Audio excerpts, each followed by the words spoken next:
Yo, what is going on, Papa Fam? Welcome back to the channel. It's your boy Sonny, aka Papa React, and we have an absolute banger of a video coming your way today, guys. Introducing something we haven't done for a long time. React Native with Expo.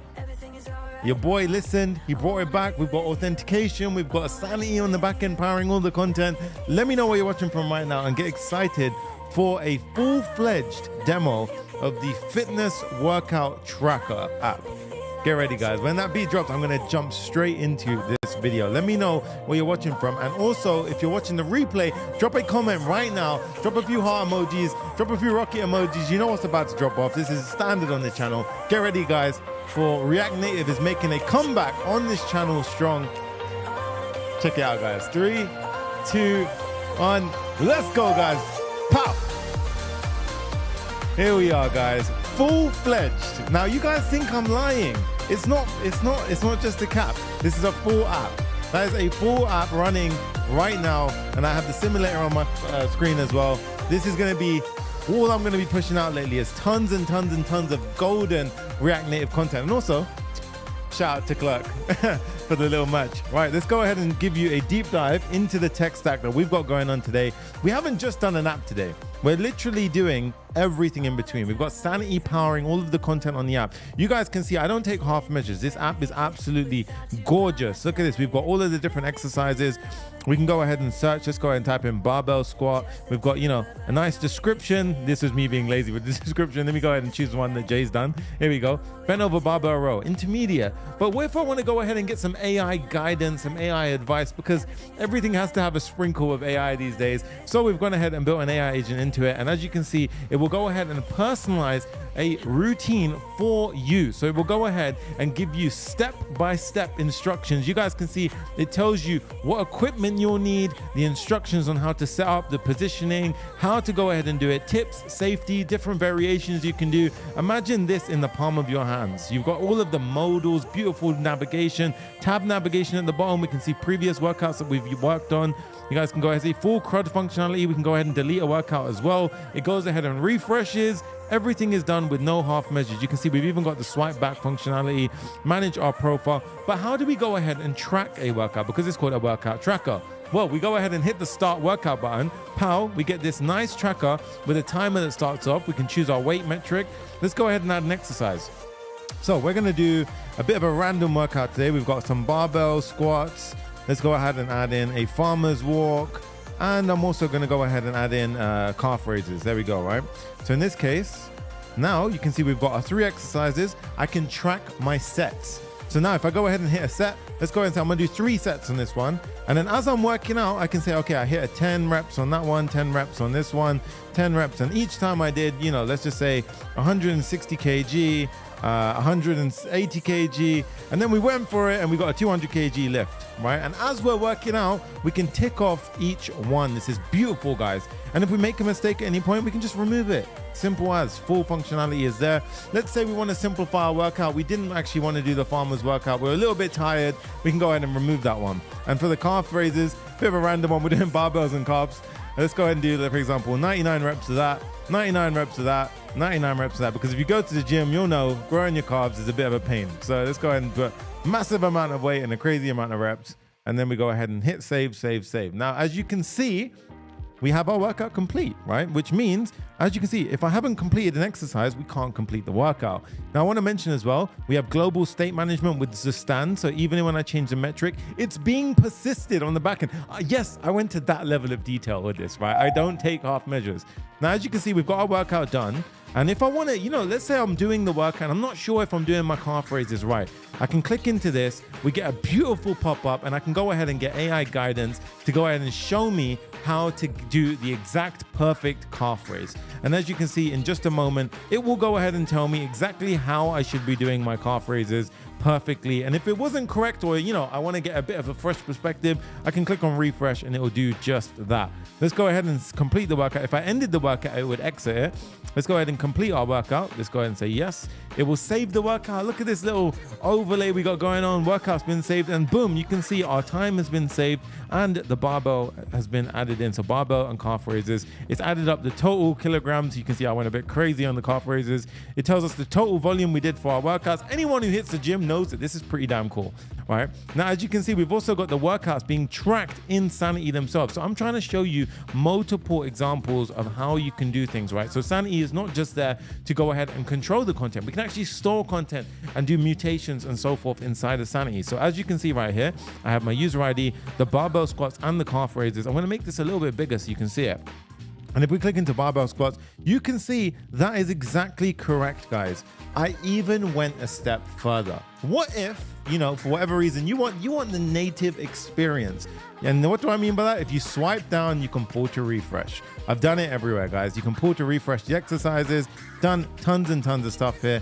And as you can see, if we went ahead and changed the workout, for example, let's go ahead and change the description of the bench press. So we can say a classic upper body. Let's go ahead and say, an OG classic upper body, right? And I publish this. What we can now do is we can go over here, we can hit the refresh, and then bam, as we go down, an OG classic upper body exercise. Everyone will get the updated refreshed exercise. This is game changer stuff. I've got so much stuff coming your way today. I'm going to go ahead and break it all down, but we don't finish there. I took it a step further. We have all of our profile screen. Let's go ahead and sign out, because obviously we have to have authentication. Now, firstly, can we have a minute of silence for this beautiful UI? I think it's absolutely gorgeous. We've got the email and password powered by the guys over at Clerk. Yes, your boy's repping Clerk merch right now. You can see the t-shirt is looking fresh.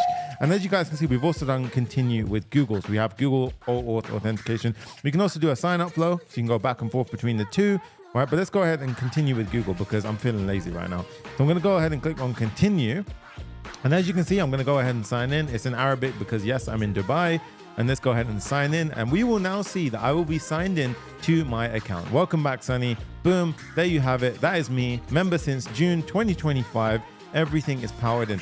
This is sick. I'm sorry, but this is one app. You can take it. You can go ahead and make your own fitness app. This is something I wished was out there when I started. So huge app. And this is already deployed. So this Sanity Studio is live. So if you tried to go there right now, it would be protected by my login. So you wouldn't be able to log in. Jay would be able to log in because he knows the credentials. So we got tons of good stuff coming your way. Let's go ahead and dive into some of the comments. I want to see some of the hype that you guys have dropped in. We've got Pakistan, we've got Scotland, Dubai, UK, Bulgaria, Nigeria. What is good, guys? We've got New Zealand and Australia in the house, Portugal. What's good, guys? Let me know if you're watching from anywhere in the world right now. I love to go ahead and engage with you guys. We also just dropped a huge AI agent crash course on the channel. Drop some likes on this channel right now because we are going overtime on this madness. I even dropped a blog when I went to Japan. So go check it all out. We're doing this for you guys and for your entertainment. So let's go ahead and jump into it. We've got Brazil in the house. I see you guys. Son of Code says this app is incredible. My God, thank you so much. I appreciate all of you. I'm going to go ahead and quickly get my screen brush open now. And then we're going to go ahead and draft out what is inside this build. But before we do, I want to give a huge shout out to our two sponsors who helped make this possible. Number one, we've got Clerk, made the entire authentication powered up. You know, all of that is possible by the guys over at Clerk. So I want to go ahead and show you what if you don't know what Clerk is, the most powerful authentication, period. So this is, yeah, maybe we have authentication optimized by Expo. You guys can see, look at this. It's just simple as this. You can go ahead and use simple use sign-in hooks to go ahead and get started. You can see that it works on both platforms. It works for the web. You guys know and love Clerk. I use them in tons and tons of different tutorials. Now, of course, I'm going to jump into this more in a second, but we don't just have that. We have Sanity. Now, this is pretty cool. I'm on their website. I love it. I've always been on their website. We've been good friends with Sanity for a long time. Sanity powers some of the biggest apps out there, period. I'm going to dive into exactly what they do in just a moment. However, it's worth mentioning that Sanity, if you sign up through my special link in the description, you get a double period of the free, you get a double trial period of the pro plan, right? Everything is possible on the free plan, just shouting that out. But this is basically the best CMS out there, period, battle tested. if these companies are using it, you can bloody trust it. I trust it with all of my work as well. We've got some seriously good production apps in action right now that are using it, right? And of course, we are launching this application with Expo. Expo is like think of it like a nice, neat wrapper around React Native. I'm gonna make it high level. Someone's gonna hate me for that. But essentially, Expo just takes off a lot of the headache of separating iOS and Android dependencies, makes it very nice to develop with React Native, okay? Now, if you are new to React Native, don't worry, I'm gonna try and break it down as much as I can. And if anything at any point is too complicated for you, remember, you can join us over at papareact.com/course. Okay, so go into the description, you can join our community. I teach all of this inside the course. And there's even gonna be challenge stuff that I don't show in this build today that we're gonna cover in the course. So you guys can go ahead and feel free to jump into papareact.com/course, where we cover everything regarding Next.js, React Native, all that golden stuff. Everything is inside of our coaching plan inside of papareact.com/course. So go ahead and check that out. And I took it even a step further, guys. We're not just using regular CSS. I found a way, and I've done it in the past, but I'm showing you again.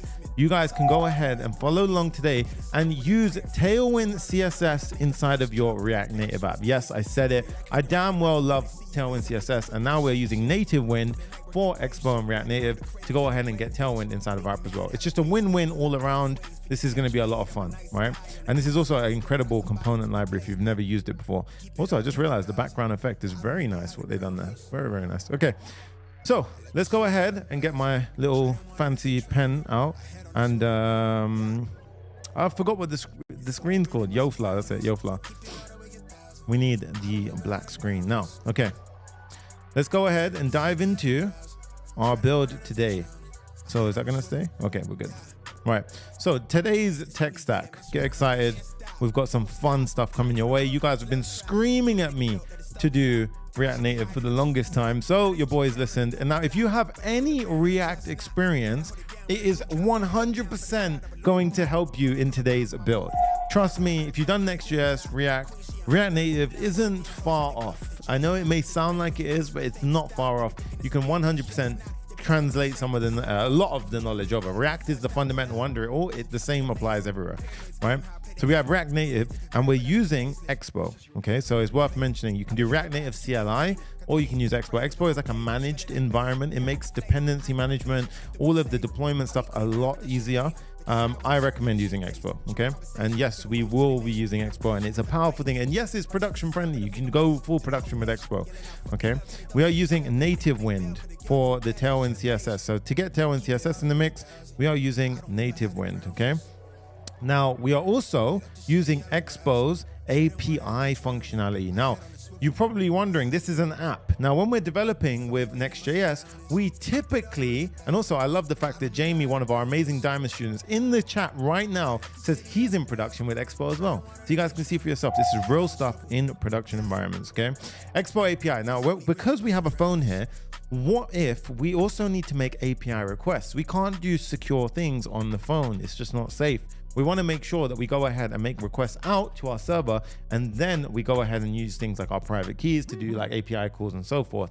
So Expo have a really, really nice thing called the Expo API, which is essentially like how we do Next.js's backend. It's very similar, the routing is very similar in the way that we get it working.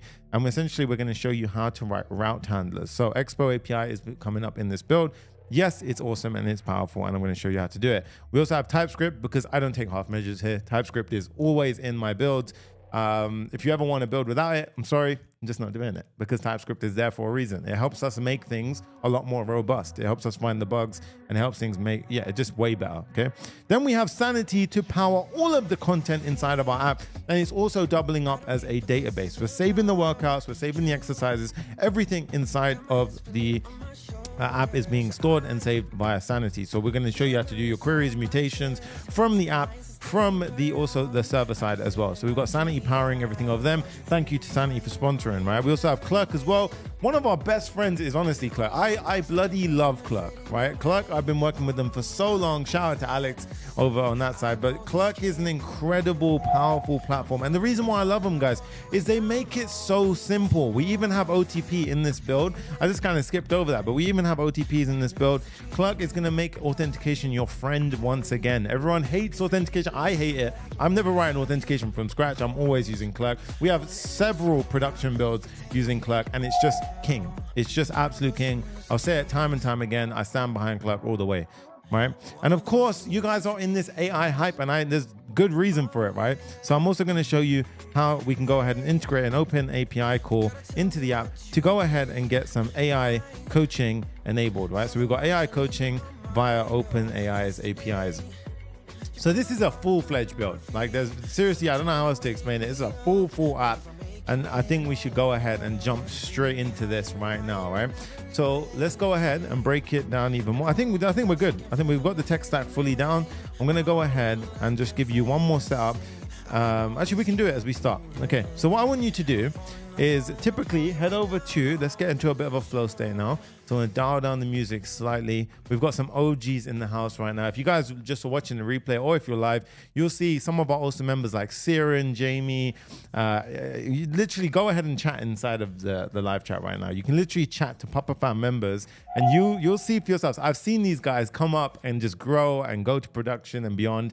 It's amazing. Be a part of this community. Papa Fam is the king of development. I swear to God, this is the best community on the planet. All right. Now, we're going to go ahead and click on Get Started. And you've obviously got this quick start. But what I want you to do is click on Create a Project. Now, you will need Node and you will need a Windows or a Mac. Now, the reason why Expo is so powerful is because many of you may have an iPhone, right? You might have one of these things in your hand, but you may not have a Apple Mac. And then because of that, you might think, I can't make iPhone apps. Well, if you have an iPhone, you can actually use your iPhone to render the app, right, via Expo. So this is going to help you a ton, and you don't necessarily need a Xcode on a Mac to basically get things up and running. But what I do recommend is that you go ahead and get Node set up. You either have, you have your computer, and then you need to run this command, npx create expo app at latest. But, right, you can do two things. Number one, we are going to use the template option typically if we were to build this. And if we were to click this, you can see template. And then we have Expo examples. And I'm showing you this because I genuinely found this very useful, as well as just honestly non-sponsored, but shout out to the Expo YouTube channel. Very good tutorials over there. So if they're watching, really do appreciate the tutorials on that channel. They are awesome. I even send some of my one-on-one students over that direction because it's absolutely fantastic tutorials. So you can see here, they've got tons of examples of starter templates with different things. So in this case, you've got with Firebase, with Google Vision and all these kind of cool things. But the one that we're interested in is with Tailwind CSS. And if you go down further enough, you'll see with Tailwind CSS. And if you click into it, you'll see you've got npx create expo app e with Tailwind CSS, right? Now that's cool. But what we're going to do is I'm going to show you how to get a starter template. So if you're in the description right now, there is a link to a free starter template, right? So if you go to the link in the description, you'll land on this page right here. And all you need to do is pop your name, pop your email, and we will send you the link to the starter repo. Now, why have I done a starter repo? Because I wanted to go ahead and React Native development can be clunky at times. It can be a little bit more slow to get off the ground, especially if you're new to it. So I thought, let me make life a little bit simpler. And what I've done is I've essentially gone ahead and created a starter repo that any of you can go ahead and get absolutely for free. So simply go to that link in the description. And what you'll do is we'll send you an email and you will land over at this page right here. Okay, so you've got the fitness app, Expo, React Native, Starter, Tail, and Nativewind, TypeScript, right? Don't ask. I have to always name them something. It's harder than it looks to get the naming right every time. So in this case, we've got this. And as you can see, we're not going to do this. I didn't change the README. I was a little bit lazy. Sorry, guys. We're going to go ahead and click on code, and we're going to copy the URL to clipboard. And I want to go ahead and use this now. Okay, and this is going to give us a starter template. So what I want to do is I want to open up my terminal. And then I'm going to go into any directory. Now, I like to actually use warp, right? I prefer to use warp. I actually need to update my warp. As you can see, it's not updated. So in this case, I'm going to cd into my documents and build folder because I like things a bit neat. You don't have to as well. right? And then we're going to go ahead and do git clone, and I'm going to paste in this fitness app Expo React Native. I'm going to paste that in, right? And then you can see it'll say cloning into fitness app, right? Then what we want to do is cd into that directory. And as you can see, I'm inside the directory now. Once we've done that, what you want to do is I've set up cursor so I can just go ahead and if you've got VS Code, you might be familiar with code dot. I use cursor. So in this case, I use cursor dot. And then this will open up the project for us in the perfect folder. Okay. Now, this is one way of doing it. Another way of doing it is also if you were to just go into your code editor and you simply click on open folder and then you navigate to the folder that we just created. Okay. Now, with that set up, you should have your perfect starting point. So if you go inside the source folder app, what you'll have here is you can see we have some. So what we need to do is we actually need to install our dependencies. We're using package doc, which means we are using npm. So in this case, go to the terminal, which is Command J, and npm install. And what you will do is you'll install all of the dependencies. You might be freaked out because you might be seeing it as red, red, red, red, red. It's okay. This will go away after you've installed your dependencies. As you can see, I added 74 packages, and in a moment, this will all disappear. Okay, so it will go ahead and it will disappear in just a moment. Hopefully, provided I've done everything right. Otherwise, I missed something, but I don't think I did. So I think we should be good. Otherwise, I'm going to have to do it a really long way. Why is this freaking out now? Let's do a restart my TypeScript server. And I think we're good now. I think we're good. Yeah. Okay, we're good. Whew. Okay. So in this case, go to your package JSON. At the time of building this, you can see we're on React 19 and so forth. So if I always get the question of what was your dependency? So I want to show you how we go ahead and do this, right? So at this point, Command Shift P, and then you could type in TypeScript and then you get the restart TypeScript server. Sometimes when you install your dependencies, it's a little trick that I found will help you guys out. This is why I like live tutorials, because sometimes you might get stuck at that point, right? Someone goes, where is your Figma? Designed it myself. You don't always need Figma, guys, okay? I don't use Figma, period. I'm sorry. Yeah, it's a good app for designers, but I code. I'm familiar with my design work. It's not a bad thing if you use it though, okay? Especially if you're just drafting out designs and stuff. Okay, so at this point, we want to start the app. So Command J, and what you want to do is, if you ever forget the command to start an app, simply go to your package JSON, and this is a nice little trick. You can see scripts. So you can do npm run, start npm run, Android, iOS, web, deploy, so forth. I'm going to go ahead and start as well. So I'm going to do npm run start. Now I'm also running the app, so I'm just confused if this may clash with the open port, but we will see if it starts in a separate port, because I also have an app running here. So use port 8082 instead. Yeah, let's try that. I want to see if I can open both apps, right? So in this case, now we've got 8082. That's fine. And as you can see, we get this. We get a QR code that I can scan on my phone. So if I download the Expo Go app, or to be honest, all you need to do is pull your phone out and just scan it. So you basically pull out your camera app.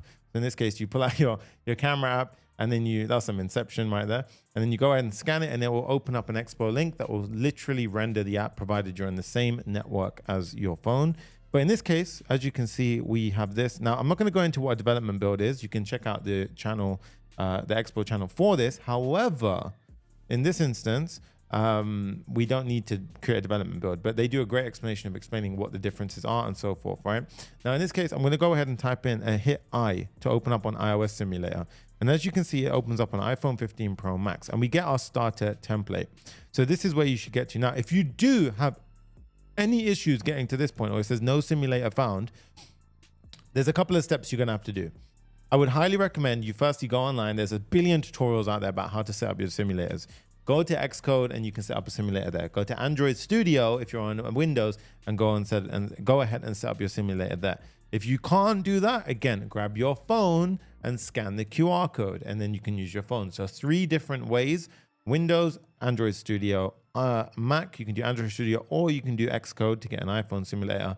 And then obviously if all else fails, or you just want to double up, you can use your phone or your Android device to scan that code and get Expo Go running on your phone. Okay, so once that's done, we get to this point. Now, there's a couple of concepts that we have to understand before we start building. Everything is very similar to Next.js. They're moving in the same direction. You see, we still have tabs. In this case, we have on a routing already pre-set up. You've got a couple of links here, a couple of cheeky plugs if you want the complete source code and so forth. obviously I'm giving the starter template for this for free, but the entire complete source code is actually inside the Papa GitHub repo. So you can feel free to jump in there, or you can work for it and follow along with today's build, okay?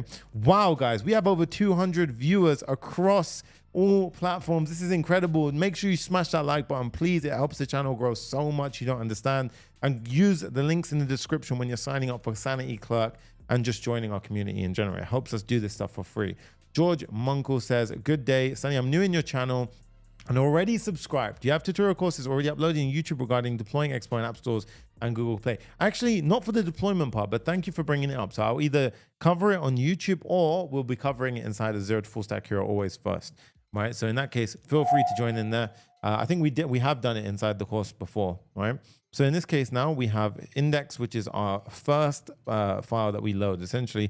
So you can see Expo and Nativewind template. If I type in 1, 2, 3, hit save, you can see it updates. So this is where you want to get to before we start off, right? The second one is layout. So you notice how we have the app folder. This is our router essentially. This is the routing and how everything works. And as you can see, we've got a tab navigator. So we've got tab, right? Tabs, Expo, router. Now, as you can see, the tabs are rendering out 3 different screens: home, profile, history. Okay. Now, as you can see, home represents the index. So you can see index is this one here. We have history is represented by the history.tsx. And then we have profile, which in our instance does render a screen, but you can see it's got this top bar, and that means it's inside of a stack. And how does that work? So in this case, we got profile, which maps to, it looks for profile, it finds profile, and then it looks for the index inside of profile. Okay, so it renders out the profile. But if we go to the layout, which is responsible for this folder, renders a stack. What does that mean? It means that if I was to have links in this page, then I will get that navigation factor where if I click into a link, it will have a back arrow here, and I can essentially swipe back. That is known as a stack because you're stacking different pages on top of each other. Okay, so we have stack navigators. Now, they do a great job on the channel, on the Expo development channel, as to how to use modules and this and that, but I'm going to show you in practice how we do it for ourselves. So I think without further ado, let's just jump straight into it. Okay, so first step, let's start getting a few things built inside of our app, right? And just take your time. There's going to be a lot to cover here. And I don't want you to get overwhelmed. So just don't freak out. Just take your time. So the first step is, I actually do want to get the app running on a separate simulator if possible, or perhaps get some screenshots of the app. So I'm just wondering, what is the best way to do that? I think what we can do is I'm just going to go ahead and pull up a screenshot that I just took right now. I took a screenshot and I think it always flies over to my desktop. There we have it. So right now, okay, we're going to use this as our little reference monitor, right? So we have a nice little screenshot here of the application. So you can see on the bottom of the application, on the bottom of the application, we have this right here, right? We have this tab. We have home, exercise, workout, history, and profile. So that's our first job. Let's set up our tab layout, right? So we're going to go into our top folder, so app layout. Make sure you get this part right. Yeah. So take your time with this because it can kind of go ahead and get a bit freaked out. Now what we're going to do is we're going to go into our source app and then inside of our app. So in this case, we need to do something here because we have Clerk. Now Clerk is going to add the authentication there. And also something just got released within 2 weeks ago, protected routes in Expo Router. And your boy is of course covering it in today's build. Okay. So we're going to go ahead and do that. And by the way, if you're watching the replay, there are timestamps all over the video, right? We put a ton of work into that. So make sure you use them. All right. So what I want to do is firstly, the app, the entire app, I'm going to wrap it inside of a app, an invisible app folder, right? So if we do this, we type in app. Now, this actually doesn't carry any route, right? So in this case, while I'm in the app, if I type in R, it'll refresh. So if you hit the R key, it'll refresh, or you could do it on over here. You can hit refresh as well without hitting R. And if at any time you want to see these, you just press question mark. And there you go. You can come back to that, right? But at this point, app, what I'm going to do is I'm going to literally take history, index, and profile and drag it into app. And as you can see, nothing broke. And the reason why nothing broke is whenever we have these, I think it's called grouping folders, right? But with the parentheses, essentially is like an invisible folder. And we use this because it's very handy for when we want to do things with layouts and nested layouts and so forth. So we have a top level layout. And in this instance, what I want to do is we want to change this. Right? I actually don't want to have this anymore. I'm going to have Clerk wrapping our entire app. So we need to set up Clerk here. Okay. So what we want to do is we want to basically firstly neaten up our environment a little bit because this is way too messy. I'm going to basically go ahead and keep our, that's kind of nice to know. So we can have it like this. And then I think this will be very handy for us because then we can use this as a reference on this screen. So we're going to have our dummy screenshots over on that side. And now we're going to go to our Clerk link. So if you go to the Clerk link in the description, we're going to go ahead and set that up. So I'm going to go to the Clerk link inside the description, which is this one right here. You go ahead and hit this link, bam, and that very important you go through that link because it registers that you came from the Papa fam and it helps us do this for longer for free. So go ahead and do that. And then you can see we have authentication optimized for Expo. You want to click on start building, and I'm already logged in, so that's absolutely perfect. In this case, we need to install the Clerk Expo SDK. Now, I just want to check something. I actually don't know if yeah, well, of course I did. Yeah, I did do that. I was wondering. So we're going to do npm install Clerk Expo. So we're going to go back here and I'm going to install it. So I'm going to split the terminal. So I have two terminals, Command B to hide the sidebar, npm install Clerk Expo. Okay. Next up, we need to set our Clerk API keys. Now, as you can see, I've got some keys here for different apps. Before we carry on with this, I'm just going to click on the dashboard. I'm going to create a new app, right? So I want you to go ahead and I've obviously created a million apps here. So you'll get to this page. So we're going to go ahead and actually, I'm just going to quickly pause something. One moment, guys. Okay. So here, what I want you to do is we're going to say fitness app. I'm going to call it YouTube, right? Now you want to select all your login providers, Google, email, and so forth. In this case, I'm happy with just Google and email. We're going to click on create application, but Clerk make it so easy. You just toggle which ones you want and you're good to go. Now at this point, you've got either a prompt, which will help, if you're using LLMs to go ahead and build it by cursor agents and so forth. But I'm going to show you the raw way. We're going to click on Expo. And as you can see, we've already done step one. Now, this is why I like doing it this way because it actually gives us the actual keys. So I'm going to go ahead and I'm going to show you keys on this tutorial, but in real life, do not show your keys. Okay.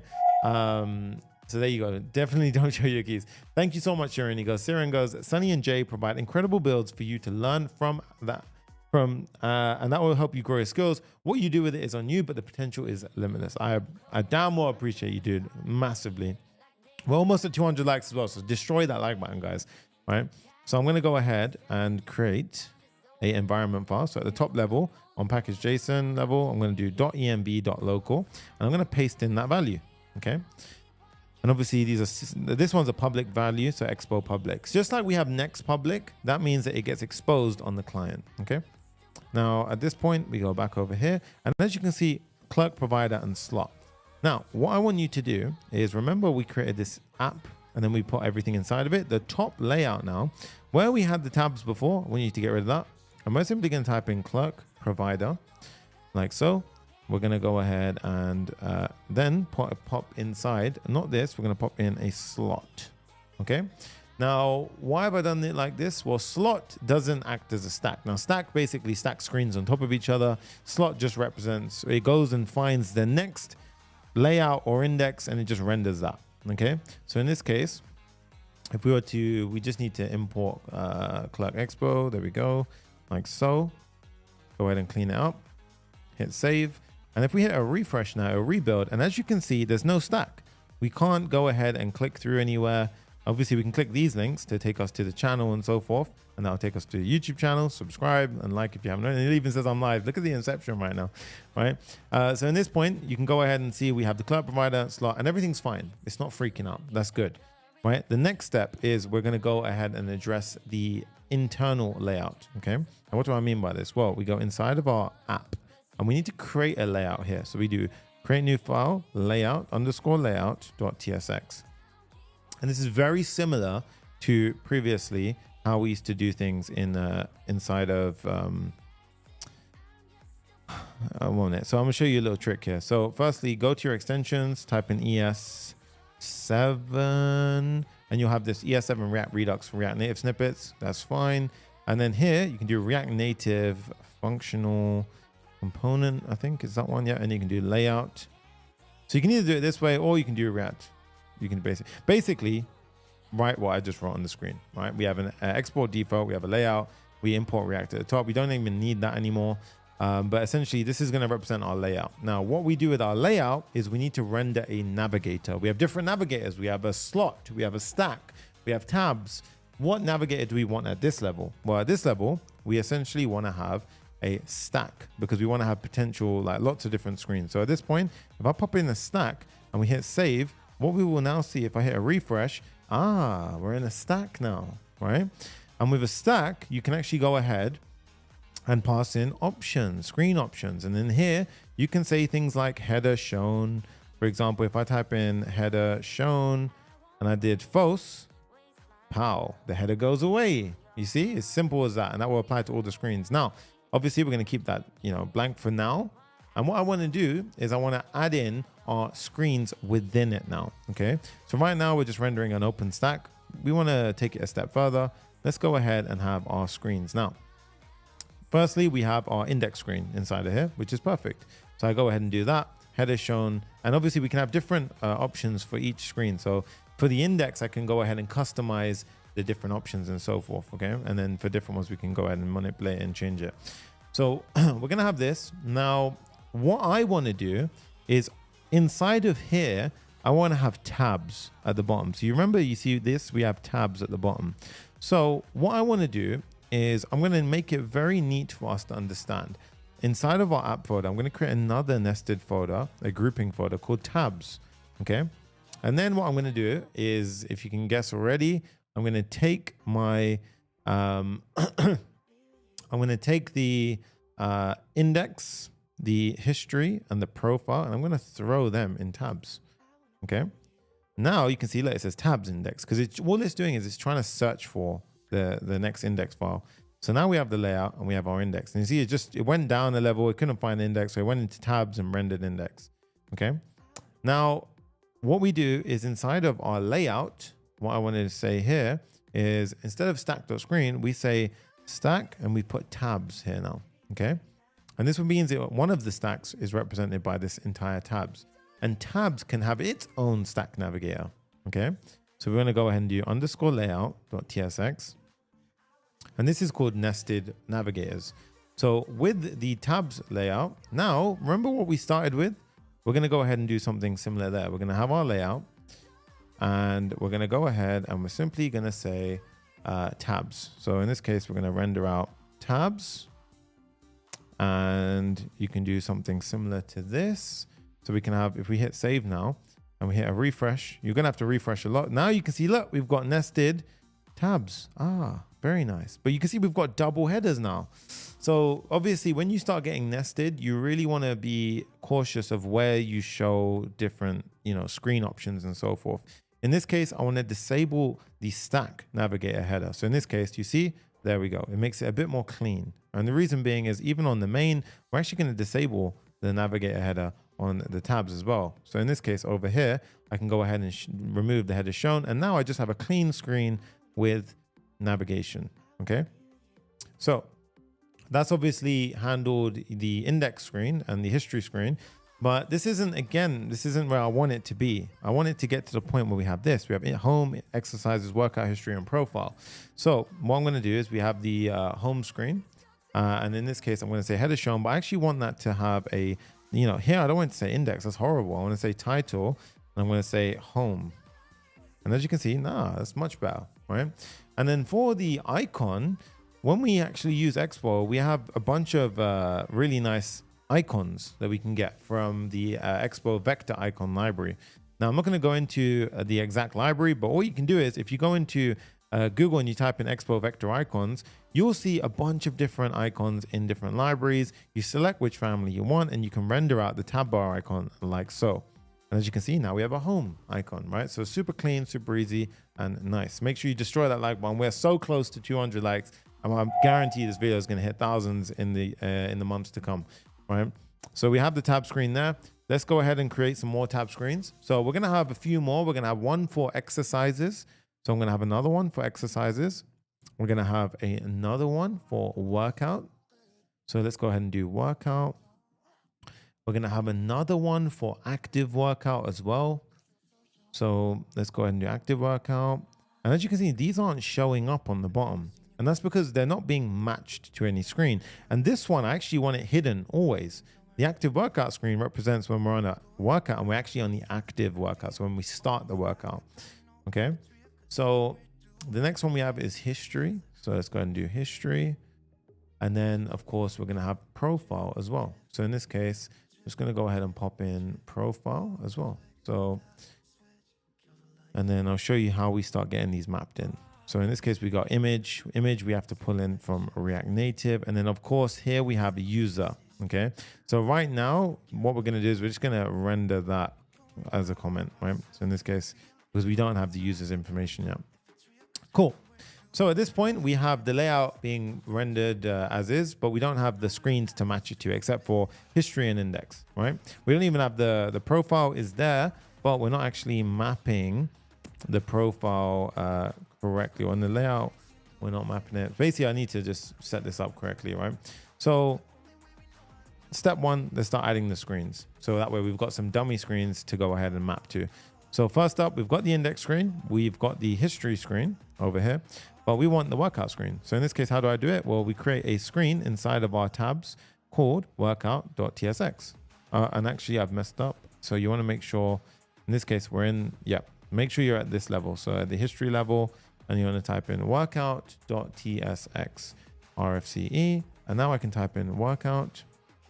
And as you can see, look, home, workout, and that's freaking out because again, we're not on the web, right? So we have to use React Native components here. In this case, if I was just to type in, for example, a view, let's go ahead and put in text. You have to use these special React Native components. And as you can see now, if I put a safe area view, there you go, workout. Safe area view, by the way, in case you're wondering, if we just used a regular view in React Native, you see how it goes in the danger zone. So safe area is considered the safe area across native devices. So whether you're working in iPhone or an Android, the purpose of safe area view is so that it doesn't go into that status bar territory, right? So obviously React Native is designed to compile from one code base into iPhone and Android. So obviously there could be lots of different phones that this could be working on. So safe area view makes our life easier. It basically renders it within the safe zone. Okay, so there you go. Workout's been mapped. Let's go ahead and continue on. We have active workout. Well, that one's not actually shown yet, so we don't need to go ahead and bother too much. Profile is the one that's not appearing right now. And that is because of, let's have a look. So we've got home, workout, exercises we need as well. So exercises, this one, exercise. So inside of here, let's do exercises.tsx RFCE. Well, you know what? Let's do React Native component. No, definitely not that. React Native functional component. And there you go. You can do it that way as well. You can say exercises. Cool. And as you can see, we've got exercises as well now. And again, that's not in the safe zone. So let's go ahead and put safe area view in the mix. And we need to do flex one as well. So we need to flex one. There you go. And we've got exercises. Boom. There we go. If you don't put flex one, it's not going to use the full width of the screen. And you could run into some issues when we start styling it out. Okay. But for now, it's okay. So we have that down. So we have four. We missing the profile. Okay. So profile is freaking out. Why? So we have profile here. We have header shown. All right, so profile is trying to find profile. What have I screwed up here? So we've got profile, then inside of there we have a layout. So inside of profile we have a layout, and here we have our functional export default. And then we've got the index inside of here, and that is because of, I believe it's the page name. So so sometimes you just need to save. I didn't save the file. Right. So in this case, if we hit a refresh, what you'll notice is Next.js tends to be less glitchy than React Native. React Native, you're going to find that you're going to have to do a few extra refreshes here and there. Right. It's just from my experience I found. And even if you look inside of the terminal, you can see like no route name profile. So What I want you to do is, if we clear this now and I hit a refresh R, you can see we've got an issue here, right? So no route name active workout. Okay, that's correct. No route name profile exists in nested children where we have exercises, history index, workout profile index. So it's not finding the profile, right? So in this case, we could do profile index. And as you can see, now it's not finding the, if we hit a refresh now and we do R, now it's just not finding active workout, which is correct, right? So what we can do is just pop in this active workout screen for now, just so we can go ahead and get rid of that issue. So in this case, I'm just going to do active-workout.tsx. And then here, I'm going to do reactnative functional component. And this is going to be our active workout screen.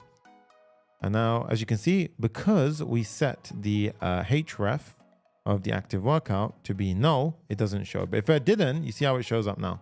So it will show the active workout screen. But if I say href to no, then it doesn't. If we hit R, we can refresh to get back to the main screen. So this is pretty good. We have home, exercise, workout, history, and profile. Okay, so that's perfect so far. Okay, so now we've got our layout essentially set. We want to add in our authentication part, right? Before we do this, we're going to pause here and we're going to set up Sanity so we're ready when that time comes. So what I want you to do now is I want you to go over to our, our Sanity area where we go welcome Papa Fam subscriber, Sonny and Sanity. And we're going to click on get started with coupon, right? And then we're going to go ahead and get set up with this. So I'm going to sign up with Google on Sanity because we're going to need this in a moment to go ahead and start pulling things in. So we're going to do sonny.sangha@gmail.com. That's fine. And Sonny actually has a very new dashboard here as well. So as you can see, create new project. So I'm going to create a project here called Fitness App YouTube. And then select organization, Sonny Sangha, create project. You might have to set up your organization, but they make it super simple to go and do it. And as you can see, coupon applied. Coupon successfully applied. Awesome stuff. Now, once we're in, we have our beautiful Sanity dashboard. You can see here, we've got our getting started guide, where we can go down here and start setting things up. Now, I want you to pause here. This is great. Okay. And as you can see, growth trial is, I should say boosted growth trial as well. For some reason, mine's not saying that. But the coupon was applied, right? You should get 60 days in your trial, okay? So once that's done, you can go ahead and pause. We have Sanity ready for when we need it, okay? So the next step is I want to start, building out the authentication portion of the app, right? So if we were to look at, so if I close Expo Go and I go to Expo Go over here, what I can do is I can render out the fitness app. So where's the other one? No, so this is the one that we're building. If we look at the bottom one, this fit app should be the main one. Yep. So I want to render a couple of screens here. So if I go to sign out, this is on the main app. I want to do screenshot. So Command S, screenshot. I'm also going to have the sign up screen, this one right here.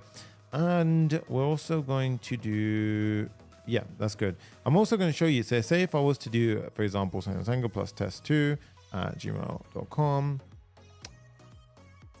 And say I did, I just ran a random password and I click, oh, sorry, sign up. So if I did, nope, Sonny, come on. Sometimes it lags a bit and freezes. It's normal. Sonny.sangha plus test3, blah, blah, blah, gmail.com. And let's do a random password, create account. As you can see, firstly, that's beautiful. And then we have this screen as well. So I'm going to show you how to build all of this. And also, how do we protect things? So from it, so Sonny, the email didn't come up yet. If the email hasn't come up, you can also go to, if you just submit it again, Jay will also put the link inside of the live chat right now. Okay, but you want to go through the link because it allows me to go ahead and reach you in the future if we need to. Okay, so in this case, we've also got verification codes as well working.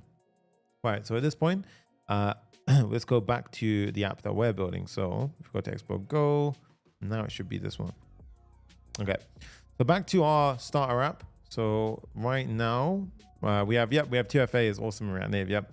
So in this case, if we go to right now, you shouldn't be able to access this screen. This entire area should be protected, right? Typically, the old way of doing this is we would have a check whereby when the app loads, we basically check, does the user exist? And if it doesn't, it redirects. That was the old way of doing it.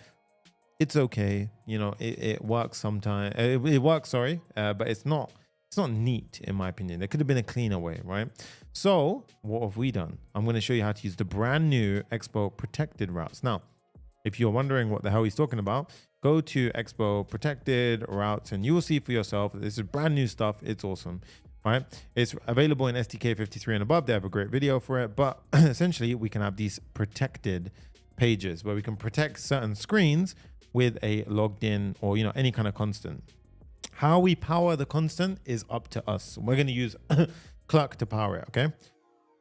Hence why we've got this higher order, pattern here where we have the Clerk provider wrapping the entire app, and then we start doing what we need to do. So the first step, inside of the app layout, where we have our stack navigator, quick little water break. I've got here, what we need to do is I need to tell, is the person signed in? Okay. So here what we can do is we can use a really nice hook from Clerk. So we've already wrapped our app in Clerk. What we can then do is pull it in like so. And then I can simply do console log is signed in. Okay. And what I typically do here is I say is signed in, and then on a console log, bop, bop, bop. And then I open the terminal. And as you can see, if I refresh, is signed in is undefined, then it's false. Okay. Now that means I'm not signed in, so I should not be seeing this screen. But how do we do it at a high level? I don't want to have, redirects and all that kind of annoying stuff. Like randomly redirects me. I want to do it at the top level. Okay. So this tabs, this whole screen should be, it should be protected. So we're going to have a stack dot protected. Okay.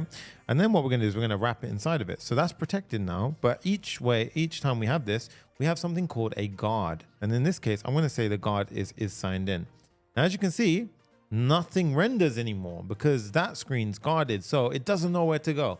So in this case, we need to have a stack dot protected. So we can say stack dot protected.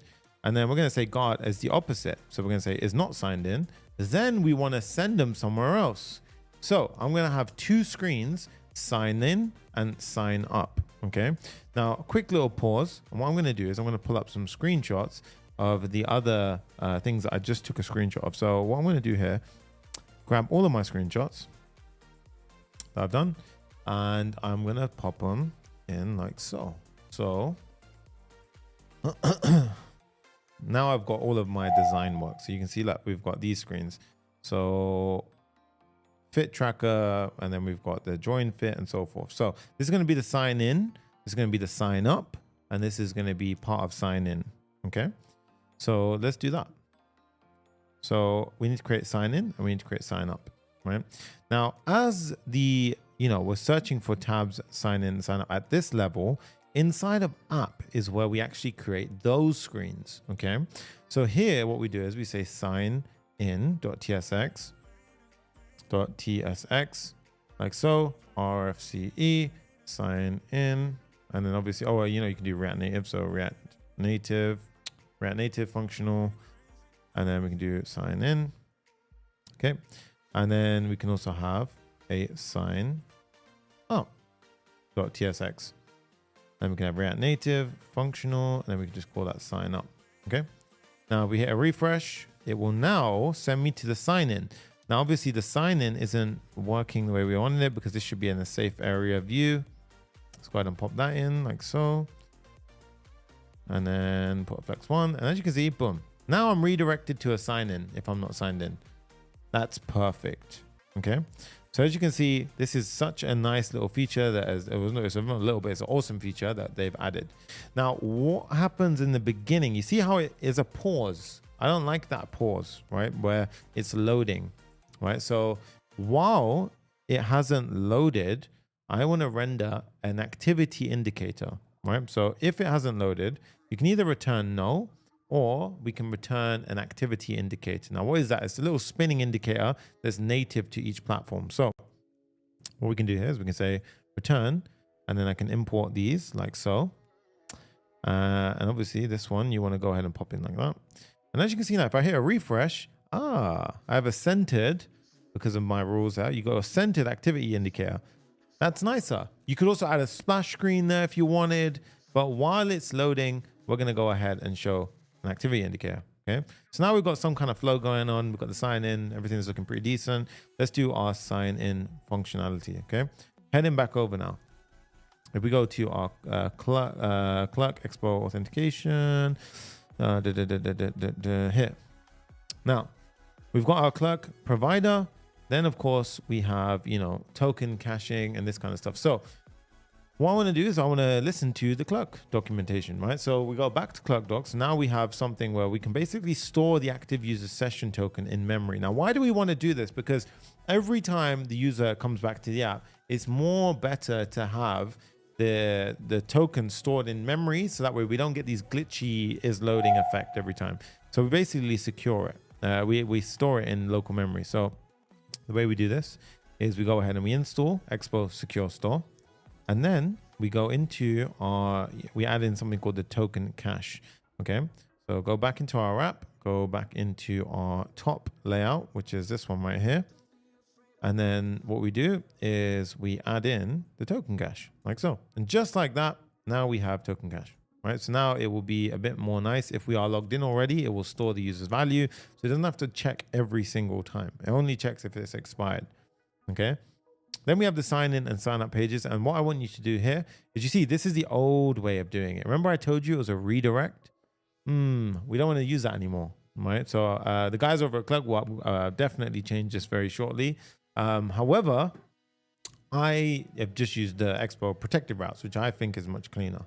All right. So in this case, you got the sign in and the sign up pages. Now, what I want you to do is I want you to copy these examples, right? Because they're actually very, very good examples to go ahead and get set up. So for the sign in, I want you to copy the entire page, and then I want you to go ahead and do the sign in. So we're going to replace all of our sign in with their sign in. And as you can see now, we have hit a refresh sometimes. Yeah. And you can see that it's there, right? Now, obviously that's not ideal. So we're going to wrap this in safe area view once again, pull it in. And as you can see, that we have enter email, continue, and password. So if I try to continue now, we start getting all of our validation checks and so forth. Now, what is it doing? Well, essentially, if you just break it down, it's got a router with Expo router. And if you try and sign in, it will go ahead and start a sign in attempt and so forth, as well as a sign up attempt, right? And we've just got state that is tracking the user's email and password that they enter in. Okay, so a few things like that. Let's do the same for sign up. So if we go to our sign up page, we can go ahead and copy that in the Clerk documentation, go to sign up, paste it in, hit save. Now, if we were to click on sign up, you can see we have the sign up flow. Okay, and again, we need to refresh. But before we do that, I'm going to go to the sign up flow, and I just want to make sure that we have the safe area view being rendered out. Okay.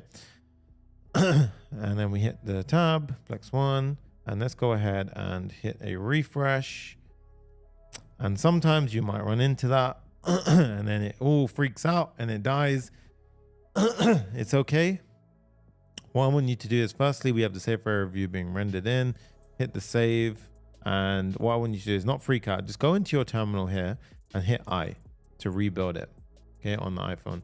Now here it's, we haven't closed the tag. So what did I do? So, okay, where we had the view, this should have been safe area view. So safe area view, hit the import, and then obviously close it at the bottom. Okay, hit the refresh. And now we have, if we click sign up, you see, we can go back and forth between sign up and sign in. Okay. And as you can see, this also handles the 2FA portion of it, right? So all we're left to do really is style it at that point. So they've done the hard work of the sign in and sign up.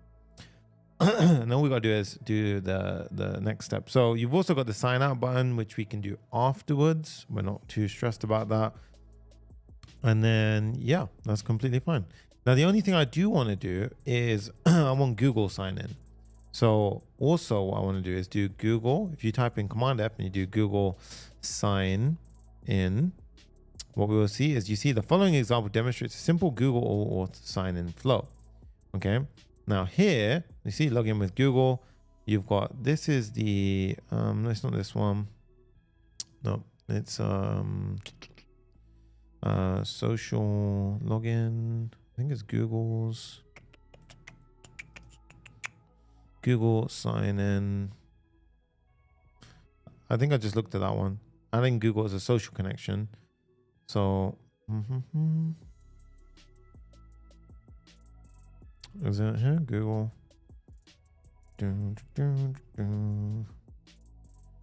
They got a nice example of it, and I'm just trying to wonder, where is it?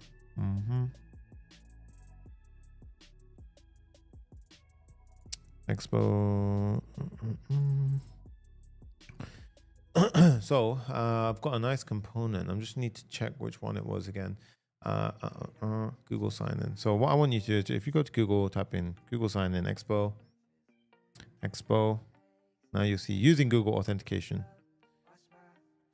This one is not the one that I'm after, I don't think. No, it's not this one. It's way simpler than all of this. They have a very nice example. Why can't I find it? Implementing Google Auth. No. Oh, where is it? Okay. Sign in examples. You can use these Google Auth. Here we are. So go to examples, sign in, Google Auth, and then you have your. No, that's not the right one.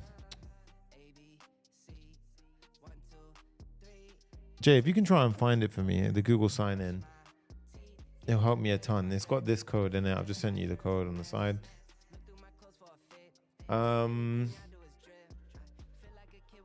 It's got a warm-up browser. Let me just do a quick little check, right? Because I really want you to find that one. So it's actually Google sign in, use warm browser, Expo. So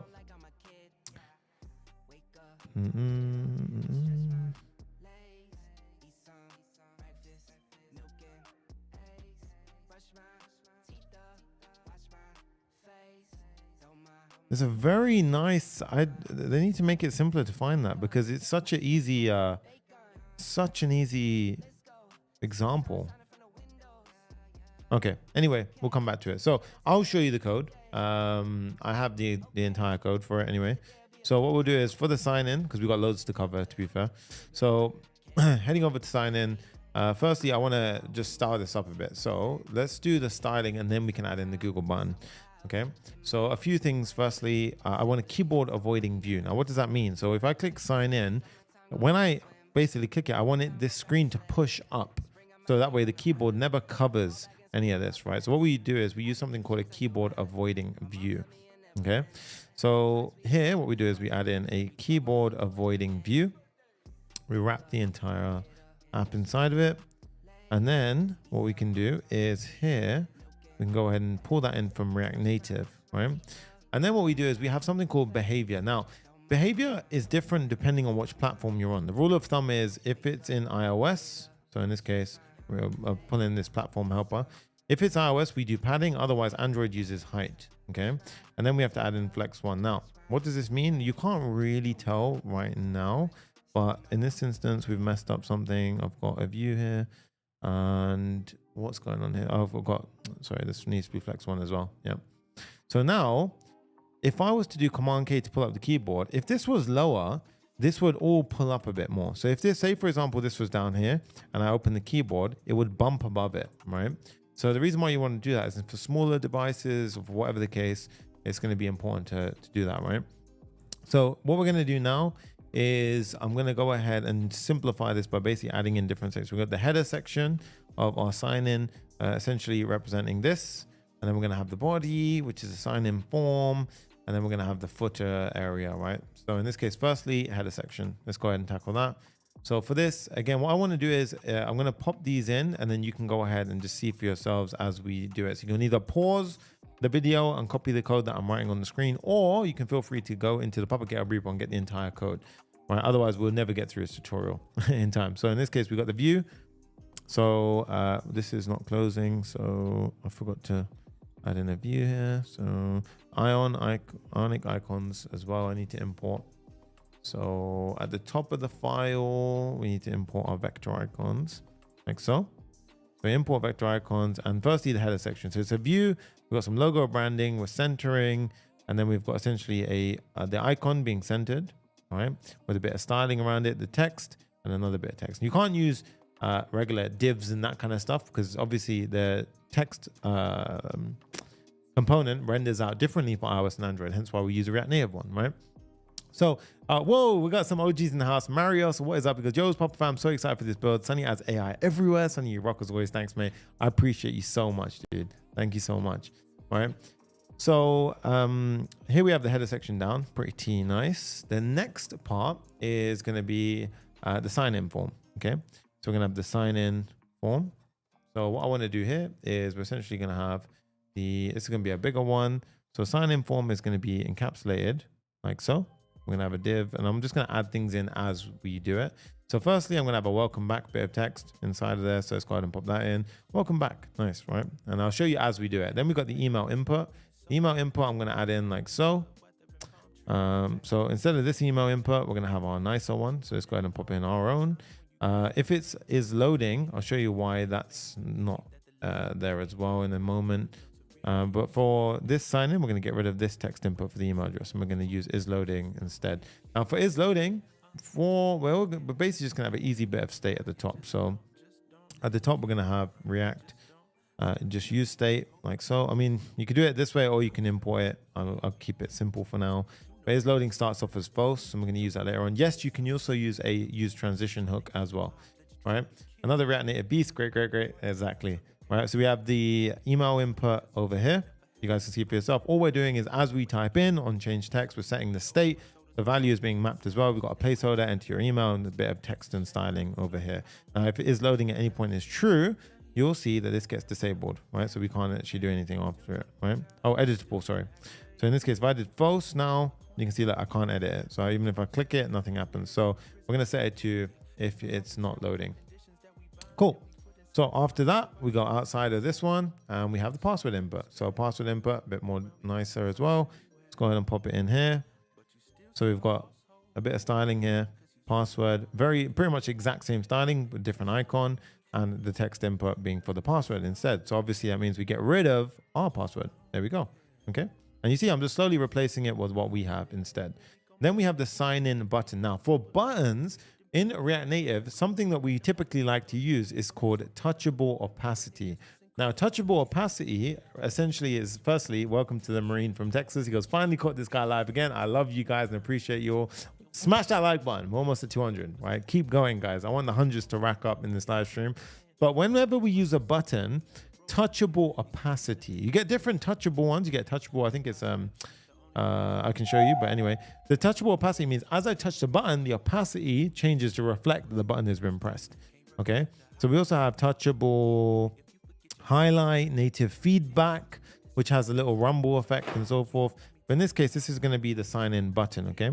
Now, if I go ahead and firstly, right now, this is not the button that we want. I want to have a button which looks something like this. So I'm going to copy my button and show you. Right, boom. We have the touchable opacity, which is on sign in press. Right now, mine's freaking out. Could not find an navigation container. Okay, I'll fix that in a moment.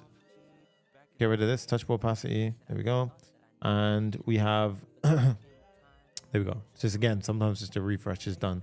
Right, it's like Sonny's on steroids for coding. Yeah. So in this case, we've got touchable opacity on press, on sign in press. We've got disabled is loaded. And then we have a bunch of our ternary styling conditions, right? If it's loading, we modify the styling to make it gray so it shows like it's loading.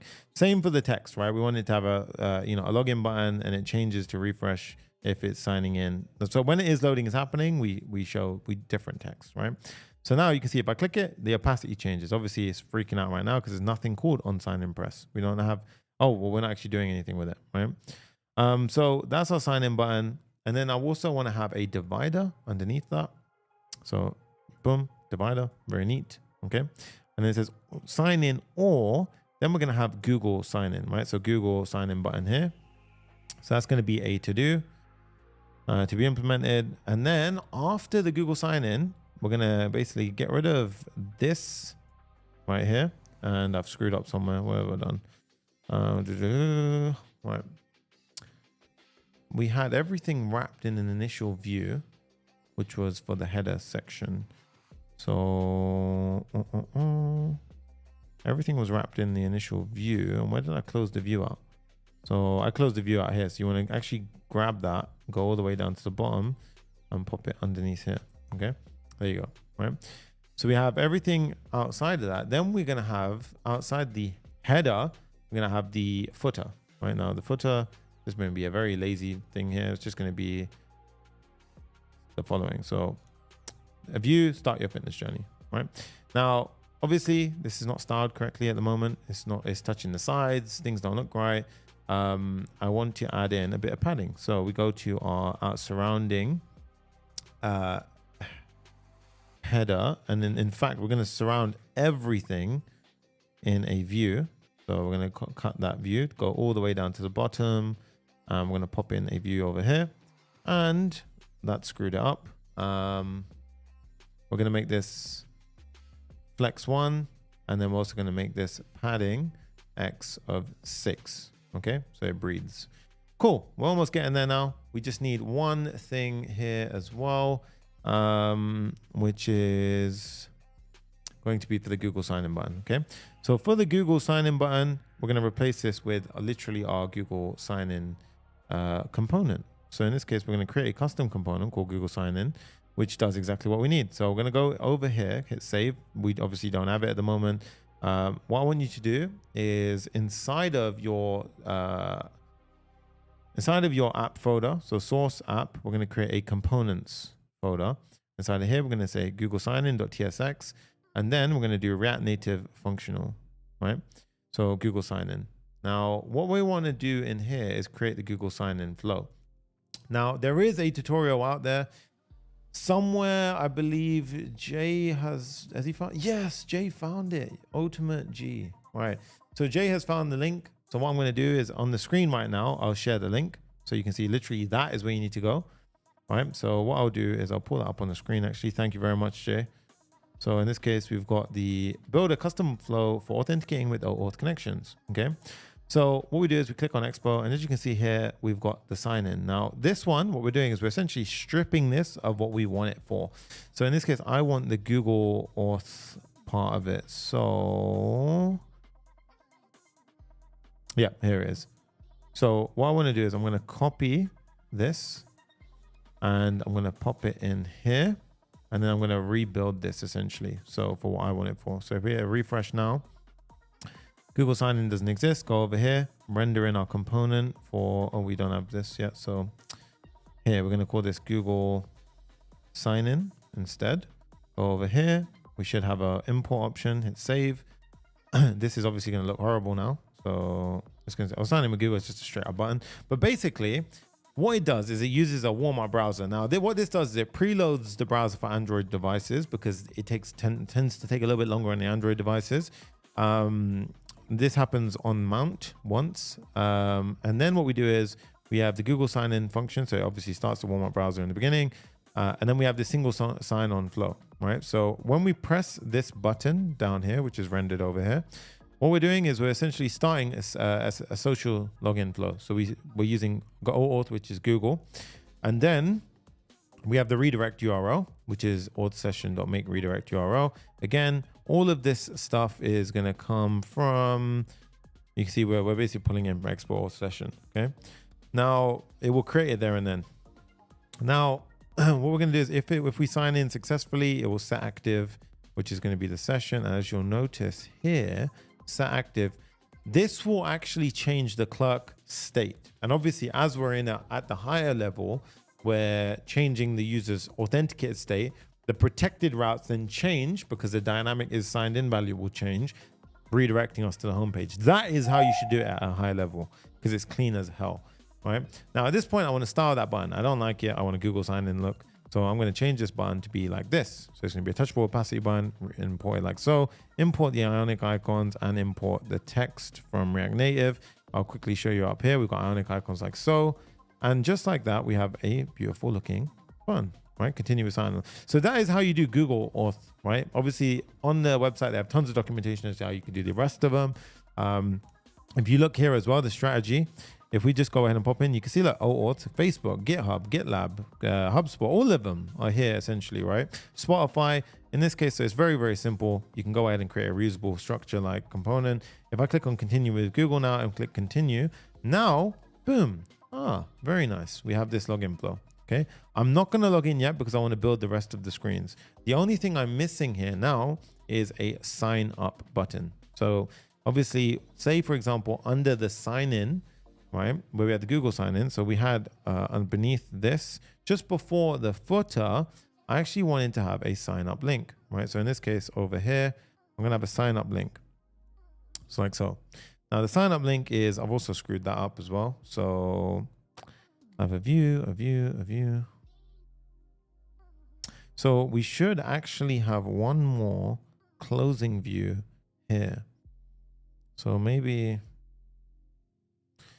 no, oh, I hate finding nested views, especially when I'm live. It's such a pain. I think, to be fair, do you know what? I'm just going to be a little bit on the lazy side today and just go ahead and do a margin bottom 6. And that's going to be fine for this tutorial, right? Don't have an account, sign up, right? That's fine. I'm happy with that. It can have it like this. But obviously, oh, no, I don't want to do that. I don't want to do that. I like it too much, right? What I'm going to do is I'm going to actually get rid of the margin bottom 6. This sign up link, I'm going to grab it. I'm going to pop it under the Google sign in. Yep. And then I'm going to add a margin top to it. And then that would also have a similar effect. I'm happy with that. Okay. So this is a sign up link. What you'll notice is it goes to /sign up. So you'll notice how this is /sign up because it's relative to our current index. So we're currently at this level. So if we do /sign up, it will reroute to this. Very clean routing structures. Now, obviously, if we do that, you see the swipe back functionality is there. That's exactly what we want. So there's our sign up flow done. We're going to do the sign in flow done. We're going to do the same for sign up. So let's continue over there. Obviously, we're going to move at a bit of speed because we've got a big build to do and we're just scratching the surface. Like, we have a lot to do. Okay. So next up, we have the sign up. So for sign up, I'm going to go ahead and start styling things out. Let's go down to our, our sign in screen. So we have firstly the main area return. Okay. So firstly, safe area view, we're going to have it as flex one with a background of gray. So let's go ahead and do that right now. Flex one background of gray. Just to highlight that that does something, you can see, there you go, right? And then of course, we're gonna have a keyboard avoiding view, right? So again, instead of a fragment, we're gonna have a keyboard avoiding view, and down at the bottom, we're gonna close our keyboard avoiding view. Of course, we need to import keyboard avoiding view from React Native. Go down here and platform. If you do Control Spacebar, you can see React Native as well, right? So you can go ahead and pull that in. That's how I do my quick imports. Now heading back down, we have to go ahead and configure things. So we're gonna have a main container surrounding everything. So I'm just gonna go ahead and put this over here. So we're gonna have a main container surrounding everything. And then of course, I'm gonna start popping things inside of that container, right? So first up, what I wanna do is I'm gonna have another container, which is the main section. So here we're gonna have the main, and then we're gonna have the footer, okay? So for the main, I wanna go ahead and have a view, which has flex one precedence, right? So in this case, go ahead and close that up like so. And then I'm gonna have different sections to it.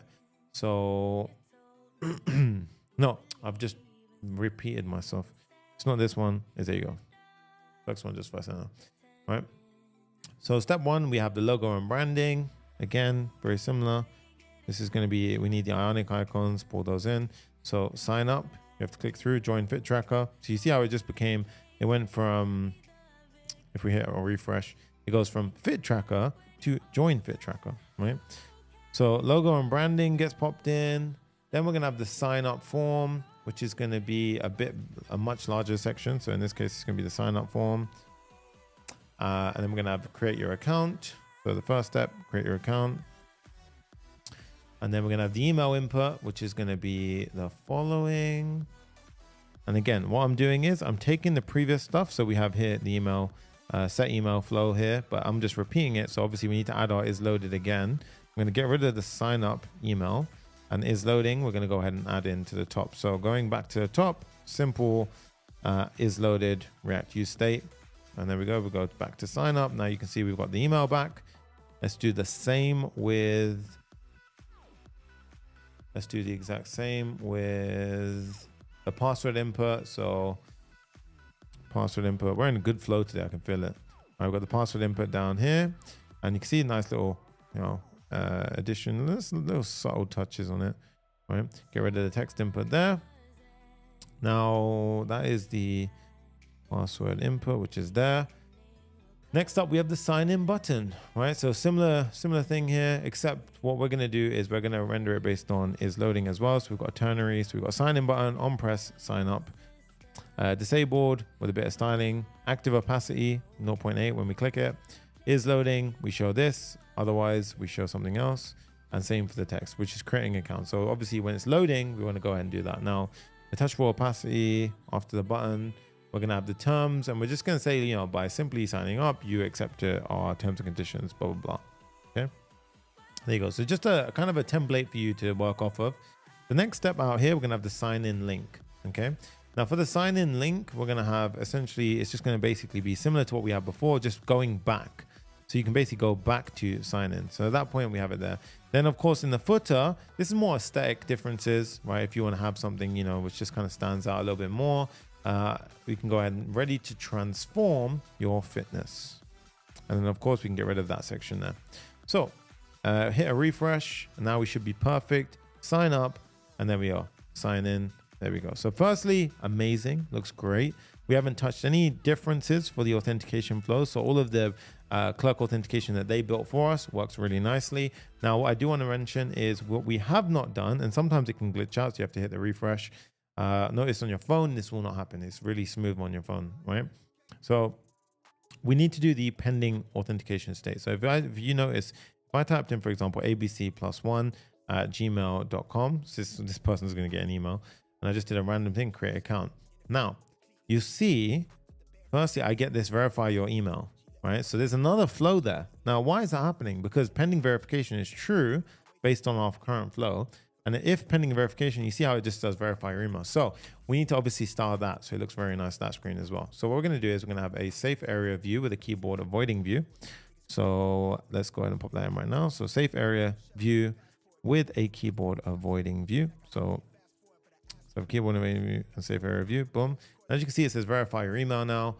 And then we're going to start basically styling this out. So we're going to wrap everything in here, and we're going to slowly replace it out. So what's up, Nepal? I see you guys in the house as well, right? Now we're going to have everything be centered inside like so. And then we have the logo branding. Okay, so logo and branding is step one. So we're going to pop in the logo and branding here, and then you can see check your email. We sent a verification code to the email that we have stored in state. And then we have the verification form. Okay, so obviously this is replacing this right now. So the verification form. And then step one is we have the enter verification code, right? Much nicer than our verify your email text over there. Get rid of that. Next, we have the code input. Code input, again, all we're doing here is effectively just replacing the verify and the text input, okay? So after this, what we want to do is we're going to have the code input. Oops, I've messed that up. So you want to make sure that's inside the view. Okay, so verification code like so.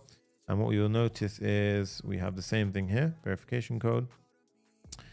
And then what you want to do is after that, we have the verify button. So we want to have a touchable opacity button. Again, it's going to go outside here. So touchable opacity, verify email. And as you can see, it's verifying when we click it based on is loading, right? That's awesome. And then we have the resend code. So we're going to have the didn't receive a button, didn't receive a, you know, that one here. And right now that doesn't actually do anything, but in this case, you could go ahead and implement that as well if you wanted, right? Touchable opacity, outside. And then we have the footer, which is just effectively almost there, just one more step. Okay. And of course, after that, I can get rid of this chunk down here.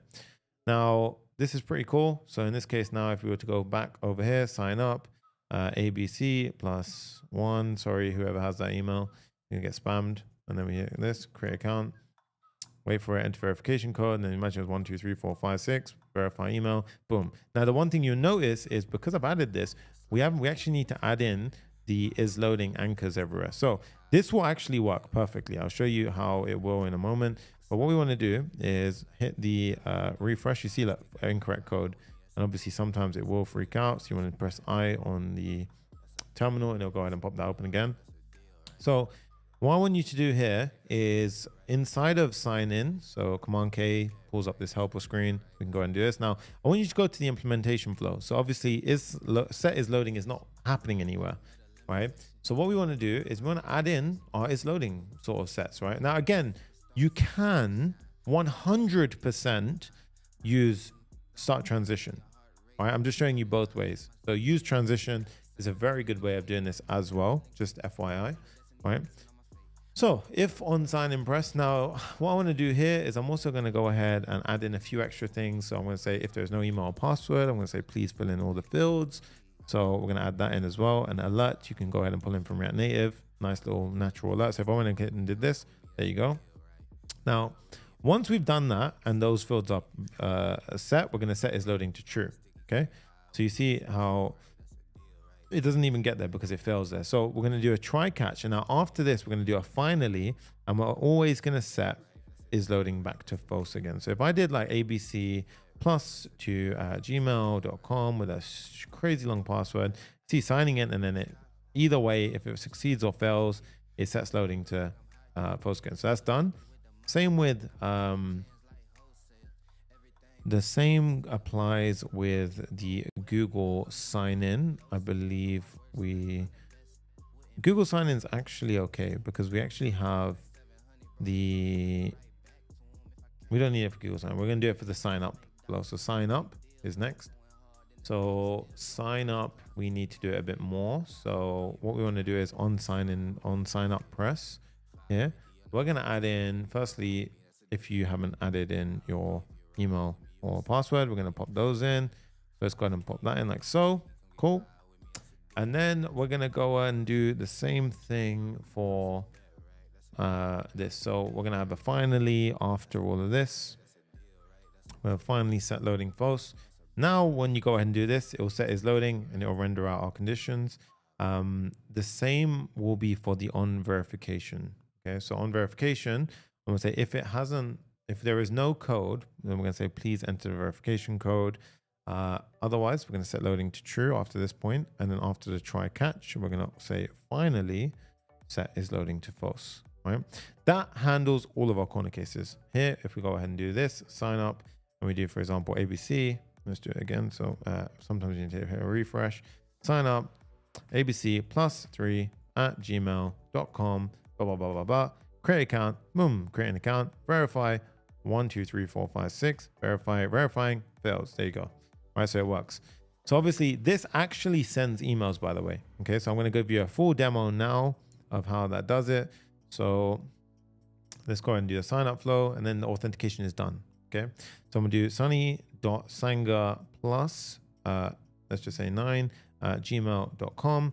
I'm going to do just some crazy long password, create account. And now what you'll see is I'm going to open up my emails on a separate window because I want to make sure nothing gets seen.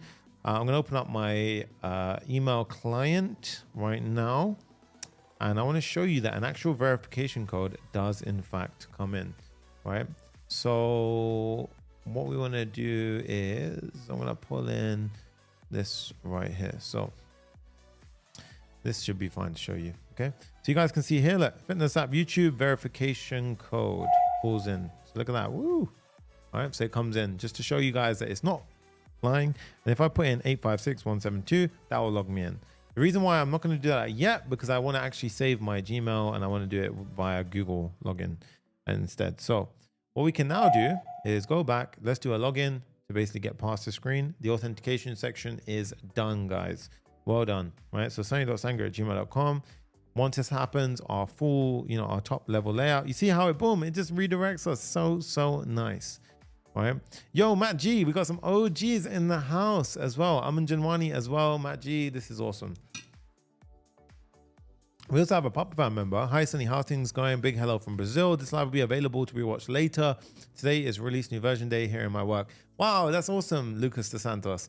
Yes, all my live streams are always saved afterwards. 100%. There's too much work that goes into it to not save it. Okay. Now, what I want to do is, you see the profile screen, we're going to have a log out button because we are in fact logged in now. Now, if I want to prove the point to you, if I hit a refresh, you'll see I always get to this screen now. So I want to have the log out flow, and then we have log out fully working. Okay. So if we go into our profile screen, what you'll see me do is you'll see me do Command P and jump around between the app a lot, right? So because it's quite a big app to run around in. So in this case, we're at the profile screen. So what I'm going to do now is add in a simple logout button. Okay. So for the logout button, I'm going to have a button which says sign out. It's going to look something like this. Sign out button. So firstly, let's just import a bunch of things that we need, right? And then of course we need a handle sign out functionality, right? So at this point, what I'm going to do is I'm going to add in a quick little check. Are you sure you want to sign out? Okay. So in this case, we're going to call this the profile page, and then we're going to add in an alert. And here we get sign out. Are you sure you want to sign out? And then it's got two options, cancel or sign out. Sign out is a destructive function, so it's going to be a red button. And then you see we've got this sign out function. Now what we can do is we can get this from our use auth hook from Clerk, which is awesome. Now if I was to go ahead and hit a refresh, head over to our profile, bam, we have a big red sign out which says sign out. Are you sure you want to sign out? Destructive red, boom, sign out, redirects me. If I hit a refresh now, I'm back on this screen because it's protected. Boom, that is clean as hell. So nice, right? So nice. Doing amazing now by eCode FM. What's up, man? Good to see you. So in this case, I think that's Amin. Nice. All right, so let's go ahead and log back in. Move on to step 2, the next part of the app, right? So authentication is down, looking amazing. Clerk, thank you. Right. Next up, I want to start having some data inside of the app. So this is where Sanity comes in clutch. Remember I told you to prepare Sanity before? Okay, this is where we start getting into that territory. So we obviously just set up Sanity before, and obviously what I want to do is I want to get something like this set up where we have different schemas for different things. We have our exercise schema and the workouts that we're going to store effectively for each user. Okay. So what I need to do is I want to have it so that we have Sanity effectively in this repo. So I'm doing a mono repo structure today.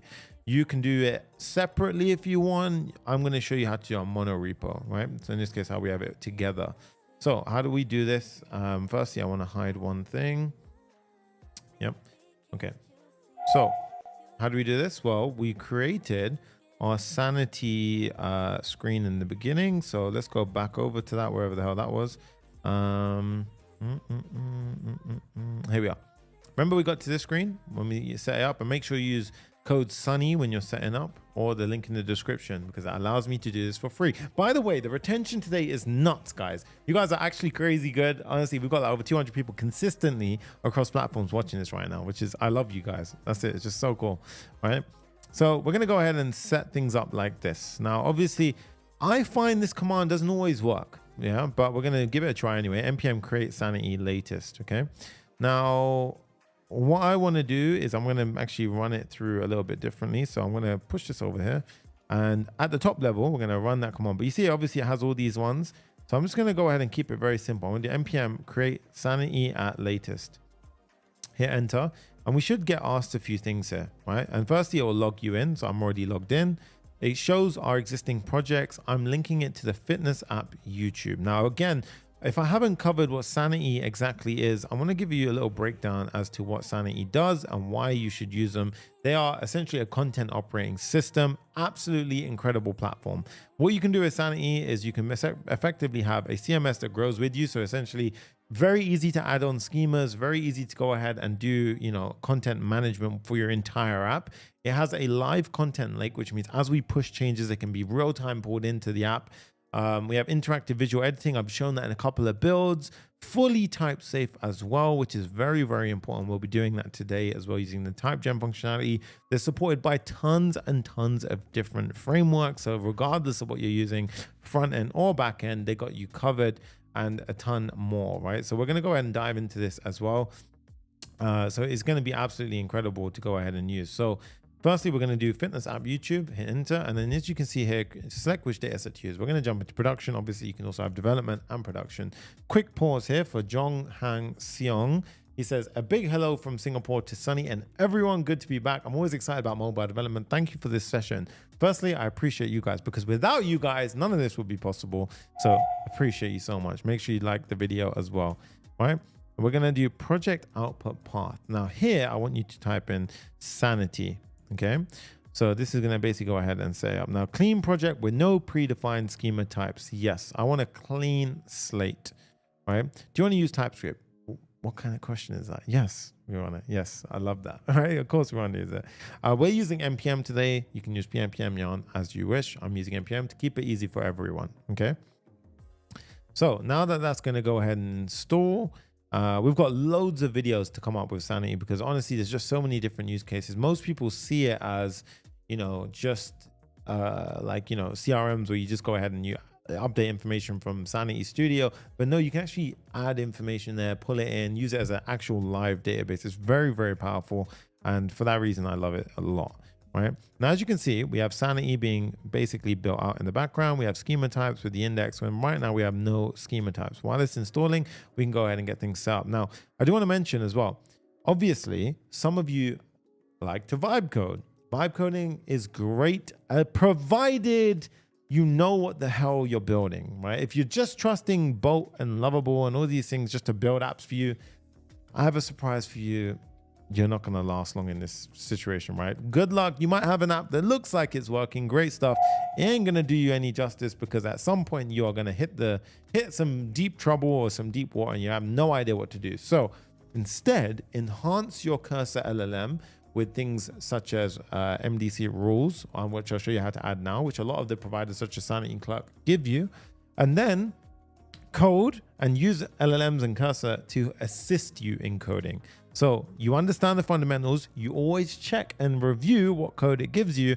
That is the key to being a badass developer, not assuming that it's just doing everything correct for you.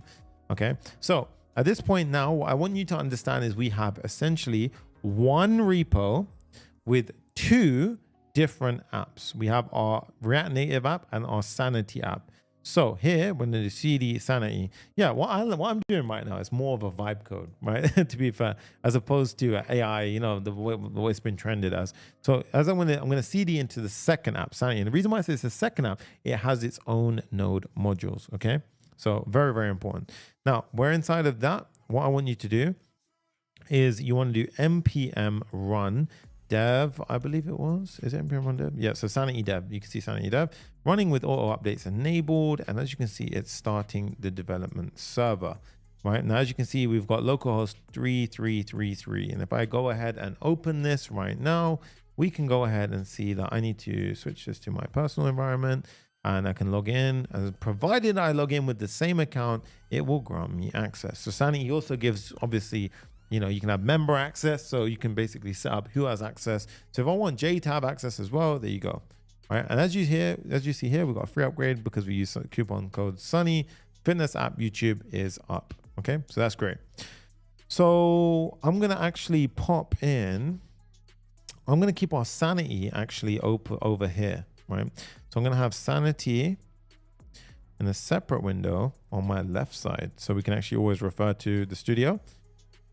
And then I'll keep it separate. Okay, so for now we can go ahead and just move that to something else.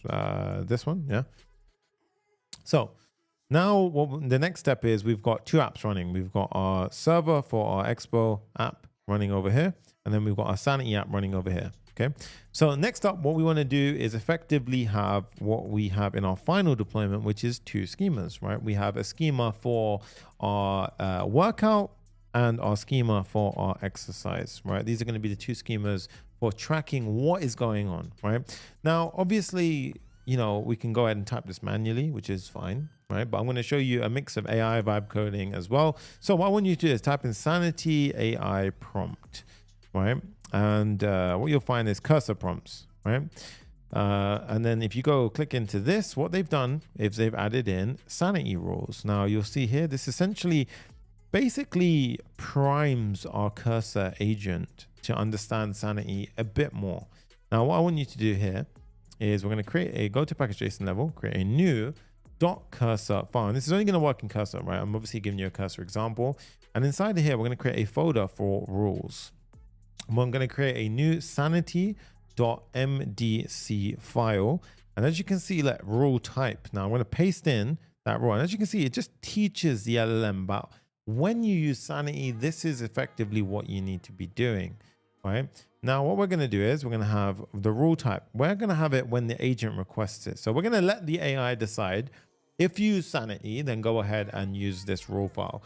And obviously we can give it an extra description to make it a bit more helpful for the AI agent. So in this case, whenever Sanity is used, use the raw file. Simple as. Hit save, close it. Obviously you don't need to do that, but I'm going to show you how it can be beneficial to you. Okay. So in this case, if we have Sanity schema types, obviously we have the index here. So inside of our schema types, I'm going to create our first one, which is going to represent our exercise. Okay. So an exercise, for example, a barbell squat, has a name, a description, difficulty level, exercise image, video URL, and active exercise toggle. We don't actually use that, but still I'm going to add it in, right? And then in this case, we're going to go ahead and put in exercise.ts. Okay. Now here, what we're going to say is I could go ahead and, you know, read the documentation and all that kind of stuff. But in this point, what I might do is I might go ahead and do Command I, pull open this, and I'm just showing you how you can do this, because obviously I want to teach you the latest and greatest as well. And AI definitely has a beneficial side to it, all right? So at this point, what I want you to do is, and guys, remember that there's literally 200 people plus watching right now, and there's not 200 likes yet. So destroy the like button right now. Go and destroy the like button and make sure you're subscribed if you haven't already. I'm going to wait. Go hit the like button right now. Thank you. Appreciate you. In that case, because honestly, there's so many people watching, and it helps people. It helps me do this more, and it helps more developers get reached out to. So thank you so much for doing that. Right, at this point now, we're going to go ahead and create so I'm going to say create an exercise schema with following fields, right? So create a sanity exercise schema with the following fields. We're going to say it has a name, has a description, difficulty, with 3 options. Let's say beginner, intermediate, don't even spell it right, advanced, right? AI knows what I'm talking about. And then we have the image, and then I'm going to have a video URL. I'm just going to say it's a string value, and then we're going to have is active, right? And this is a Boolean, so is active, and let's just say it's a Boolean roughly, right? So you can see I could just describe my problem to it. It already has reference to the file. I can pick which model. I like using Claude 4, and then generate. And of course, cursor is paid, right? That's absolutely fine. But in this case, I like to pay for it. I use it a lot. And as you can see, look, now it's decided, oh, maybe I should use the sanity rules that Sonny gave me before. And as you can see, it understands what it can do. So it's thinking about the problem. It's understanding how to do it. Obviously, you can do this in many ways. You can go ahead and read the documentation and write it for yourself. But in this case, you can see it's actually using it to decide how to go ahead and write what we've asked it for. So you can see this is actually the thinking step for Claude 4. Code FM says, what I see vibe coding as idea, mind, main core functions. I write code for landing page. I ask VO to help take care of Copilot customer. Yeah, so the way I would say it is, look, in the end of the day, what I use it for is I use it for assisted coding. So it's definitely like assisted coding. It helps me code way faster, but it doesn't replace anything I do. So anyone who says it replaces devs, in my opinion, it's just naive. It's very naive. It's just not the case. Okay.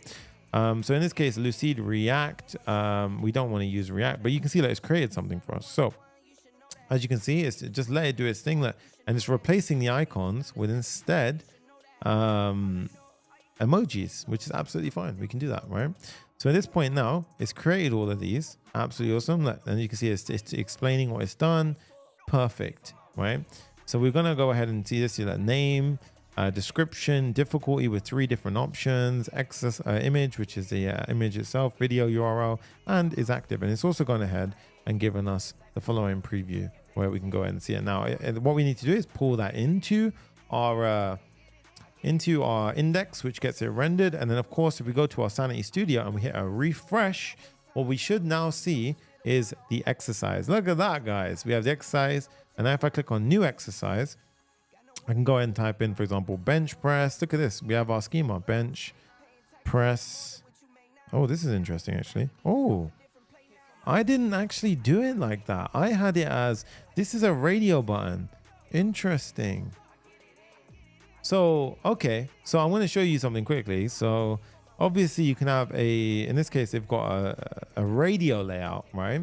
Which is one way of doing it. So you guys can see for yourself, that's one way of doing it, which is cool. I didn't even know that was a thing. Or you can have it as what I've done here. It's just a drop down box, but I don't know which I prefer. Type string. I think I prefer this. So if we get rid of the layout, it genuinely becomes a drop down box. So if we were to go back, it'll become a drop down box like so. However, honestly, I think I prefer the radio layout because it just gives you a bit more of a, okay, I have 3 choices. So that's much better. Thomas Fur, yo, what's good? This is sick. We got some OGs turning up today. What is up, guys? Good to see you. And also, we just passed over 200 likes. That's what I'm talking about. Keep destroying that like button, guys. Right? So heading back into the Sanity studio, let's go ahead and say the OG compound lift for chest, right? And then you can say difficulty level. Okay, let's just say it was a beginner. Let's just say it depends, right? Beginner for now. I'm going to upload an image. So I'm going to quickly select an image. And I think I had a lifting image of a bench press. There we go. Yeah. So I've selected an image. We say bench press icon.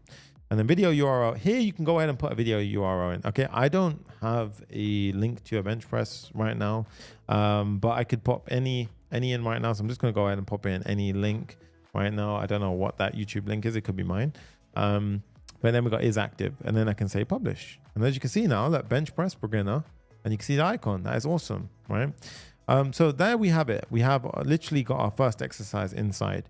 So this is our first schema, which is amazing, right? And you see how we done AI to help us out, right? Now, of course, what I'm going to do is go back into our schema types and do another one for the workout. So in this case, let's do it again. Let's do workout.ts, and we have our workout. Now, again, I can pull OpenAI and I can do the same thing, or I could rewrite it myself. But now we could say, now create a workout.ts schema, including the following. And I could just basically explain it. User ID, and we'll say this will be the user's clerk ID, right? And then we got the date, which is a workout duration in seconds, right? Because that's how we're basically storing. And then we've got the exercises, which is going to map to the previous one. So it's going to be a reference. So it's going to say a reference to previous exercise. However, with an array of object with reps, weight, and we're going to say weight unit. And I'm going to say option for there is going to be either pounds or kg. Okay, so that's going to be the exercise, and then we're just going to have a preview. Okay, and we'll say set up the previews as it makes sense. Okay, now let's go ahead and see what it does. So you'll have a think about how we're approaching this and so forth. What do I mean by the reference with the internal array of objects? This right here. These are references. So this is a reference to an existing exercise. And then we have these objects, which represent reps, weight, and different weight unit. Okay. So in this case, you can see that we've got the user ID, clerk ID of the user, date, workout date, which is of type date time. Then we have the number in seconds. So in this case, and we have exercises, which is the an array, which is, let's say, it's a reference to type exercise. Amazing. And then we have repetitions, weight, and weight units. So that one I want to change slightly. So I'll show you how we can do it. So what I can do here is I can say reps, weight, and weight unit. I can paste that in, and I can say, I want this in a sets array inside of a sets array. Okay, so I want that chunk inside of a sets array, and then we got the previews and so forth, right? And obviously, it's given us some nice little, a preview that we can go ahead and see. So inside, which makes immense sense, tracking multiple sets per exercise. Let me update the workout schema. Amazing, right? So then you can see for yourself. We'll let that do its thing in a moment, and then we'll obviously pull that into our set. So in this case, look, you can see we have the reference for the exercise, and then we have the sets, which is an array. Amazing. That's what we wanted. And inside we have an object, which is exercise set, We have the reps, the weight, and the weight unit with the radio button there, which is actually much nicer with the initial value as well. And then we've got a preview for that object, a preview for the outer object, and a preview for the main object. Amazing. Let's hit save. Now, go to our index and let's pull in our exercise. And you can see it even did it for us because it knew that we were going to do that, right? So now we go to workout. Let's go ahead and track an exercise. So user ID, ABC123, workout date. We can go ahead and pick one today, for example, this time. Duration, let's just say it was, I don't know, 3,000, which is, I think, an hour. Workout exercises, add items. We have our exercises. Let's go ahead and see. It will list out all the exercises. So bench press. Let's add a set. Okay, repetitions. We did a set of 10 on 100 kg. So 100 kg. Okay, boom. And then we have a set. Let's do another set. 10 on 100. And anyone asking, yes, I can do that, right? So 10 on 100. And then, so the only thing is it done it like that. Now, I actually wanted it, I believe, as separate exercises. Oh, no, that's correct. That's absolutely correct. Yep, that is correct. So we actually wanted it. Yep, it's done it right. Perfect. So bench press, 2 sets. And then if we had another exercise, so let's add in one more exercise. Let's add in, for example, what images do I have? Let's see. We have I think we had bench press, lat pull down, squat. Let's do, for example, lat pull down. Let's do lat pull down. And let's just call this intermediate for whatever reason. Grow them lats. Grow them lats. Image, lat pull down icon, video URL. Let's just say that one didn't have video URL. Publish that. Head over back to our workout. Head over here. And let's go ahead and say we track that as well. So, okay, now we have a lat pull down. Lat pull down. And let's go ahead and track a rep. So let's go ahead and say that was 5 reps of 5. I'm just again throwing random numbers there. Intermediate, that's because it was drafted. So we're going to have to actually publish that one. So you have to publish. If you're doing a reference, you have to make sure it's published. Okay. And just like that, guys, we have our bench press and our lat pull down. Amazing, amazing stuff. Okay. Obviously the icon is not showing there. So you can also have the preview of that if you want it. Right. But for now, I think it's pretty good. Like 50 minutes, 2 exercises. Awesome. All right. Publish that. And we have the ground basis for exercise and our workout. So the next step is we want to be able to query against it and we want to be able to push information into it. And as we do that, we're going to build out the entire app, the presentational logic and all that. We're actually doing incredible for timing as well. And the viewership is exploding right now. So it's actually crazy. We've got 250 people across platforms. Quick little water break. And I love and appreciate all of you. The only thing I'm not happy about, you forgot to hit the like button. Go and hit the like button right now. And then let's carry on. So in this case now, we're going to go ahead and do, we've got the workout looking good. Awesome stuff. So pulling back the app. So let's go ahead and let's think about this. Firstly, let's do the exercise screen. I think that's the awesome way to start with this. And it's a great way to start pulling it in. So first thing I want to do is I want to set up Sanity's TypeGen, because obviously we have a schema here, but I want to go ahead and make sure that we are actually pulling in, that we're type safe. So how do we do that? So we go over here, we say Sanity TypeGen. And what we have is a nice little Sanity TypeGen tool. Eventually this will literally be built in, I guess, but for now it's a little bit of setup, but it works. So what we want to do, I believe you can, Thomas. You can deploy to multiple places in Europe as well. Just check it out on the documentation, but I'm sure you can, right? So there is a process here. Wherever we change the schema, we're going to have to go ahead and run this one command. So I'm going to split again. So we have the 2 apps running, and then we have a second one. Obviously, I want to cd into Sanity. Make sure you're inside of the second app. Remember, we have 2 apps running. Here, what I want to do is I want to say, with the first command, which is Sanity schema extract. Okay, so let's run that right now. Sanity schema extract. And what you'll find is if you haven't got the Sanity CLI installed, you just have to install it. You can see extracted schema to Sanity schema JSON.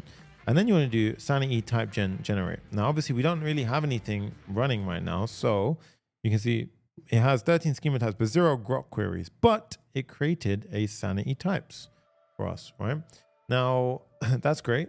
So you can see here, it's created Sanity types. And as you can see, we've even got the, I believe it's the workout and so forth. See, look, type workout.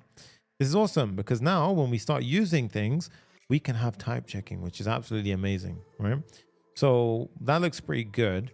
The only thing we have to do is add in a Sanity TypeGen file. So what I want you to do is add in a Sanity dash TypeGen.json file. And this is all in the, you know, this is actually in the documentation. I'm not just making this up. You can go ahead and add in the following path, and you basically want to point up a level to source, and you basically are pointing at all of the main app code, right? Then we've got the schema, and this is also a reason why I wanted it in a mono repo function, okay? Now, if we do the command again, so you notice how it's always the 2 commands. I don't want to have to do it every time separately. So what I can do now is I can actually go ahead and do something like TypeGen. And there I can say Sanity schema extract and Sanity TypeGen generate. And then with that, I can just say npm run TypeGen. And now it will run those 2 commands one after the other. Okay. Ramdeep, what's up? Because good evening from India. What's up, man? Good to see you. Right. So there we go. And you can see that it generated it into source lib sanity types. Now, why is that so important? Because what it just did, guys, is it went into source lib types. And now in our app, we can read from it. 2 hours gone. Love the energy. That's what I'm talking about, guys. Absolutely awesome energy right now. I'm just going to go ahead and make my AC bloody warmer because I am freezing in this apartment, probably because my energy high, to be fair. So at this point now, we're going to go ahead and create the next step. So what I want to do is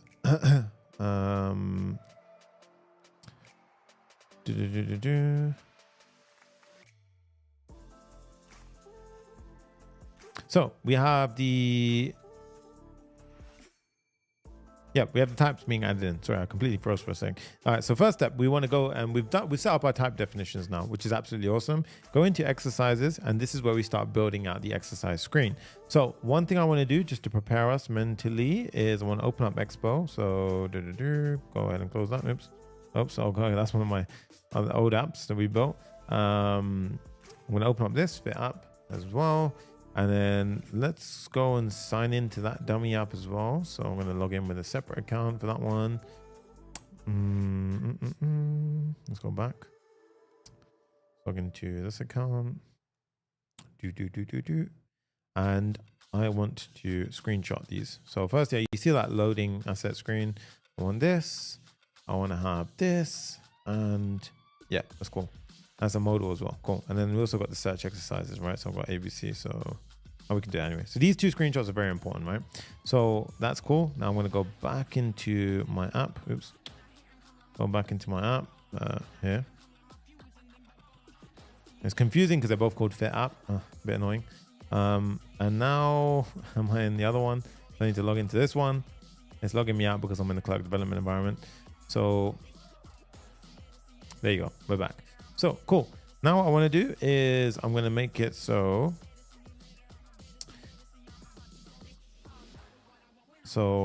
I'm going to go ahead and have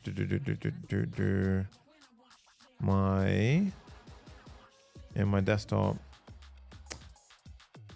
these 2. Pull these open. Close this. Okay, we're back. So I've got the Russian twists, and then I've got the library. So let's go ahead and pull that library in. So obviously we need to build this screen right now. That's what we're trying to do, okay? So let's go into our exercises screen. So we're inside the exercises. Here we have the profile tabs, exercises screen. So here, instead of exercises, we're obviously going to build a full functioning app, okay? And obviously I want to actually change the music. Actually, this is kind of all right. Not nice. But we've got the safe area view. Let's change the background to 50. And then we've got the header. So the header section. So let's go ahead and start building out. So for the header, we've got a view. I'm just going to pull this in right now, which is going to be I'm going to pause it, explain every single part of it, right?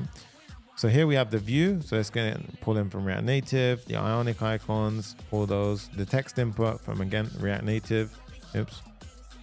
And then touchable opacity, again, from React Native. Now, search query is a piece of local state. So it's going to be a search query, import that from React, and there we have it. So now with these alone, if we hit a refresh, we'll see exercise libraries. Go back here. And then you can see as we type into this, we set the search query. And just to test that it works, you can go ahead and do that. Now, that is really nice, right? We've got everything working pretty clean. And we've got the search bar looking pretty cool as well. Now, if you do Command K, you see it works as well. We don't need to worry about a keyboard avoiding view because it's always at the top of the screen, right? So that's already pretty nice. Now, thank you so much for the support, Sangha code. So we've got the header looking pretty clean. Now we want the exercise list, okay? So for the exercise list, what we do is inside of React Native, we use something called a flat list. Now there are different ways of doing this, but the flat list is an awesome way of doing it. So what I want you to do here is we're going to essentially render, it's one component. Okay, so it's essentially, I'm going to slowly bring it on. So it's one component. And what it has is it has data, which is going to be known as filtered exercises. In this case, we're going to have something like that. But for now, we can just have an empty array. We're going to render each item. Now, each item is eventually going to be something called an exercise card. And obviously, we're going to have Expo router, right? And then we're going to have also, firstly, I need use router. So here I've done like so. Oh, this is such a tune. So we have use router. So, and then exercise card we're going to go ahead and create. Obviously, it's going to freak out if I refresh. Then we have something called key extractor. And we've got a little bit of extra styling differences here. So key extractor, basically how everything in any mapping, whenever we map things out, whether it's React, whether it's React Native, but essentially you always want to have a unique key for each item, right? So a quick Andre Smith goes, sorry, I joined late. Which database we're using? We're storing everything inside of Sanity. So we're querying from Sanity, we're storing in Sanity, right? Everything is Sanity, right? Show vertical scroll indicator, that's fine. And then render item. And then we're also going to have something called refresh control, okay? We're going to have refresh control, and this is going to be the pull to refresh function. And then we're going to have, if it's empty, what happens then? Okay. So if it's empty, then what happens then? So try adjusting your search, your exercise will appear here. Okay. So now let's go ahead and set all these up. So first things first, we want a refreshing piece of state. So in this case, we got that. And then on refresh, we need to create a function for on refresh. On refresh is simply just going to go ahead and call fetch exercising. So in this case, we're going to have on refresh. And of course, fetch exercises is the most important thing because it's the one that pulls everything for us. So fetch exercises is an asynchronous arrow function. We have a try catch block, right? So essentially all we're doing is two things here. Now, the two things that we're doing here, however, are very important. Number one, we're going to have an exercises state, right? So we're going to go ahead and pull that there. And we're going to have a filtered exercises state. So in this case, we need to fetch the data from Sanity. So here, what we do is we fetch from exercise from Sanity. Now, client, we need to set up. So I'll show you, we can set that up. And then we need the exercises query, okay? Now, for the query, we're going to use something called Grok query language, which is how we essentially query from Sanity. You didn't finish your train of thought on key extractor. I thought you were cut short by an incoming message. Babatunde just messaged as well. So by the way, okay, so let's finish that one first. So key extractor, by the way, for flat list, every time you're mapping through anything in React Native, whatever the case, when you have a list of items, you want to go ahead and make sure each individual item on the list has a unique key. This is why we have a key extractor in this case. Or in React, you just simply have a key when you're mapping through something. Everything should be different. The reason why this is so important is because React works off of re-renderings. So if something changes, it calculates what to re-render, and then it cleverly only re-renders that thing. If you don't add in a key, and let's say we've got 1,000 items in a list, what will happen is if one item gets added in, it re-renders the entire list to get that new item in. That's annoying. That's bad, right? If, however, you went ahead and added in the keys, it doesn't re-render the, let's say it's 1,000 items. It doesn't re-render the 1,000. It just re-renders the 1,001th that you added onto the bottom of it. Way more efficient. Imagine that can be a huge difference when you got a lot of data on the screen, right? So these things you don't notice with small apps, but these are like the production issues that can cause a lot of painstaking things in the future, especially if each component like the exercise card does something complex. It can cause a lot of issues. Babatunde, hope that answered your question. Sieran goes dialed in. Yes, he's dialed in because Babatunde spotted that. That is when I know that you guys are watching super well, right? Someone goes, isn't this better with React Router? Absolutely not. Expo Router all the way for React Native Expo development, right? So exercise card, there we go. If we click this now, we have loading exercises, and obviously nothing happens because we don't have anything happening here. So what we need to do now is fetch from Sanity. Firstly, exercise query uses the Grok query language. The way we do it here is we essentially go ahead and we do a query, something like this. Now, define query comes from Grok, right? So in this case, we haven't installed Grok, so we need to install that right now. So I'm gonna do npm I Grok, right? Grok is essentially a query language. Now, in this case, my node version is wrong, so I recommend you use npm. It doesn't break it, however, it's not ideal, so you're gonna use npm use 22. If you don't know what npm is, get to know it, right? So go ahead and set it up, and then you can go ahead and install it again. Just make sure you've done it. There you go, added the correct packages. So it added Grok. Oh no, God, I've added it in the wrong place. We need to uninstall Grok from Sanity. You see how I made the mistake? Uninstall Grok there. You want it inside of, you need to go up a level to the main app. Remember, two different apps, right? npm I, we are always watching Sonny. I appreciate you guys. Right, we're gonna npm install Grok. There we go. Now we add it in. There we go. And then now this will disappear. Boom. Okay.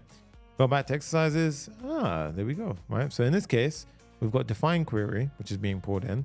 Define query is very important because it is how we are going to do type matching every time we add in a new query. Okay. So in this case, first you set up the client, then we can worry about the type definitions. So what we want to do is inside of our source, we have a lib and we have sanity where we have the types. Inside of there, I want to create a client.ts file. Now here, what I'm going to use is we're going to use this @sanity client library. So @sanity client library. Oops, @sanity client npm. So what you'll find is Sanity has an awesome client library. They also have an app SDK. You can feel free to play with both, right? We're going to mess around with this right now. Updated 18 days ago. I mean, fairly popular. Okay. So in this case, if anyone who wonders, oh, should I use Sanity? Yeah, it's a great app, right? So npm install Sanity client. Boom. That's why you should never believe when people say web dev is dead or you know, native app development is dead, because okay, tell that to the 819,000 people downloading that library. There you go. Right, there's enough jobs in the world. npm install. The problem is the quality of your skill isn't high enough. Upgrade your skill set, you have enough jobs. Trust me, right? So npm install @sanity client. That's why we have communities like Papa Fam, Zero to Full Stack Hero, because we take our devs to that next level. Nothing is undoable. Like nothing is. We can do anything in that community. We built. All of our students have built some incredible apps. Right, so npm install @sanity client. There we go. It's inside. Now what we want to do is we want to import two things: image URL builder, and sanity client. Now this one we need to install. This is going to be a helper function for us. So it's going to help us generate references to the images that we upload inside of Sanity. Okay, Babatunde, I appreciate you guys. Thank you so much for the explanation. God bless you. I appreciate it, man. All right, so we have this. Now what I want you to do is have your configuration. So remember when we set up Sanity? It's quite a while back, but it was over here, right? Go into next step, and then you'll see here we have a bunch of stuff. Here we have this. Go into next step, and you'll see we have the query, which explains how you can use Grok to go ahead and query the next step. And then you can see here, down over here, you have this config. Okay. Now this has all of the config, you know, stuff that we have. Now, yes, you can go ahead and pop these into a environment variable and make it Expo public for the environment variable. For simplicity's sake, we have a lot to do in today's build. I'm not going to do that, right? But you can, and you probably should, because when you deploy, you want your local dev environment to be development, and then you want your production one to be production as opposed to this, right? But for now, it's fine. But just know that that is the situation, okay? So what we want to do then is we're going to export const client, create config. So in this case, I actually want this to be the, so I need to change this. I need this to be config, like so, and then, yeah, like that, right? And then what I'm going to also do is have an admin client. Now, what does this mean? So effectively, we're going to have a client safe config, right? This is going to be used on the app. And then we're going to have an admin level client, right? This is used for backend, okay? And this one is going to be the exact same config. So we're spreading the above config. However, we're going to add a token, which is going to be Sanity API token, right? And this is not Expo public, Sanity API token. I'll show you how to get that in a moment. Then we have admin client, create client, admin config, okay? Now, after that, we have the image URL builder. So the final helper that we have is this one here. So we have a builder, which we initialize with this, with a config, so it knows where to go. And then we have this URL for function. So what we do is that we effectively pass in the source. And what we do is when we pull in documents from the Sanity's backend, we basically use builder.image with that source to rebuild a URL that we can then render on the screen. Okay, so that's very important to go ahead and use. Guys, absolutely incredible retention for this entire video. Literally crazy viewership right now. Just hit the like button, because this is literally going to help it go to as many developers as possible. Literally, I'm so surprised with the retention. It's incredible. I'm going to keep bringing React Native content. I can tell you guys absolutely love it. Right. So in this case, now what we do is we go back and we import our client. Now hit the refresh button and oh, we have an issue. So hit a solid refresh firstly. Exercises, loading exercises, and then it will probably die in a moment because we don't have anything rendered here, right? So obviously nothing's happening here, but what we can do firstly is we added in a new define. Every time we change this, the schema, or anytime we add in a defined query, what I want you to do is cd into sanity, and then I want you to run TypeGen. So run TypeGen. And what you should have now is one more query. So it should say 13 plus 1. So 13 schema types and one grok query. And how do you know it worked? Go to your exercises and you will see this exercise query result. Now, important point, this name right here, exercise query, this has to be unique for every single time you create a query with defined query. If it's not unique, your TypeGen will fail. All right, so I'm saving you hassle, saving you headache. That will happen. Okay, now if I type in exercises dot, and let's just get, I'll go into the first object. Now you can see, look, I have all of the fields from Sanity. So now we can be type safe. And again, even for your exercises, you can even go ahead and type safe them if you really want to. So you can go ahead and say lib sanity type. And now look at that, guys. We have type safe everything. Cool, right? But in this case, I just want to go ahead and just make it a bit more simple for this. So filtered exercises we'll handle afterwards. But what I want to do is I want to create the exercise card so we can actually render out what we have. So go into source components, app components, exercise card.tsx, right? Now, for the exercise card, we're going to have a React Native functional component, exercise card. Cool. We're going to have 3 props that are going to get passed through. So what I'm going to do is I'm going to create an interface for those props, right? So going over here, we have an interface for the props. Again, for the exercise type, we can import it from our type definitions. Cool. Now over here, we can go ahead and pass in those props like so. And we can also go ahead and I'm going to have 2 helper functions, one for getting the difficulty color and one for getting difficulty text, right? What does this mean? It means if something is beginner, intermediate, or advanced, it will highlight it with certain colors. Same for beginner, intermediate, advanced for the difficulty text color, right? Or well, the colors, right? You can also combine these into one function if you wanted. It's up to you, okay? Now, after that, we're going to make this a touchable opacity with an onPress function, right? Now, here, what we're going to do is we're going to say, it's a touchable opacity, like so. And then we're going to import it from React Native. There we go. Okay. Now, just as a quick set, I'm just going to go ahead and import this like so, hit save and go to exercises.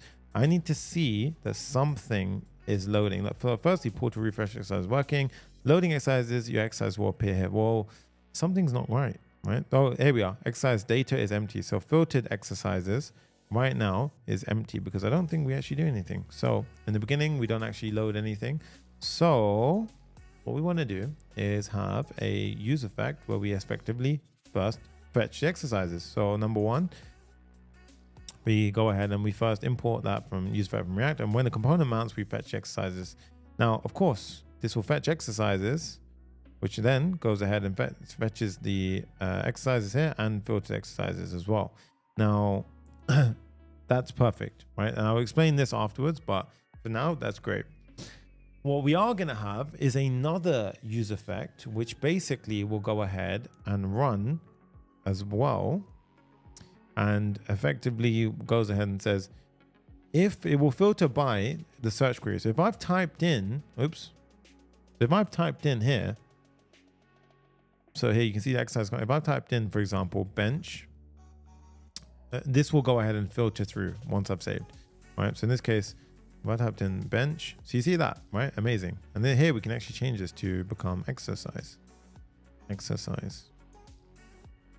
No, this is exercise type. Yep, like so, right? Now what you can do is you can say, like, for example, lat pull down, or if I typed in ZZZ, you see no exercise, but bench is there and so forth. Amazing, right? So now we have our type check-in. Obviously we're doing a client-side search, which obviously you can go further, make it Elasticsearch wherever you want. But for the exercise card, let's continue on. So for exercise card, we're going to go ahead and, yep, we've got this. Now, step one, we've got a surrounding view. So let's get rid of that. Doesn't look nice. Now it looks a bit better. Where's it? I mean, we haven't set anything up yet. So if we have an image, we're going to show an image. So in this case, we have an ionic icon. For the image here, we can do React Native. And then URL4 is for our helper function. Remember the one where we created previously inside of our Sanity lib client. So if we go ahead and do that now, boom, we have logos. Very nice, right? So that's really nice. Now after that, we're going to have another section, which is going to be for all of the details and the description and so forth. So let's look at that. So we have a flex one, justify between. We have two containers. The first container here, the second container here. Now, as you can see here, we have the difficulty text being rendered out, different colors showing and so forth. We have the description, and we also have truncating. Truncating is the reason why React Native is quite nice as well, because you have this built in, like number of lines too. If it extends that, it goes ... with an ellipsis, right? Amazing stuff. And of course, if we pull to refresh, it works. And why does pull to refresh work? You might wonder. If we go back to exercises now, and we go down here, refresh control is on refresh. Now, all this does is it basically goes ahead and fetches exercise. And it basically does is while it's refreshing, we set it to true. Otherwise, after it's done fetching, it goes ahead and does it again. Now, as you can see, all that does is it just refetches over here. Yeah, amazing stuff. So if I was to change that on the back end now, and then I've done a re-render. So in this case, if we go to lat pull down, I do 1, 2, 3. So 1, 2, 3, I hit publish. Now on this side, you see, if I go ahead and I pull to refresh, boom, 1, 2, 3, right? So really nice. So really, really cool way of working. You can also tap into the real-time live content link, which is via the app SDK. Feel free to go wild with that, right?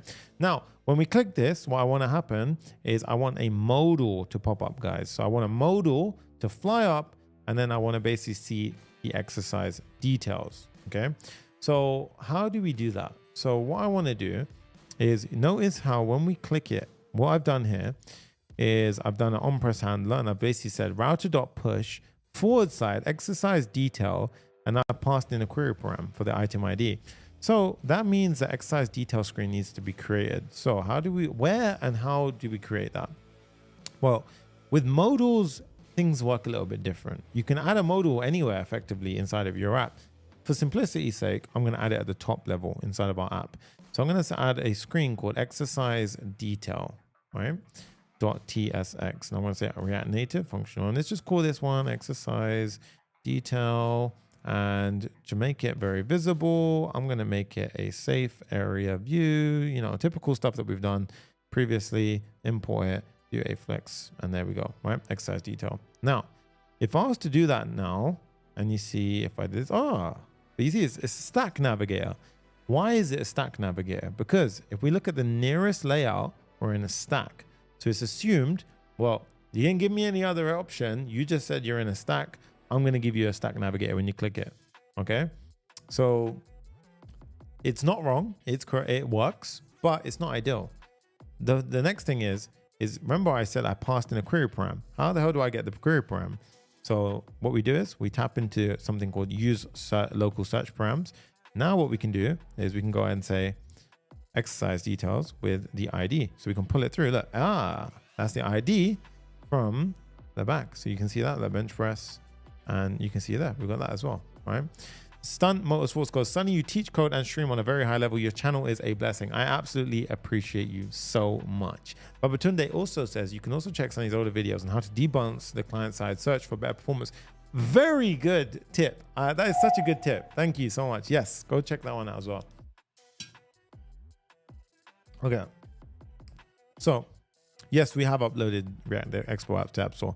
Can't give you the names. We signed NDAs, but yeah, we have. So at this point now, what we're going to do is we have the exercise details as well.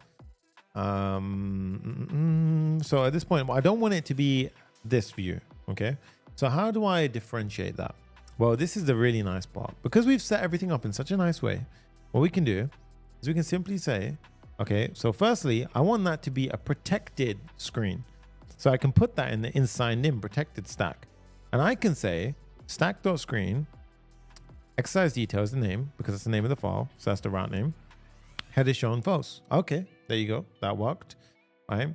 Now what we can do is we can also go ahead and give it some more options. Now, the really interesting one is presentation. Presentation. Now here you can see, look, I've got lots of different options for what I can do. I can do a transparent modal. Okay, interesting, right? I can do a regular modal. Now, if I hit the refresh, boom, boom. Oh, look at that. That is perfect. Look at that native functionality. Look, bam. And you know, you can swipe down, bam. The super, super nice, like a little card that pops up, right? So that is what I wanted, right? And then also I want to do gesture enabled. So gesture enabled is true. And I want the true. And I want to do animation type for replace is as push. You can do pop or push, right? So in this case, boom, right? That's amazing. Okay. Now, what we want to do as well is that's great. So let's create that screen. See, I prefer, so I think Expo, once you get used to the navigation and all that kind of stuff, it's sick because now you can never access that modal if you're not logged in, right? So it just won't show. It won't be an available route to route towards, right? But it's simple. Like once you understand how the routing and everything works, it's very simple to go ahead and get working, right? So what I want to do now is let's have the exercise detail screen. So how do we do this? Well, firstly, let's go ahead and make it a little nicer. Okay, that's good.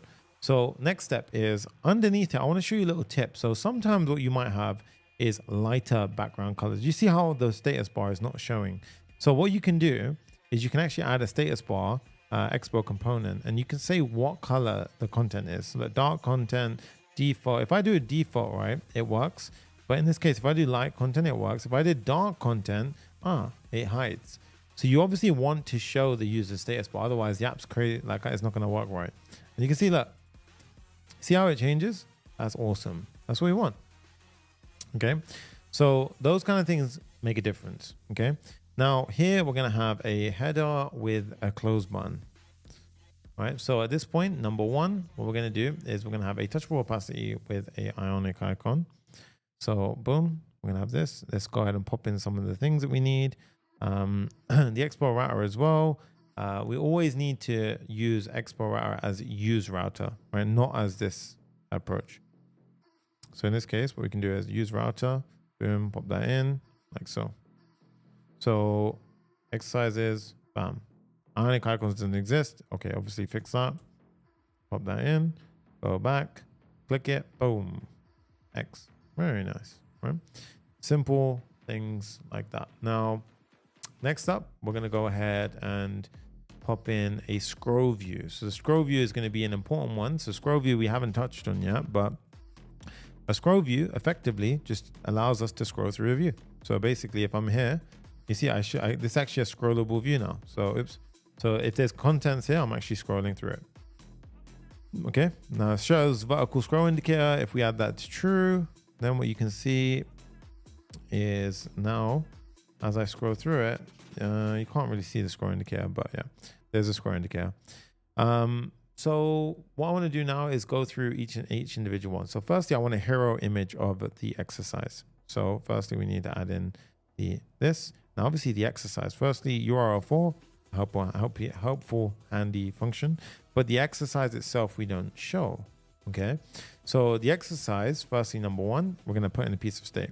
Okay. So we're going to have a piece of state for the exercise like so. And we're going to import this as well from our lib types. Okay.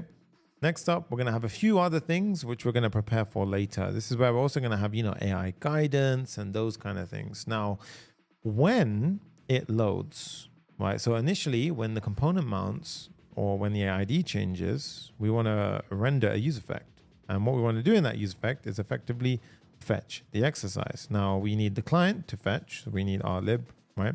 Then we need the single exercise query, right? Single exercise query, again, we're going to go ahead and pull that in here. This is our grok function. We're going to import that like so. We're basically querying for type exercise where the ID is 0, right? And obviously, because we're grabbing everything in this case, that's why we're doing it like that. So now what we can do is we need to run our TypeGen. So we need to actually go ahead and run TypeGen one more time. Otherwise, right now, before we do that, you notice how this will be any.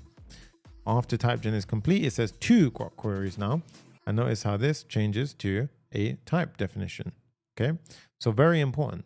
Now, at this point, what we do is if we hit a save now, hit a refresh, exercise, that pull down.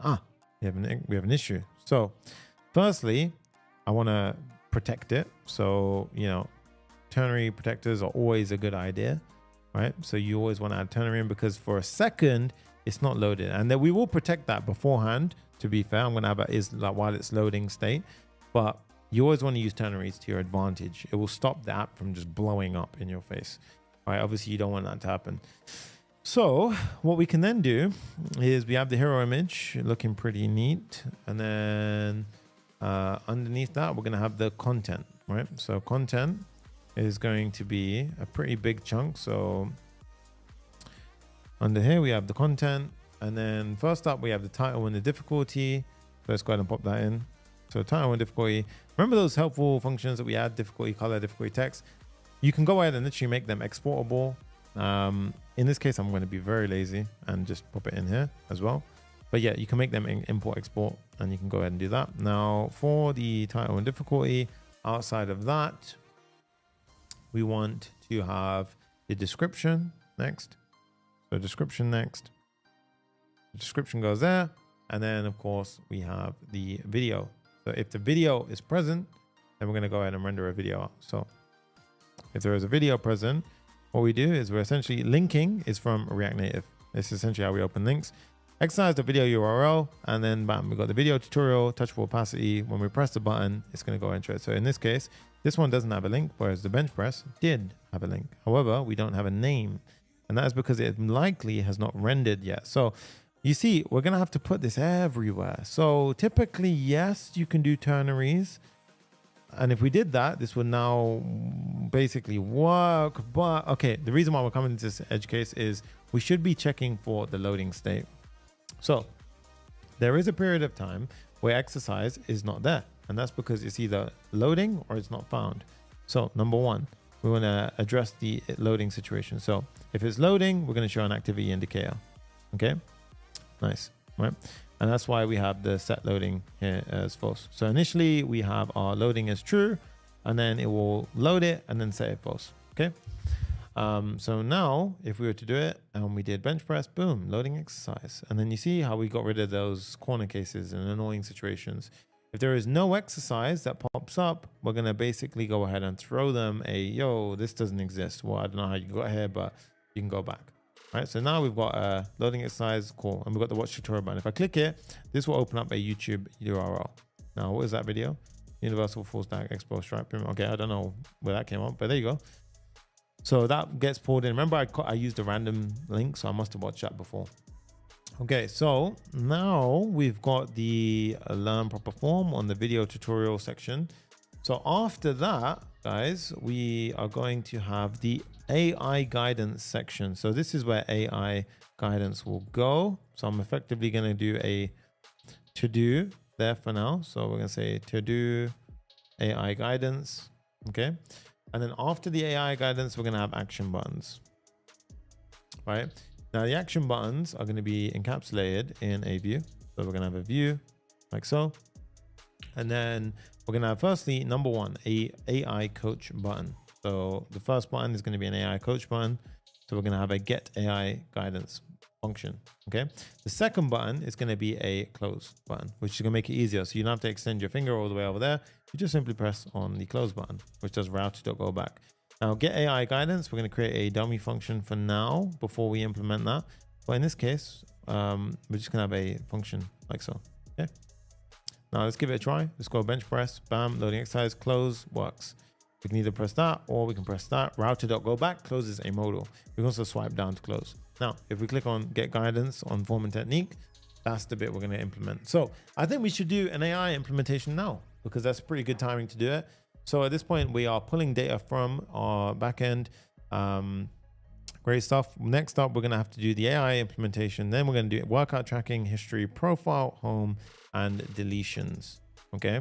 So we are currently 2:30 in, 2 hours 30. I reckon we'll hit a 4-hour mark. All right, let's keep going. The viewership is killing it. It's absolutely awesome. I appreciate every single one of you guys as well. Okay. So now let's do the get AI guidance functionality. I am absolutely freezing. I don't know why I make it so cold in my apartment, but it's just not cold. It's not cold. Too cold. All right. So the AI guidance. Now, if there is no exercise, we're going to simply defensive program stop, right? Otherwise, we're going to set AI loading to true. We are going to do the following. I'm going to add this in as a skeleton, and then we are going to go ahead and build this out. Okay, so we're going to set our AI loading as true. And of course, you can use the use transition hook if you want, right? So you can use both, but I'm making it simple for you guys, just using a simple constant changes state variable. All right, now what I want to do is I'm going to make a request to our backend endpoint, API/AI. It's going to be a post request with the exercise name. AI is going to think about it, do everything else, and then it's going to go ahead and give us a response. If there is no response, we throw an error. Otherwise, we get the data. We set the data to the message. Cool. Otherwise, we set AI guidance. So sorry, there was an error getting the AI guidance. Okay. Now, if we were to go ahead and press this, you see it's loading because obviously we set our, our down here. Where is it to if AI is loading, then it changes the state and stuff, right? We also got refresh AI guidance as well. So all we need to do is implement this API endpoint. Now, how do we do this with Expo? Because obviously we're building an app. That doesn't make any sense. Well, it's very cool actually. We have Expo API. This is very, very nice. API routes. Now these are functions which are literally created on server side, and then you can deploy with EAS or other hosting providers. Now other hosting providers have got loads of options here to do and so forth. But yeah, you can use pretty much any of the deployment examples, but we can basically have route handlers by using the plus API syntax, right? So as you can see here, we've got the plus API.ts extension. So how the hell do we do that, right? How does that work? So what I'm going to do is inside the source, inside the app, I'm going to have an API folder. Now you don't need the API folder, but it makes it easy to find stuff. So I'm going to have an API folder, and then inside of the API folder, I'm going to have my endpoints. Now this is /API, which is already there because we're in the API folder, /AI. So what I'm going to do is I'm going to do AI plus API. Now plus API is not seen as a file name. This, however, is seen. Okay.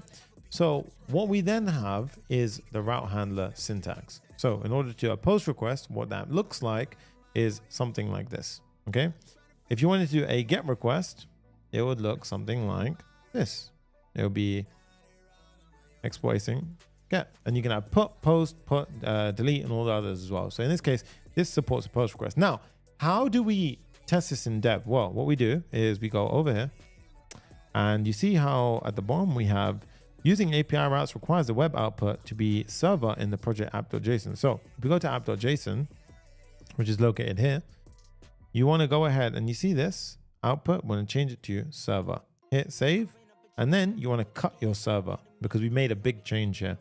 Then we're going to do npm run start, and I want you to pay attention to this terminal now. Pay attention here, see what it says, right? So it will not only go ahead and run, so yes, we're going to do that, but you see how it says web is waiting on localhost 8082. That is now working the way we wanted it. So first up, I'm press I, and it will go ahead and just make sure that's running. Hit R to make sure it's running. There we go. But now we have a web server running. Now, when you deploy, very important point, guys, when you deploy, you actually change your origin to your deployment URL. Okay, so whatever that may be, that's what you will change it to. But they make it very simple, to be fair. So when you don't actually have to think too deep about it. Right now, when we're doing local dev or anything like on this side, it's relative. So what do I mean by it's relative? Well, if it's the same domain, we just do /API, and then the origin in app.json becomes whatever we deployed to. So wherever we deployed to, if it was Vercel, you have the Vercel beginning URL, and then it would basically be relative to your origin. So you make sure you change that when you deploy. Okay, otherwise it ain't gonna work. Period. Okay. So now at this point, if we do that pull down, now here inside of our AI.api, so we need to do a couple of things. Firstly, we need OpenAI. So I'm going to go ahead and install OpenAI. So let's go ahead and make this smaller now.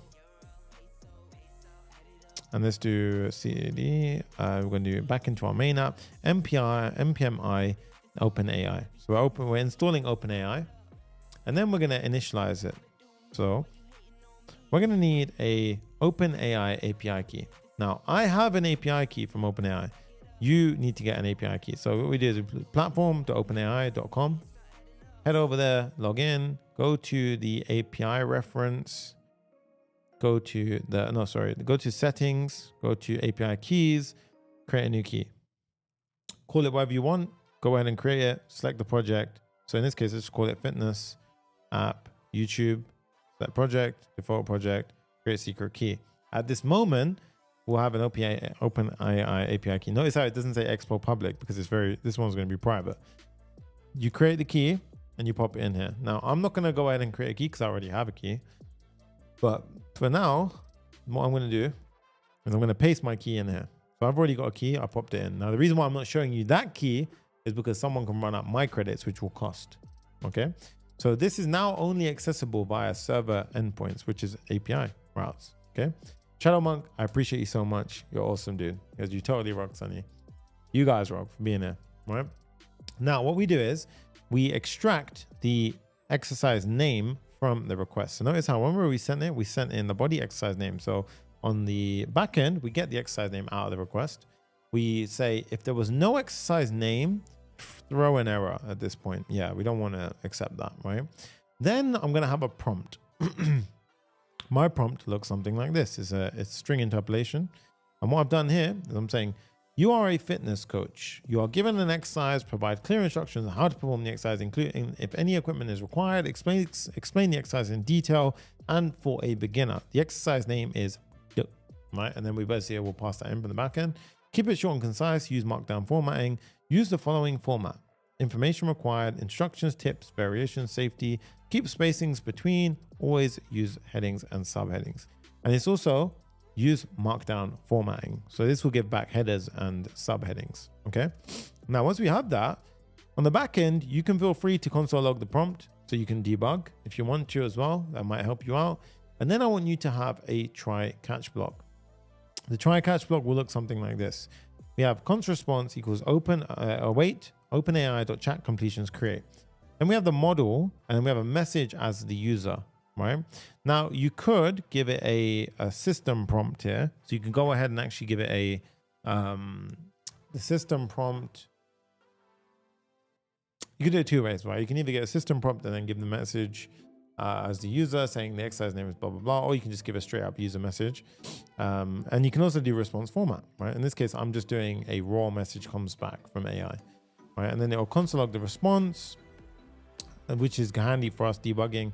And then we send back the response choices, message content. This is basically the text that comes back.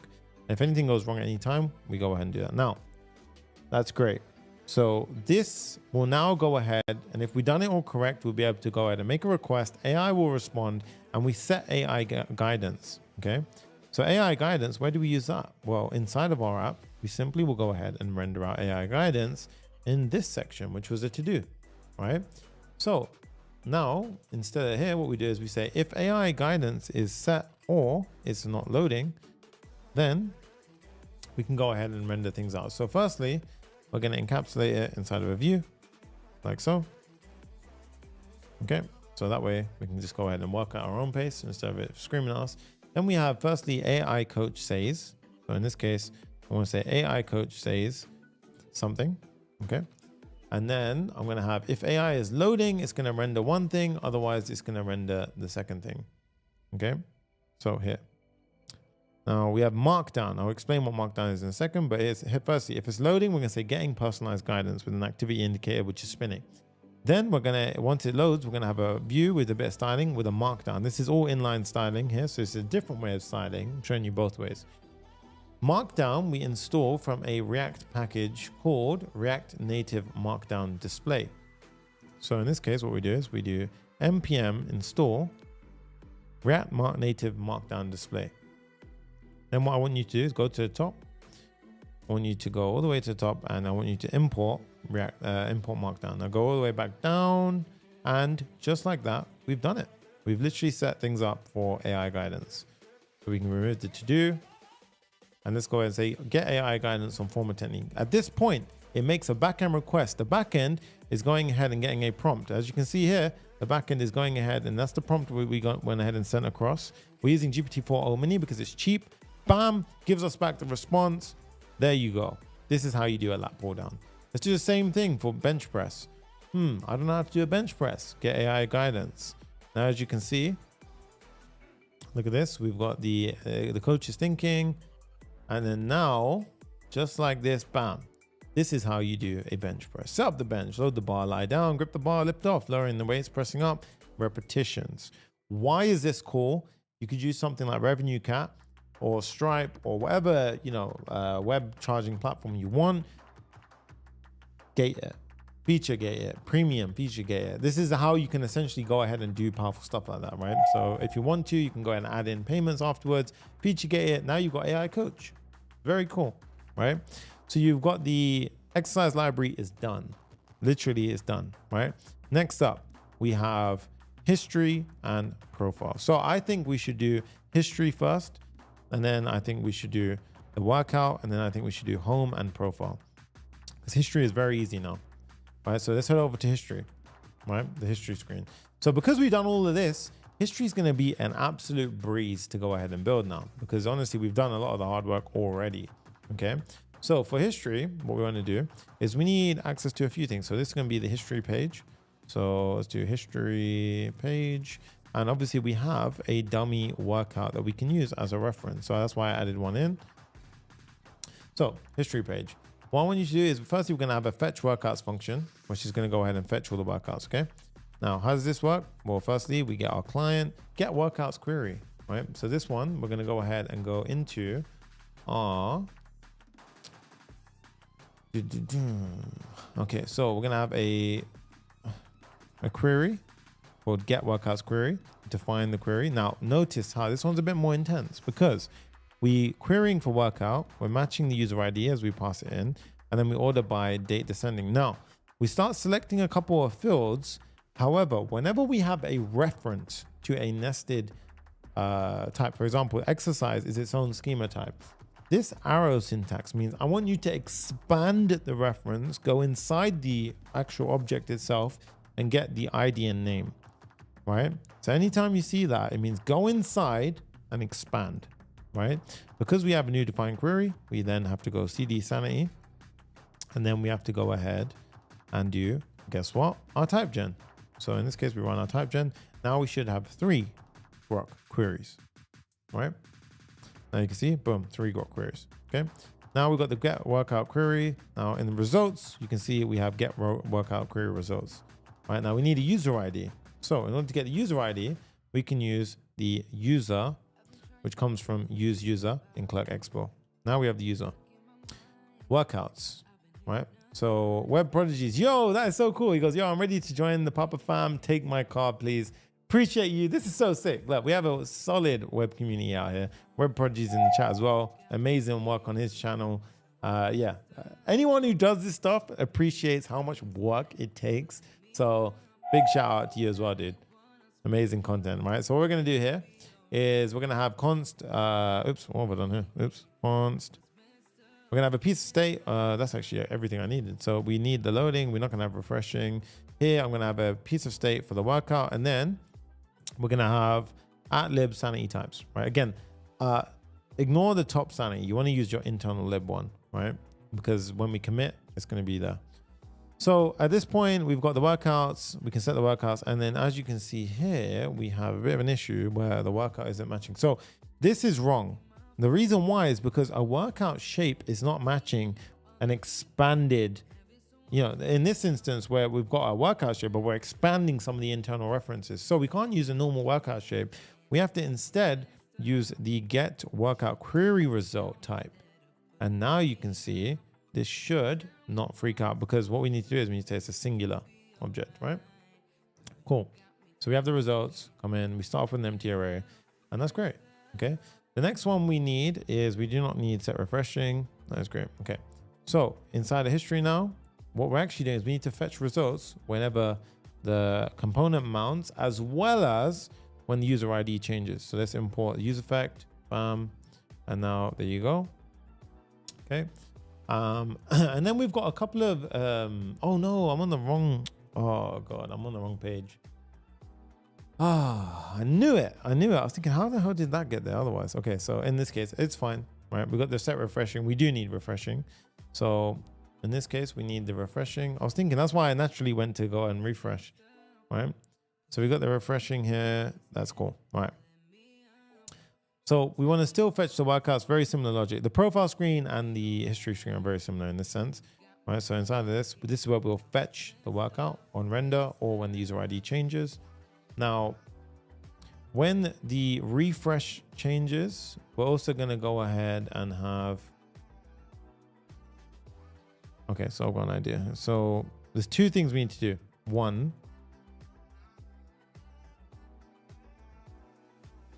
okay, we're going to support our app in a way that if you got redirected to this screen in any shape or form, and so for example, if you came to history and then the refresh parameter was true, yeah, if that happened at any point, because we are going to use that as a trick to navigate and refresh.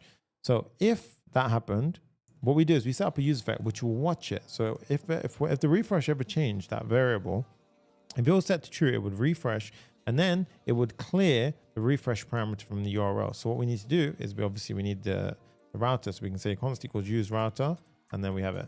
That way, if we ever got redirected to history, and say, for example, after we delete a previous workout, it will go to the history and it will refresh. And then what that will do is it will fetch the workouts again, right? So that's very nice, right? Kind of little trick. We're going to have an on refresh function, which we've already done, a format date, and a format workout duration. So these ones are a bit more kind of, yeah, they're a bit, to be honest, there's nothing interesting here. We have a date string, we format the date string, and we basically go ahead and we prepare it as today, yesterday, or it's going to go ahead and give us a date. Okay. So you can go ahead and feel free. You can even use a third-party library. I literally have no attachment there. Do as you wish, right? We're going to have format workout duration as well, right? So in this case, I've got another one here, which is format workout duration.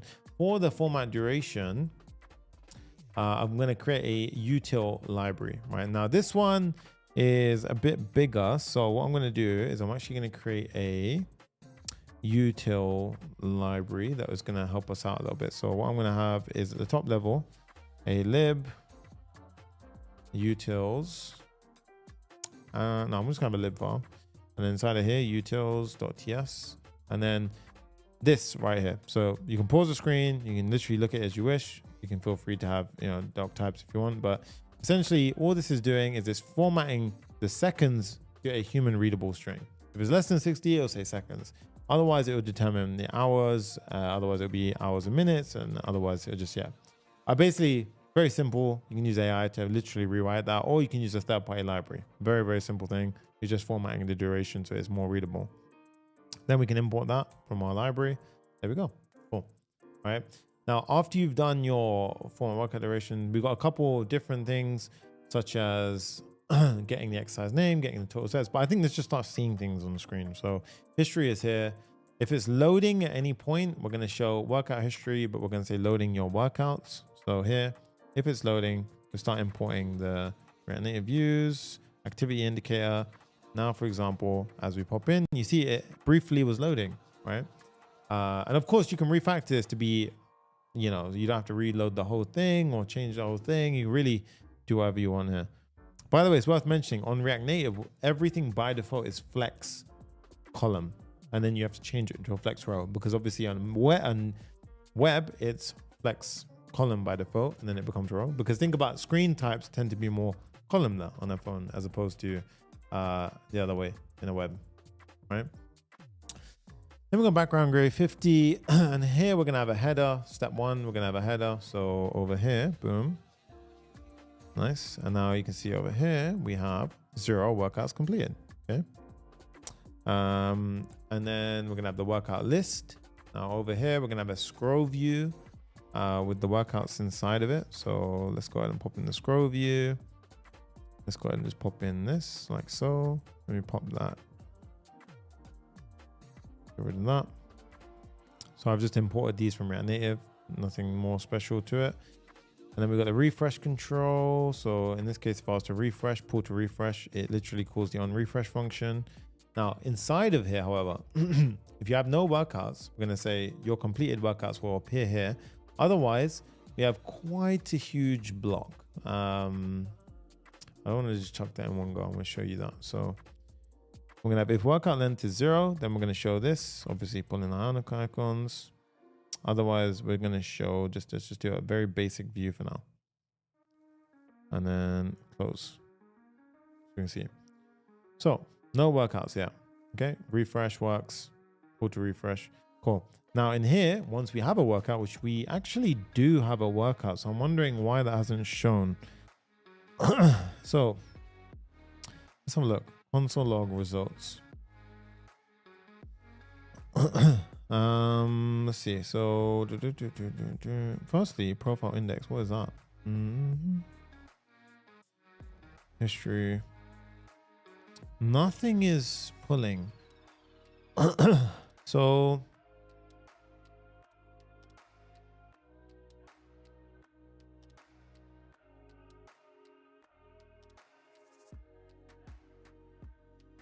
name is workout. Yes.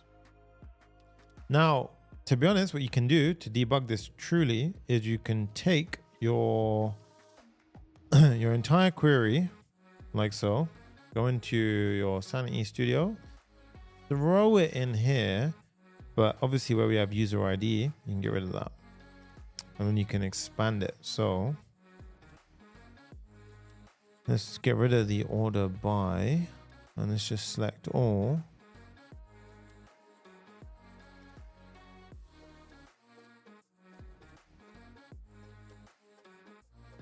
So firstly, it is there. So we do have everything there.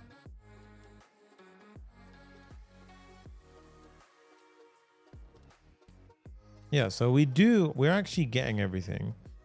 So it's definitely working.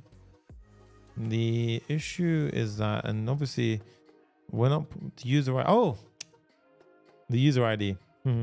So what we can do to test it is we can say console log user.id.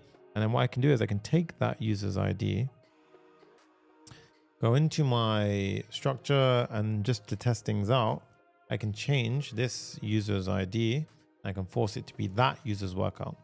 That's how you test it, right? Now going back over here, I can do a pull to refresh, and we have one workout completed, right? So a nice little debugging, little trickery there. And then you can remove your console logs. That is debugging in a nutshell, really. Nothing more fancy to it, right? You don't need to do all the special compiler breakpoints and that kind of stuff. Just sometimes the simple stuff works, right? Now with that, what we can do is we can have the view. Obviously this view is not correct. We want to have spacing between it. And then we're going to map through all the workouts. Each one is going to be a touchable opacity, right? So we're going to map through every workout. Yeah, we'll map through every workout. Each one's going to have a different workout ID, which is unique to it. So obviously when we map through, everything should be unique. And then we have a non-press, and then we obviously have a button. Now in this case, right now it goes to history, workout record. We don't have the page.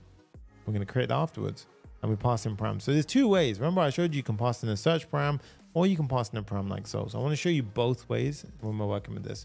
Now, number one, the workout header. So obviously we don't want to just see an empty thing like this that looks ugly. We want a workout header. So let's pop in a workout header like so. As you can see, you can literally pause the screen and see what we're doing here, but effectively it's just a bunch of layout, right? So we have an icon with a bunch of layout, and we use format date and format workout duration. Okay. After the workout header, we're doing the same thing for workout stats, and workout stats uses get total sets, right? Now for get total sets, we haven't done that function. So what does this do? What I'm going to do is I'm going to use special reduce function. This reduce function is more of a utility like helper. Basically what it does is we're going to say, okay, go ahead, go through every exercise. We have an accumulator, which starts off at 0. Okay. Now, well, it actually starts off at 0 here. And then what happens is it maps through every single exercise in the workout array. And it says, okay, total, which is our accumulator starting at 0, map through every single exercise and add on the number of sets. So sets.length. So imagine I done 3 sets. It'll plus it, and it basically racks up all your sets. So in this case, it'll be 2 exercises, 3 sets. So imagine if I did like 10 sets of whatever different exercises, that accumulator function will say, okay, you did 10 sets on a workout. Okay. We're also going to have another thing here called get exercise names. Okay. So in this case, I'll go ahead and get exercise names. So that's to get total sets. Looks pretty good. And now with that, I think we're effectively done. No, we're not. We need to have the exercise names. So workout stats is there. Underneath workout stats, we're going to have workout list. So workout list, let's go ahead and pop in workout list. So workout list, workout exercises and workout exercise length greater than 0. And then we're going to have a view, exercises, view, get exercise names, which basically is a function we created at the top, which just maps through all the names respectively. Yeah. And it basically just filters out, right? In this case, and we slice off the first 3, I believe. So this is for show only 3 exercises. You don't need to do this, to be fair. But you could just say, okay, I see what they're doing. So in this case, and by the way, when I say I see what they're doing, is because I actually used AI for this portion, right? So just to render it out quickly. So in this case, if you have 3, it'll be like 1, 2, 3 plus more. So plus, like say if it was -3, it'll be 3 plus 2 more, which is so it doesn't overflow and become a crazy long list if you've done a crazy long workout.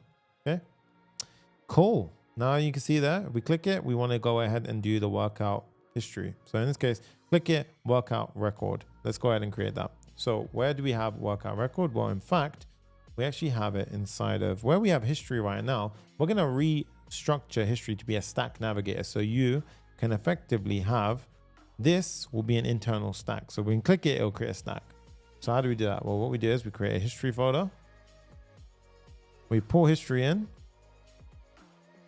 Bam. We change history to index. And now you can see, oh, it's not looking nice. This is a bit broken now, right? What we do then is we go to the layout. We go to, what we actually do is we go to our layout. We create an underscore layout file, .tsx. RFCE, oops, RFCE. This is going to be our layout. And this one returns a stack. This one returns a stack. Like so. And now you can see history. Bow. Works, right? History. There we go. And also the index is there. So obviously we don't want to have, we want to have a couple of screens here. So we're gonna have the index screen is known as title history, but obviously we don't need the title here. So we can actually go ahead and just say hide the header here. Cool. Yeah. So in that case, when we go to the second screen, then yeah, sure, I want a header, right? So in this case, I can have a second screen called workout record, and that one can be header shown true, but by default it would be true anyway. So in this case, now what we do is we create a screen to match that. So we do workout dash record dot tsx RFCE or React Native functional. And you say workout record. And now here, history, bam, done.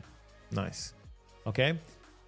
So we can do a few things at this point. So at the layout level, what we can do is we can change this to be, we can change this to be, I don't like the title here. So we can say header shown true, header shown, yep, there you go, workout record.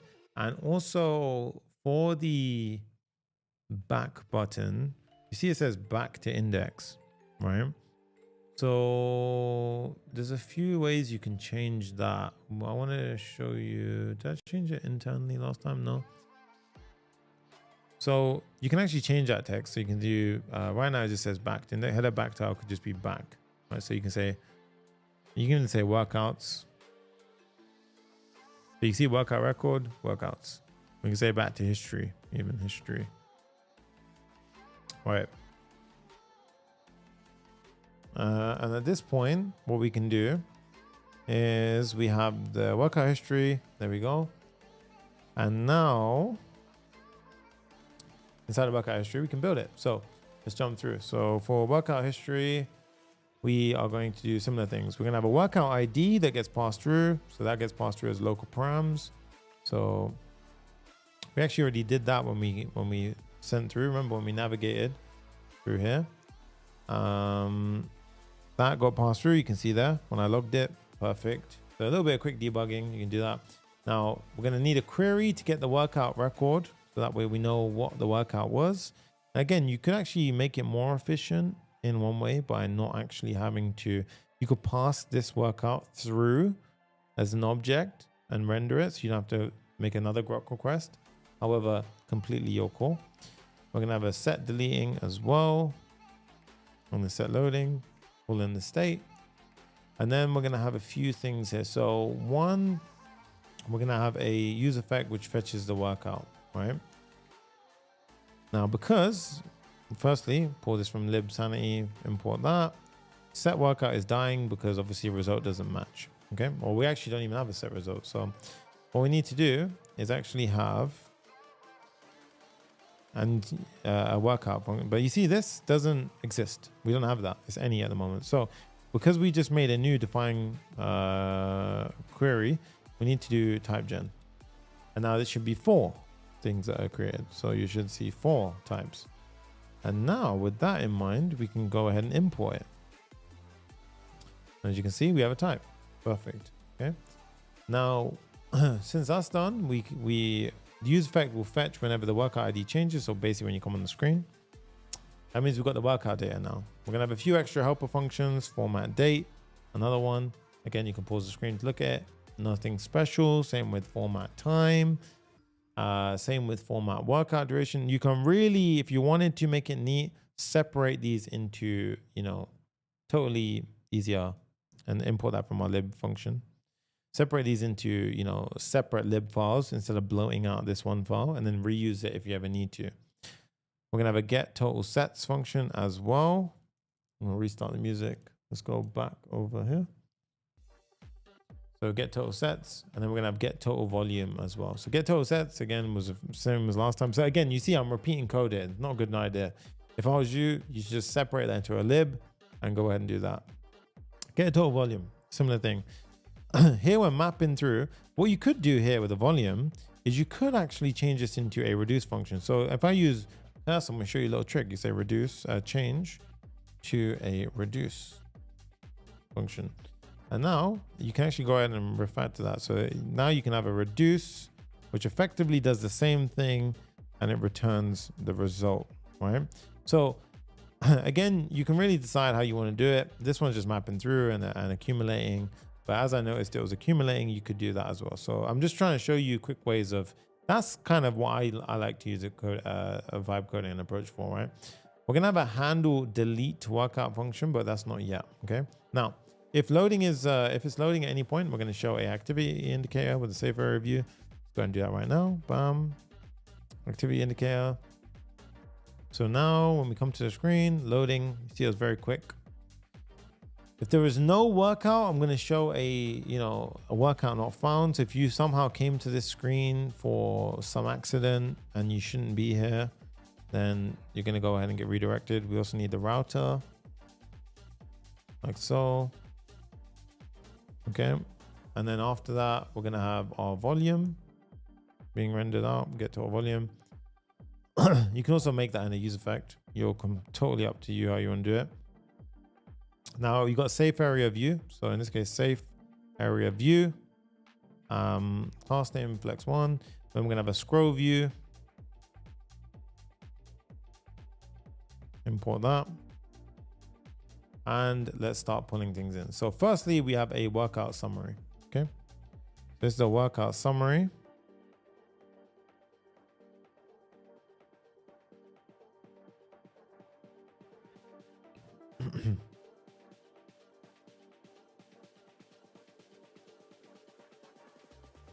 Summary up.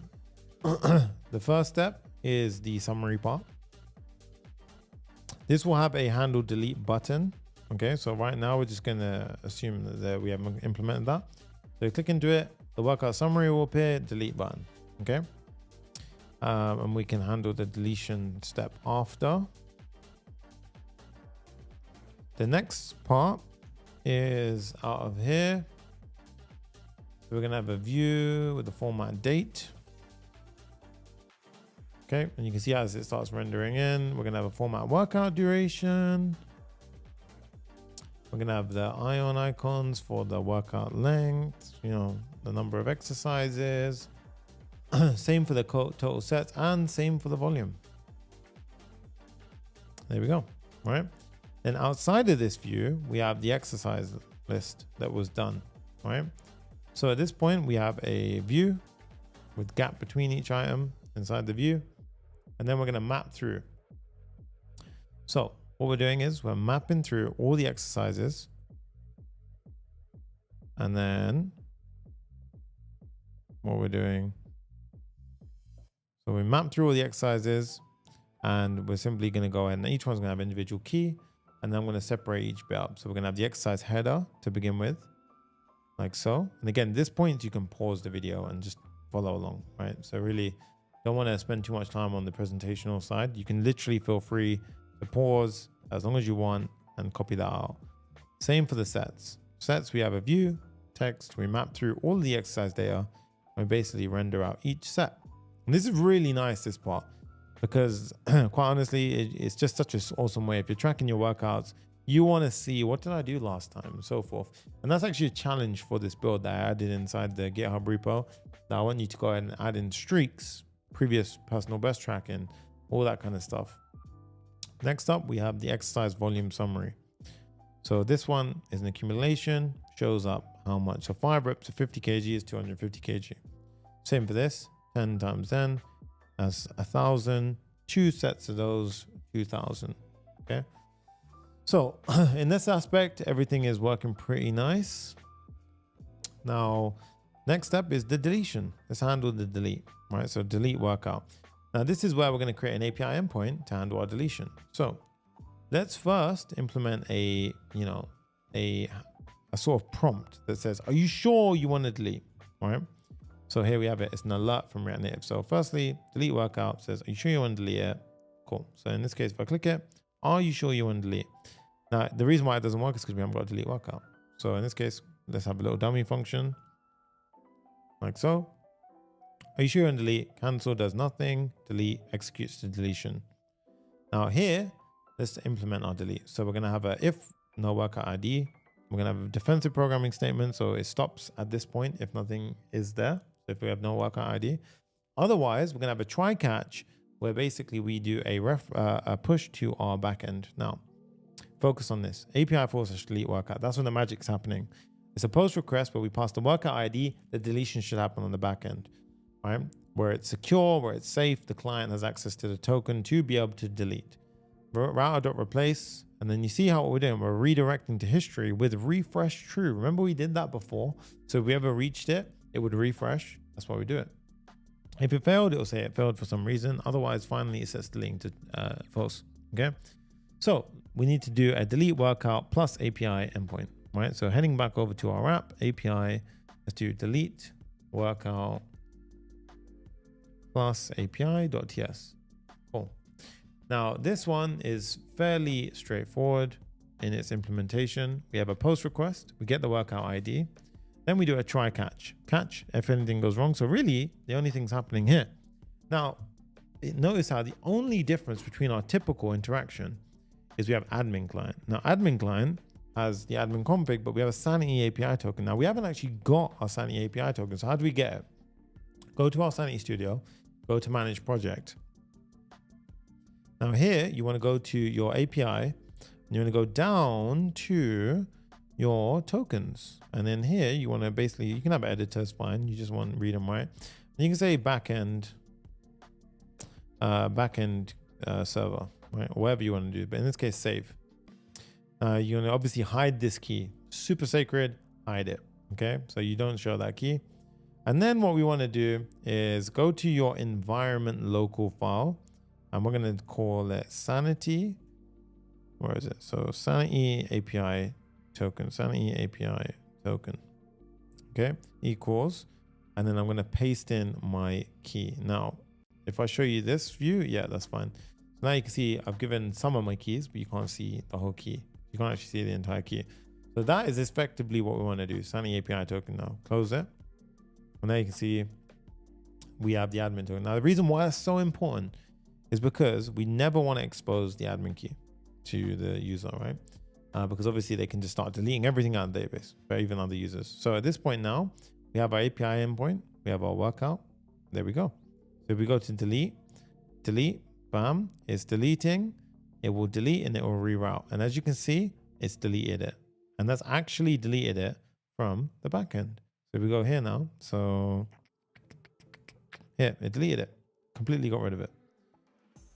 Okay, so we have our deletion. We have our first queries, mutations, the deletions all working nicely, right? So firstly, done. We've actually finished on the history front. That's amazing. The whole thing works. And you notice how the refresh worked perfectly. So what we want to do now is adding a workout. So adding a workout screen. So I want to go ahead and do that. Oops, what was that? All right, I want to go ahead and do that right now. So let's go ahead and do that right now. So yeah, what we're going to do is go to our layout workout. So in this case, what I want to do is workout. So inside of our tabs, yep. So you want to go to your workout. Yeah, workout.tsx here. Do on this screen. Right. Now, let's have first step. We're going to have a use router. And then we're going to have a start workout button, which all it has to do to start a workout is effectively push us to active workout, this screen. Okay. Now, a few things to get set up. We're going to have our safe area view. Nice. And then we're going to have a status bar, right? Dark content.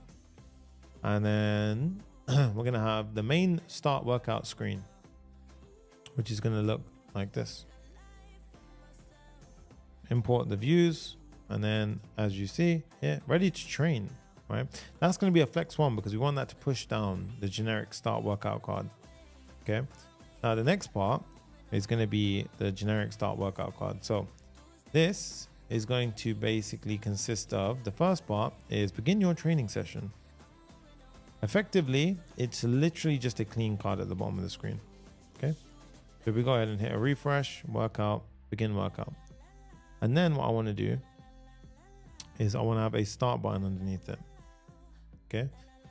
Now the start button is here. So this one, all it is again is to start the workout. It redirects us to active workout screen. Right, so that's how we effectively start a workout.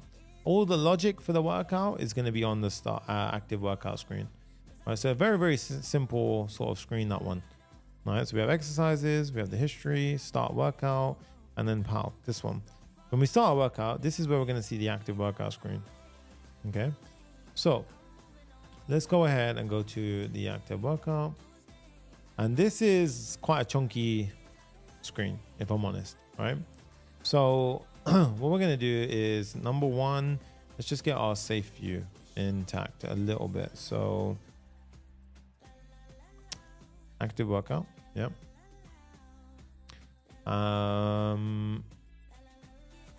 Yep, and then what we're going to do is, this one we're doing slightly different, because I actually want the top area, the safe area, to be colored here. Right, so firstly, let's add in the status bar. And then what I want to do is I want to have a top safe area. So this one right here is going to be basically responsible for, so pull that in.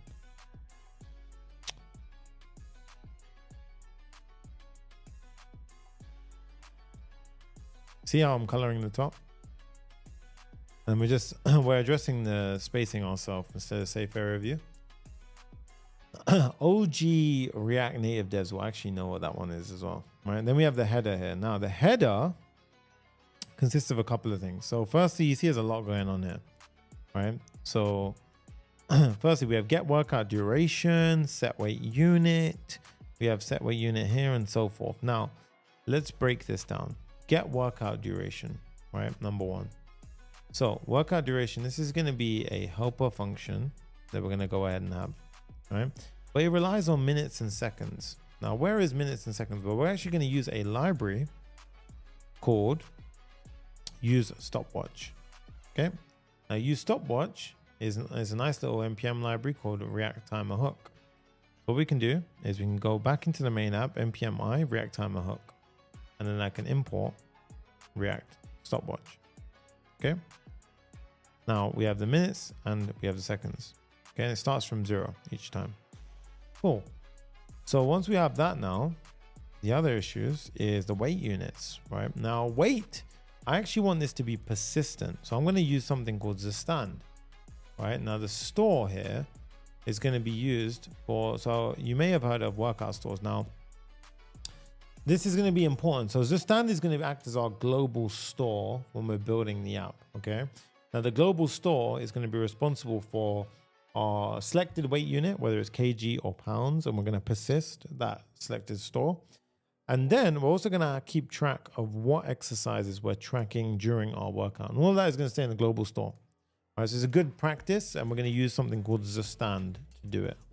So Zustand is an awesome library. So it's this bare necessities for state management. To get it set up, you can go ahead and check out npm install Zustand. This is why React is awesome, because you can literally carry across the logic always. Now, once you've done that, you just need to literally create a store.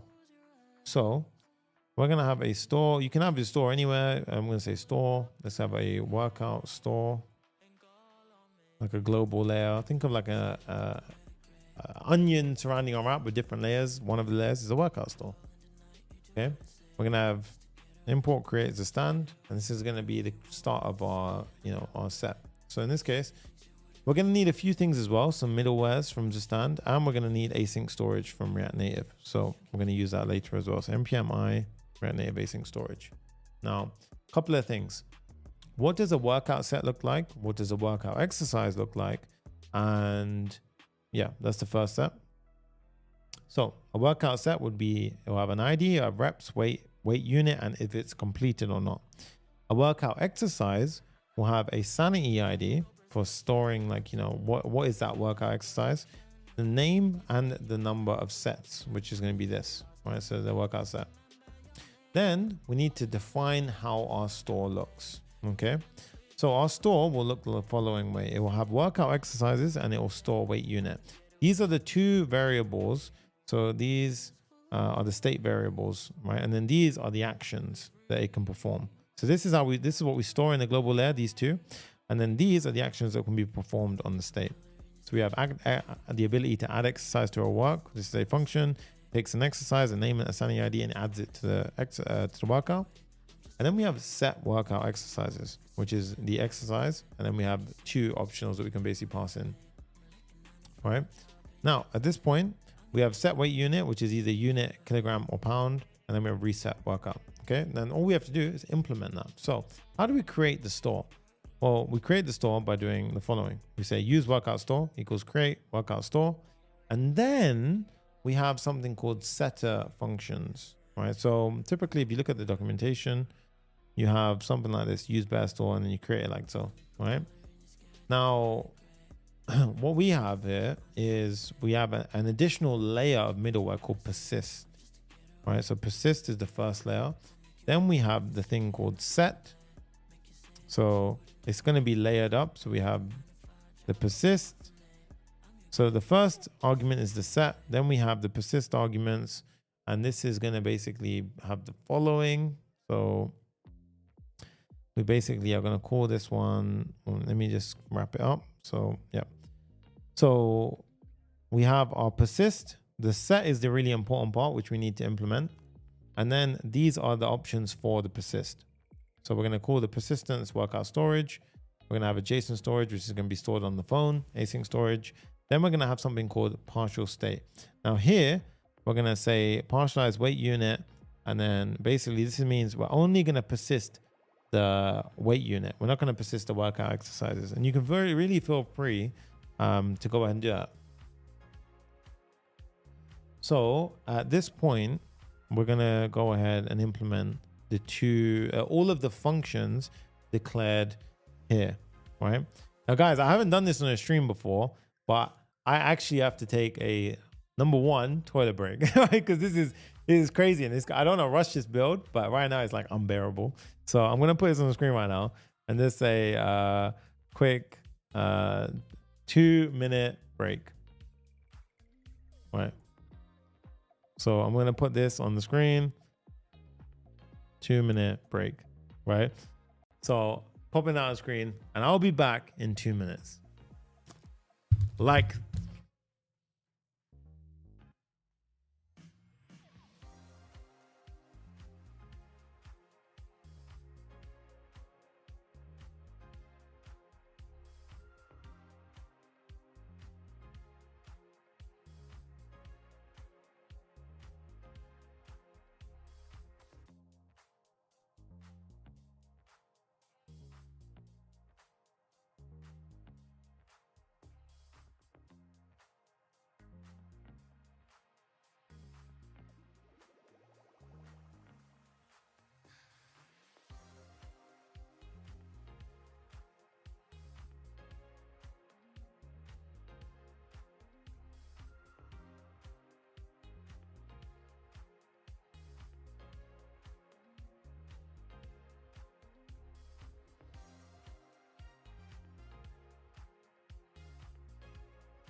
Wow.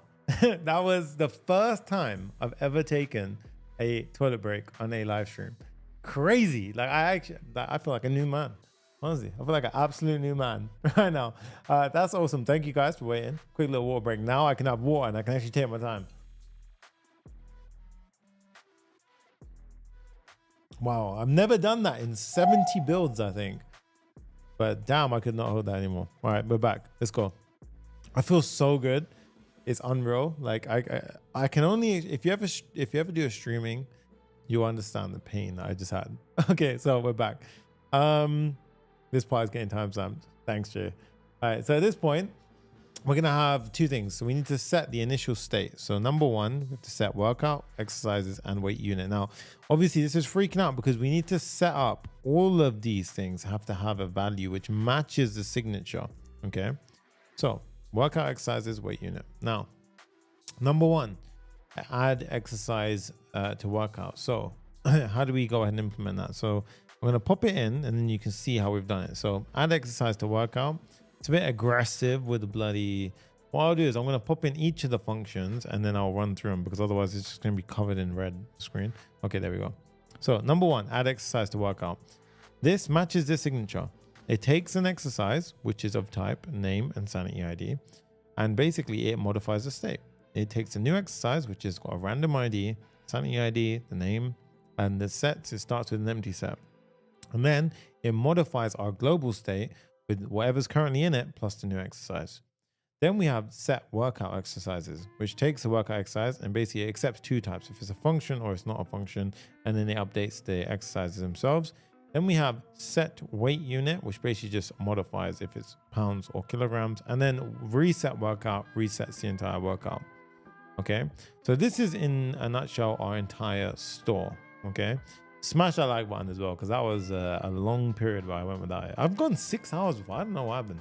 All right, but anyway, we're back. So we have used workout store. Okay, so now we can tap into our global store at any point that we want. Okay, so going ahead and jumping back in, let's go back to our active workout. So active workout over here.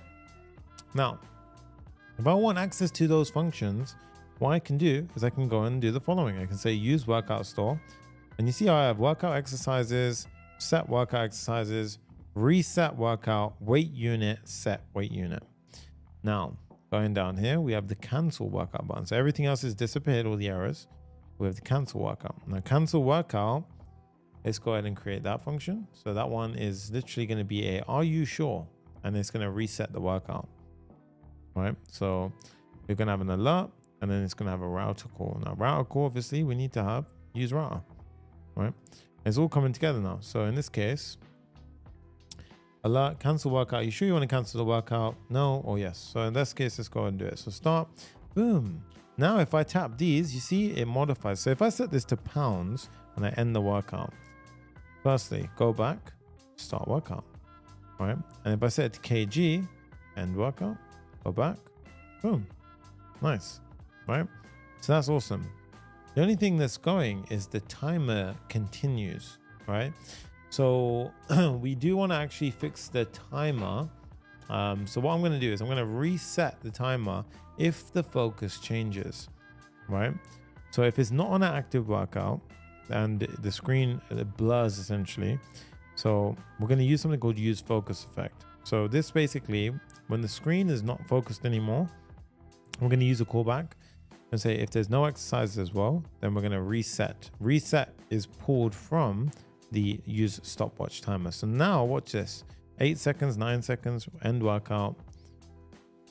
There we go, resets. And then it starts a new timer. Okay, so now we've got a really nice sort of timer action going. So this is how we get a really nice kind of header flow going. All right, quick little water break. Let me know who's coding along with me right now as well. Crazy, 200 people across platforms, nuts. I appreciate you guys so much. All right, Anish goes, I am, love that. All right, Digital Alchemist, yo, we got Steven in the house as well. Diamond members in the house. Remember guys, if you want to be a part of this awesome community, do not hesitate, join us over at poppereact.com/course, and you guys will be a part of our incredible students. So many have been in the chat today. you guys know where to go. papareact.com/course. Right. So in this point now, we've got the workout, start workout, and let's keep this open. Okay. So now we can carry on because we've got our state set up. So what we have now is the touchable opacity 1, 2, 3, 1, 2, 3, and then we are in the main zone. So firstly, we have content area with our white background. So this is going to be the content area with the background. This is essentially where everything else goes. Okay. Now inside of here, we have the workout progress. So how many exercises have we basically hit? So at this point, if we go ahead and hit a refresh, let's go and do workout, start workout. Interesting. We don't have any workout progress, background white.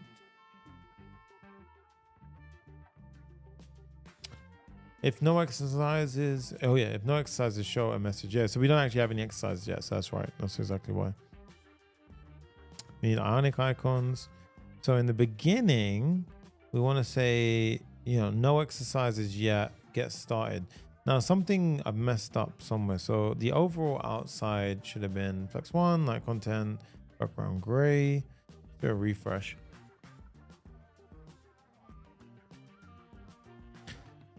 So I actually want to show you how the other app will look, so you have a reference. I'm gonna have to log in quickly. So let's log in. I'm gonna have to do this whole flow twice, so it's fine because I need to show you how it looks. So start workout, boom, add exercise. Oh yeah, we have this screen, then we have, say like this, 1, 2, bam, exercise, this. So I need to show that for a helpful reason. So, okay. So these two are very important for me now to be able to do this. So then what we do is we go back to the main app that we're running. Log back into that one, because again, Clerk development is going to log us out 2 dev apps. And then what I'm going to do is I'm going to get rid of this one, and we're going to use our 2 screenshots on here.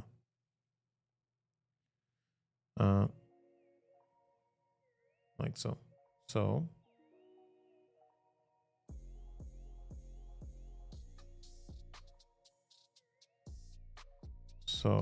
there we are. Yeah.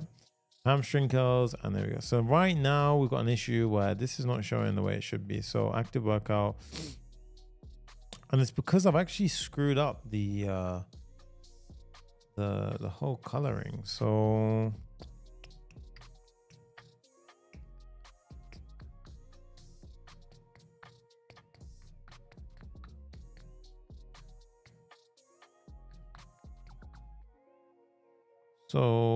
I've got the header, I've got the top safe area, inside. Oh, that's why. That shouldn't be there. That should be its own little area, guys. So get rid of one of the views. Yep, there we go. Top safe area is its own encapsulated view. There you go. Okay. And then we have it there. There you go. Nice. And we have no exercises yet. Now after that, I love this. Look at the OG members chatting away. And after that, all exercises are shown. So firstly, we need a keyboard avoiding view. Very important here, because imagine you've got exercises shown like here, and you click this button, you're not going to be able to add in the rep, because the keyboard will come up to like here. So the whole screen should push up. So how do we do that? So the way we do that is we say keyboard avoiding view. Yep.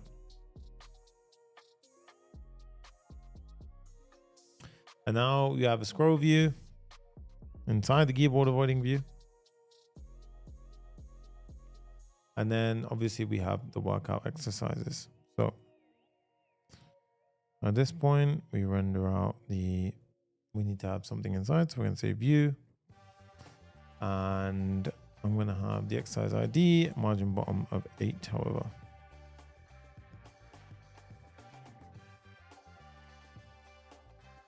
And then the thing is, right now, you're not actually going to be able to see any exercise. So what I want to do here is actually go ahead and do okay, I'm going to pause here for a moment. Yeah, so we're going to have a header exercise header there. But underneath all of this, I want to have inside of the keyboard, inside of the scroll view, under here, we're going to have the new set button. No, that's inside. Add exercise button. So firstly, we need to do the add exercise button. So here, we need to add exercise button because otherwise we're not going to see anything and we can't see what we're deving. So add exercise, we're going to say set show exercise selection screen. So this one is going to essentially go ahead and pop up the exercise selection modal. Okay.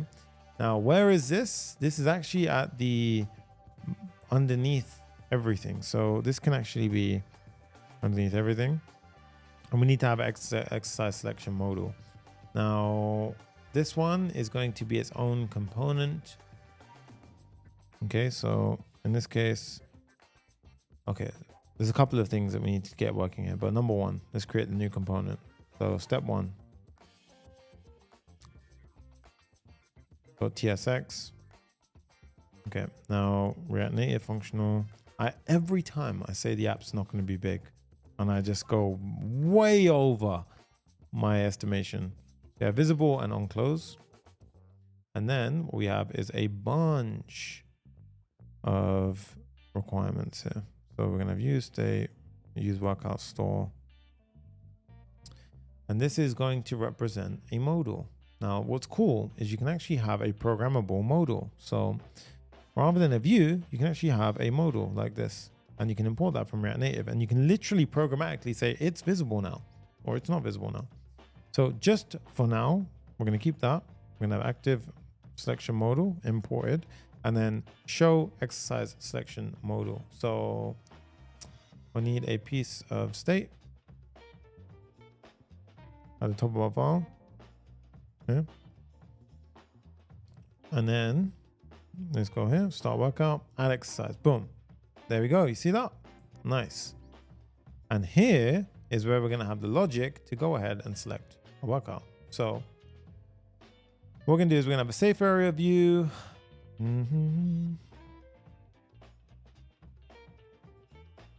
Safe area view. Like so. And then we're going to have a stock content bar. Like so. And then we're going to have the header initially, which is going to be this right here. So the header, again, a couple of imports, just Ionic icons, text input. This one is going to be, see what we've done, what we're essentially doing here is we're essentially having the exact same search query. Now, could you replace it with what we previously did as well and make it, componentized? 100%. But this is essentially the exact same logic as what we did previously, by the way, guys. We've just copied and pasted essentially. I should have refactored this. To be fair. Yeah. So, and then underneath this, we have the exercise list. So we have view. Then we have the exercise list. Now here, this is going to be a flat list. And what this is doing, again, this is the exact same as the previous exercises screen. So here, we pull in flat list. We render the, oh no, so we are doing the exercise card. Okay, I was wondering, thank God, like we have the exercise card. I was thinking, I didn't want to rewrite everything. Yeah. We have refreshing and on refresh. So this is the exact same, but we are using our exercise card, yeah. And then handle exercise press. So handle exercise pressed is going to use our store. So remember our store that we had previously? Add exercise to workout. We're going to go ahead and pull our types in.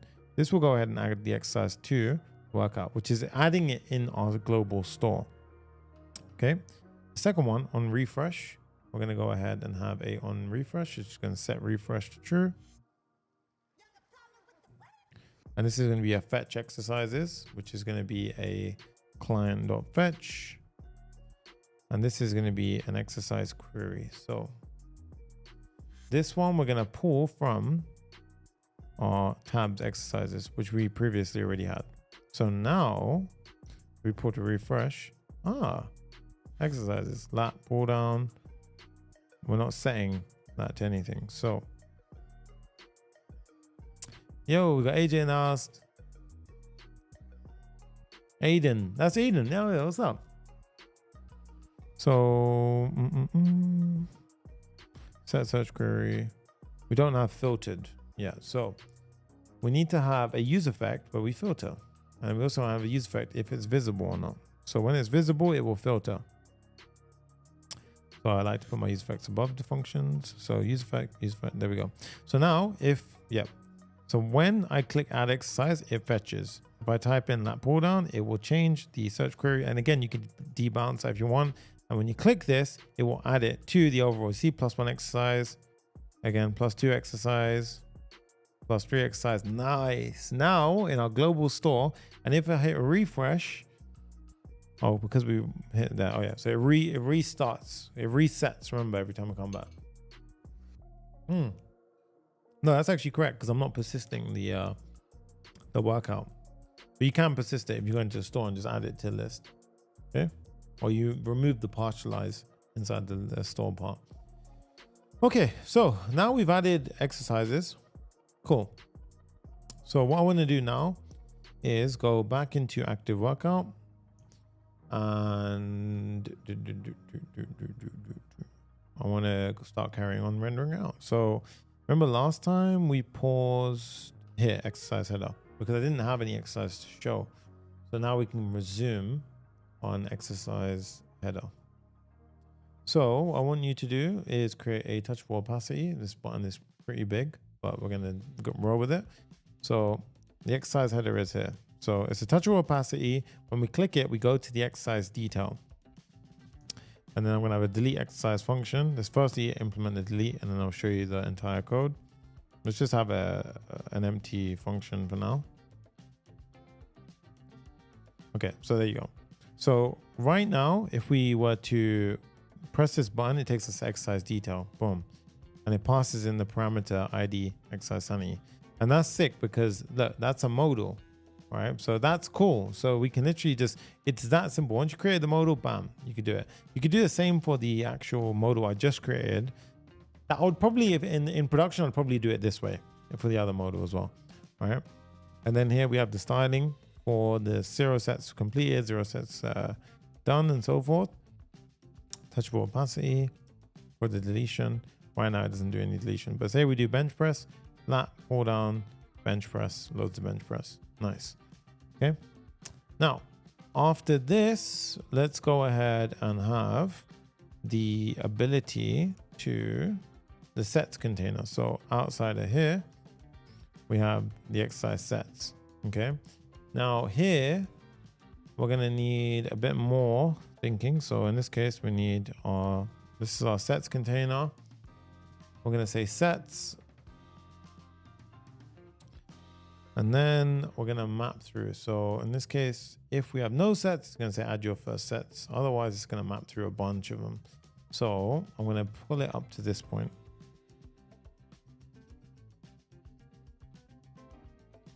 So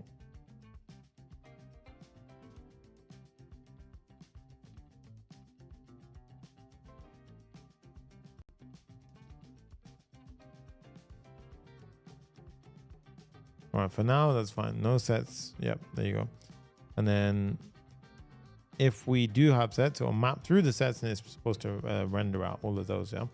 Now, this part is a bit more intricate because we have a lot more going on. So this is getting replaced with some way more stuff. So firstly, we have the first row. Now, the first row will look like this, right? You have the sets with the reps, with the completion, deletion, and then the ability to add new set. Okay, all of this is locally managed via our local state. Okay, I want to make that very clear. So we're going to call this the first row. So here we have the first row. Now in the first row, we're going to have the set number. So obviously we need a new set button, but we can't see it yet. So we need to really pause here, to be honest, to say reps input. And we actually need to have a add new set button outside of all of this. So outside of everything, we need to have a add new set button. Otherwise we can't see any of the sets. So here, we're gonna have an add new set button outside. And this is gonna say add new set, a bit of styling around it, but the add new set is effectively gonna create an empty set. So what are we doing? We're gonna go up. And this is gonna modify our global store. So we take it from our workout store, add new set exercise ID. We create a new set using a random string, and then reps, weight unit based on our global is completed, and set workout exercises. Now what we're doing here is we're effectively mapping through and we're storing if we haven't already. So if exercise ID equals exercise ID, then we basically add to the current set. Otherwise we add a new exercise. Okay. Now if I was to click this, you see 1, 2, 3, 1. In this case now, that's how we're basically compiling them down. So going back to reps input, now we can start to add in the reps, right? So reps input at this point, we're gonna have the number of reps. Yeah, so text input, update set we need. So for an update set, this is going to be a bigger function. No, it's not bigger function. It's going to be a, right. So we need to create a helper function for updating a set. At this point, I really recommend you either pause, copy this out, GPT for support. What I mean by that is literally copy, like go here, explain this. If you really want to, right, just like go ahead and do that. You can ask for explanations. You can use agent, but if you actually go ahead and highlight that and for example said explain this, and then you did a shift press, so you did shift command shift enter, no that is not, it's just command enter. You say explain command option enter, that will explain it in line, right? You see that it helps find the correct exercise, find the correct set within that exercise, update only that specific field, and then you see you can even ask for like for it to help out with it even further. So you can see it actually gives a kind of nice little example of it all. So this is what I'm trying to recommend. But I don't, rather than, because sometimes it's going to be really tricky to explain every single thing that every aspect of it all. But essentially what we're doing here is we take the exercise ID. So this exercise, we take the set ID, so set 1. We take the field, whether it's reps or the weight, and then we give it a value. And then we're basically updating our local state to store that value. Okay, so that 2, 4, example 5, right? Now let's go back down to reps input. Now after reps input, we have the weight input. Okay, so after the reps input, we have the weight input. Now weight is similar. You have the reps, you have the weight. And also update set, but this time we're updating on the weight, not on the, where is it? Not on the reps. You see how we're basically updating our local state. So at that point, I would really recommend this an exercise for you to really dive in, console log the store, see how we're storing the exact data structure and all that kind of stuff, and then really break it down yourself. Right?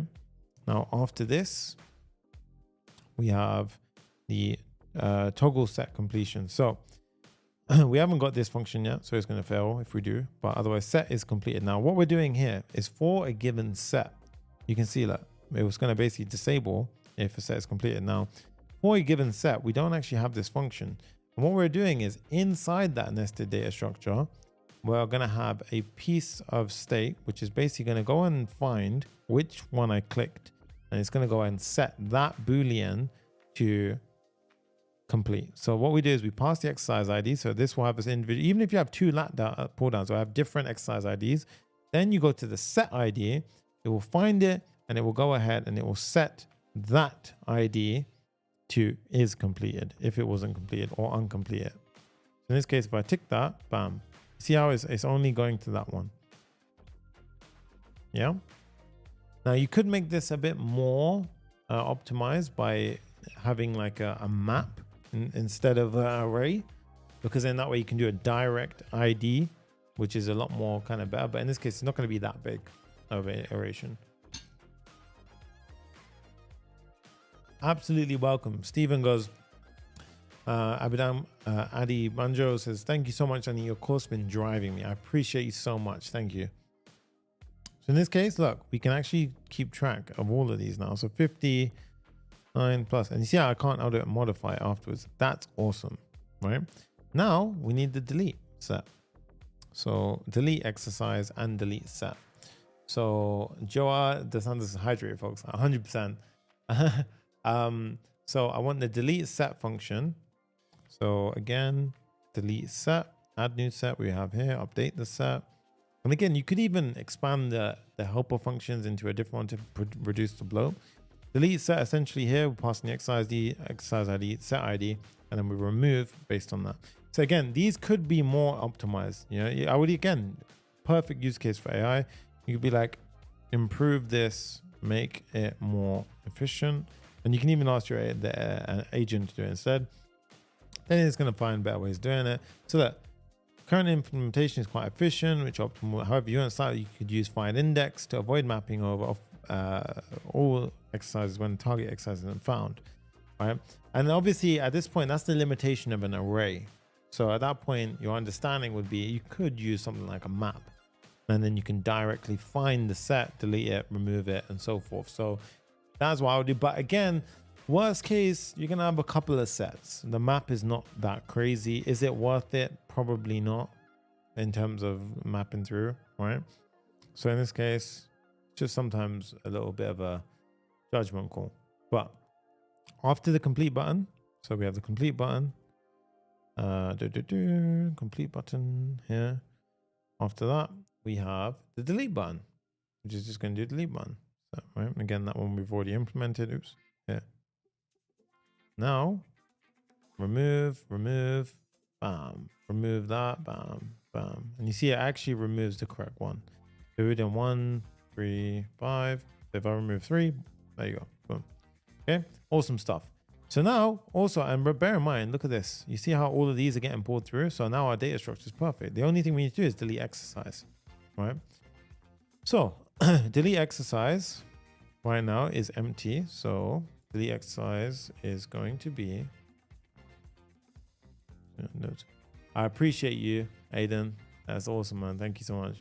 So delete exercise is going to be the following. So what we're doing is we're essentially just filtering out.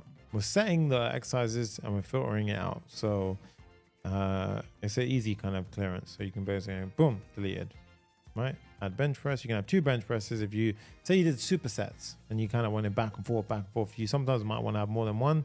I know because I trained, so that's why I did that feature. But in this case, boom, you see you can add in a bunch of stuff. Cool. So we've got the actual logging down. What we now need to do is have a completion button, right? So underneath everything, we're going to have a complete workout button.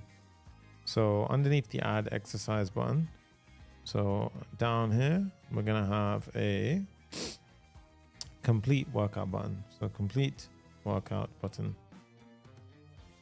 Yeah. Has this button is going to be the following, and we're going to break it down. So this one is going to effectively be as non-pressive save workout, right? It's going to have a disabled state. If it's saving, if the workout exercise is equal to 0, so there's nothing there, so we shouldn't be able to save an empty workout. And also, if some of the sets aren't complete, everything should be complete in order to save a workout. That's how we're doing it, but you could feel free to change that, right? That's more opinionated, right? Same for disabled. And then here is saving ternary operator. If it's saving, we're gonna have a saving indicator, so we need to import that. Otherwise, complete workout. So is saving is easy, save workout. Let's go ahead and add that. So is saving, it's gonna be a piece of state. Cool.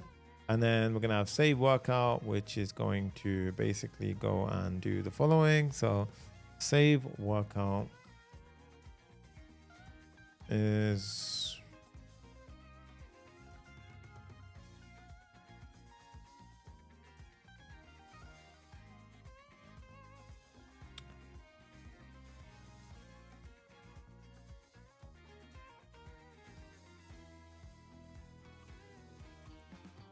So, yep. I'm gonna have a save workout, which is basically gonna say, so Danny, you see how it's not there? But if we do save, save, save, it becomes green, right? Are you sure you want to save the workout? No. Are you sure you want to save the workout? Yes. Bam. And then we're gonna get an error because obviously end workout doesn't exist.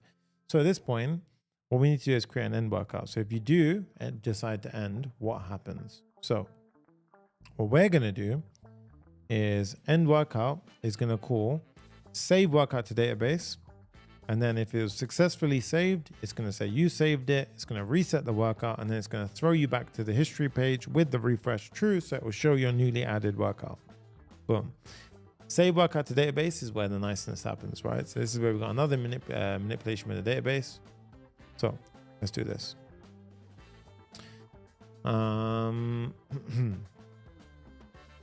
Step 1. If there's no user, you need to be logged in.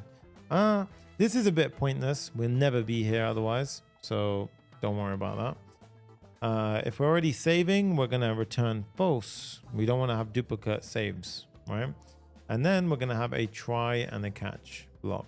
Okay, this is quite a big chunk, this bit. So we're going to have a try, catch, right? Now, firstly, the catch, right? Catch and finally. Let's handle those first. So if anything went wrong, we're going to say something went wrong, failed to save, and then we're always going to set saving to false after. And this is where we implement the saving. So implement saving. Okay. So let's break it down step by step. So step 1, we're going to use a stopwatch tool to determine how many seconds we have in the workout. So that's going to be the duration in seconds. Yeah. And then we can console log that if you want. Right, but in this case, I mean, that's not that deep, to be fair. Right.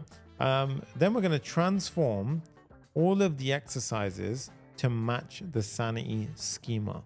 Okay, so this is an important one, and what we're going to do is we're going to do a promise all, so it does it in parallel.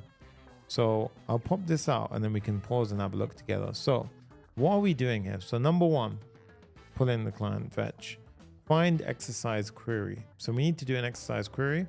We need to do a find exercise query based on what the exercise is, because so right now we need a define query, which means as we've added a new define query, we need to cd into sanity and do an npm run TypeGen. Okay. So it's extracting the schema again. Now find exercise query will have a type. There you go. Right. Why is this important now? Because you can do this on the back end, the front end, wherever you want. Right. But at this point, what we're doing is we're doing it in parallel because there could be several calls to the backend. Again, you can optimize this in many ways, right? There's not just one way to it. You can really optimize this in a few ways, probably a better way as well, right? And I'll just try and show you many ways of doing it. So exercise doc, client fetch, exercise, find exercise query. So what it's doing is it's finding the exercise based on what it's called here. So this has a sanity name as well, and it goes ahead and matches that on the database side. If there's an error, it didn't find it, there you go. Then what it does is it transforms sets to match the schema. So what it does is it only puts in the completed sets, okay, which have reps and weight. And then what it does is it converts it to a set with a random key, and it puts in the reps, the weight, and the weight unit. So what we're essentially doing here, guys, is we're mapping it to this structure. So we're effectively mapping it to this structure. We're going from our local state and we're mapping it and putting it in this structure. Underscore type is the structure of this set. Same for, yeah. So once we've done that, then what we do is we return workout exercise, and notice how inside of our schema, this one is going to be called workout exercise. So we need to actually change that. So, very important. So the array member here, so we've got exercises. This is workout exercise. Yep, that's correct. So workout exercise. So the type is getting saved as workout exercise. Key can be random. The exercise is going to be a reference to the exercise doc ID, which is going to be the one that we found that it matches, right? So that's how we get a clear reference to an existing exercise. And then we pass in the sets, which is the one that we just transformed. Okay. Now, after we've done that, we have to go ahead and save, I believe. So So once we've done that, we want to filter out any exercises with no completed sets. Now, don't get me wrong, we're actually preventing that by, you know, stopping the completion here, but we also want to, on the programming side, do it, right? If there is an error and we manage to get through, we're going to say, please complete at least one set before proceeding. Then what we're doing is we're creating the workout document. Okay, so workout data is actually from, where are we getting this from? Workout data is from, okay, yeah. So this is going to be the structure in which we're going to expect on the API. So we're going to create this afterwards. We need the user. So what I need to do is I need the actual user's data. So we can say const user equals use user. Okay. And then what we're going to do is we're going to pass workout, which is the type here. This is a workout. Passing the user ID, the date, the duration, and the exercises. Okay. Now, once we've done that, we want to go ahead and make a call to the backend, and we're going to effectively go ahead and save. So save to Sanity via our API. So we need to create an API endpoint called save workout. We pass in the workout data, and we're going to type check this on our backend. That's why I wanted the mono repo structure, because we can have type checking across our front and backend. So save workout. So save workout here. So let's go to our API. So app API save workout plus API.ts. Okay. Now let's go to our final endpoint. So firstly, the workout data. I want the workout data to look like this. So I expect it to be in this exact shape. Okay. Now let's pull this in. Workout data. Now, if anything went wrong here, we will know. This is why I can be quite confident when we're coding, because I will know if it broke at this point. Okay. It's going to be a post request, and we're going to expect to get the workout data out from the other side. Cool. Now, the next step is we have a try catch, right? So we have a try. Did you recommend? Yeah, I've not seen recommend. I forgot Sonny did it. Yep. You know me. And then we have the catch. Okay. So we have the catch after. Now we need to use the admin client. So we're going to save Sanity using our admin client. And if everything went well, we'll just simply return a response.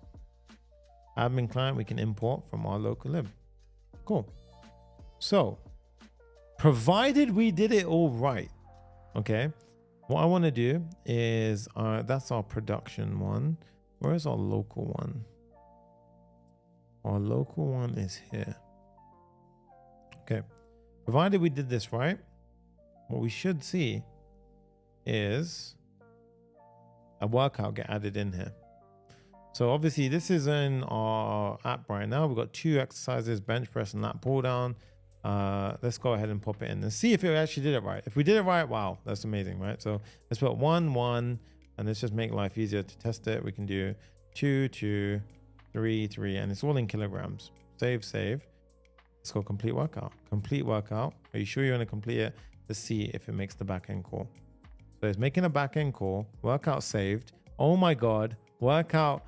2 exercises, 3 sets. Let's see, guys.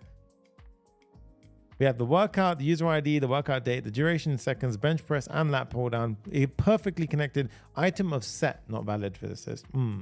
Okay. So if I go here now, this is correct though. So interestingly enough, something was wrong here. So we almost have it right. We almost have it perfect. So lat pull down, item of type set, not valid for this list. So what we want to do is, it's very good news because our mutation worked, and you see how it fully came together so nicely. So the only thing I need to change that I can believe it happened on is the schema. The reason why AI generated the schema as opposed to it being my own schema. So this is a variable point. So where this would have screwed up is, I believe, I know where it is. Here, exercise set. So we have exercise sets, and then here, this is it, it's sets. And then this is going to be called sets. Now with that in mind, if we go back over here, workout, guys, watch this. Exercise type set, not exercise set, not type. So what I want to do is I want to kill this one. Get rid of it.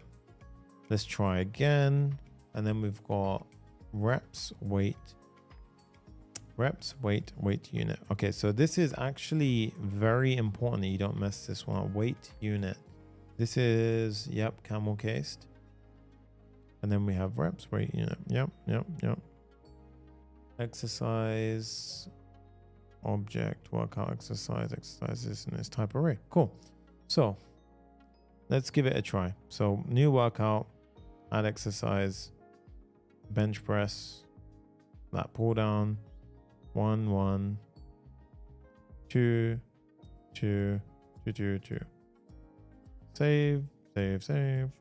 Let's just test that worked. Yep, it did. Save 2 2 2 2 2 2. Save. Complete. Are you sure you want to complete? Yes, sir. Complete. So it's definitely working because it saves. It takes me back here. We have the entire workout. The thing is the format correct? So we're slipping somewhere here. Bench press. Item of type set not valid for this list. Now where is that? That's inside of the exercise. Item of type set. Item of type set. So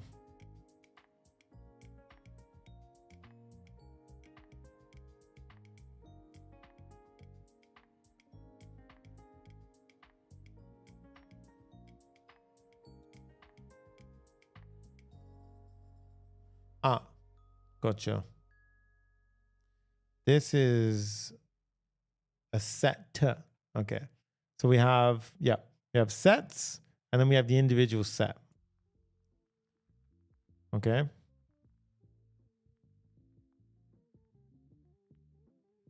There you go. Nice. Set. 1 rep. Boom.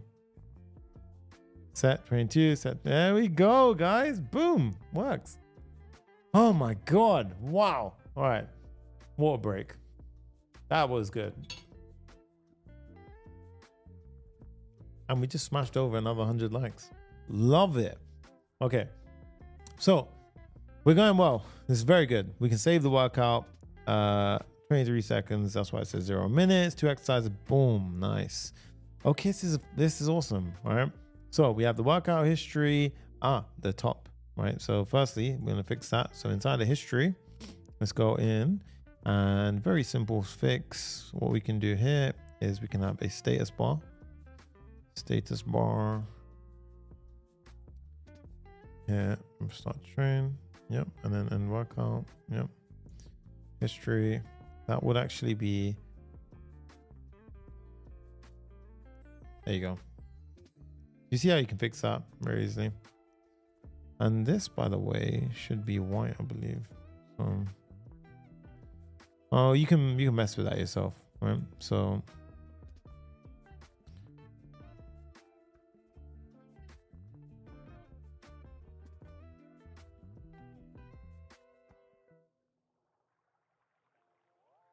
yeah, there you go.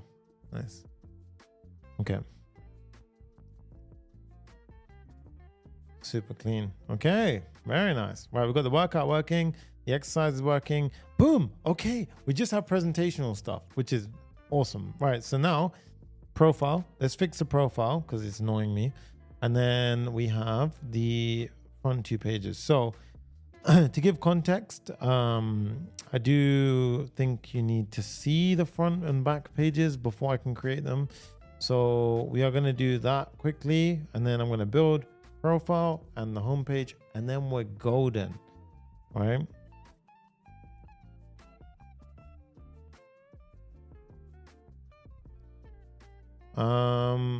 Go to the EAS day. We're not actually doing EAS build deployments because it's just it's going to be a way too long of a build, but we definitely can do that inside the course. Oh God, no, damn it, I closed it. Okay.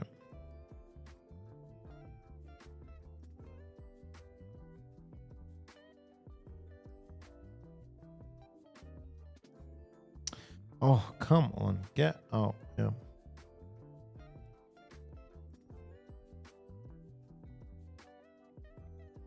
Okay, close up. Come on, give me a break. Click the right app. There you go. Is it? Which app is it? I'm getting confused now. Is this one or is this one? Let's log in. Oh, how much should I get? I got the wrong one. Right. I'm doing this so you guys can. There we go. Thank God. Right. Save.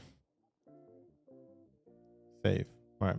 So these are our 2 reference screenshots. And again, each one of these will just take you to screens, workout history, browse exercises, and last workout will take you to the last workout. All right. So you see, it's fairly easy.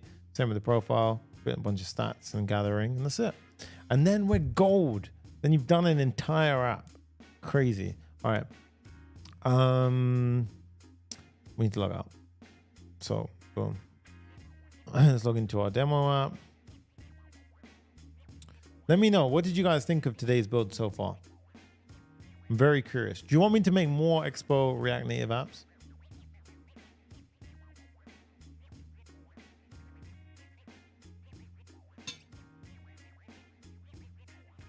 Insane. Sarah goes, amazing. Love that. Yep. Okay. Love it. All right. So at this point, the more comments that tell me you want this, the more I will do it. So it makes a big difference. Okay. So profile. Oh yeah, that was it.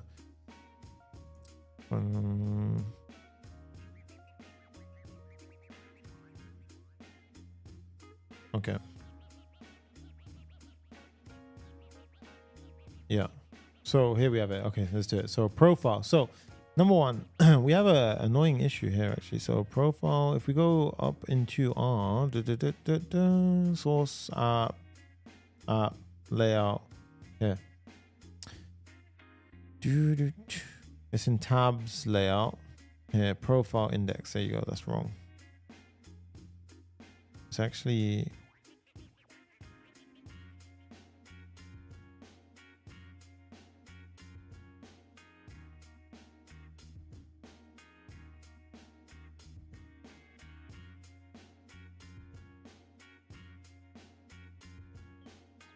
refresh. Interesting why profile doesn't have. Oh yeah, there we go. So user, because we don't have a user here. So what we need to do is get the user. So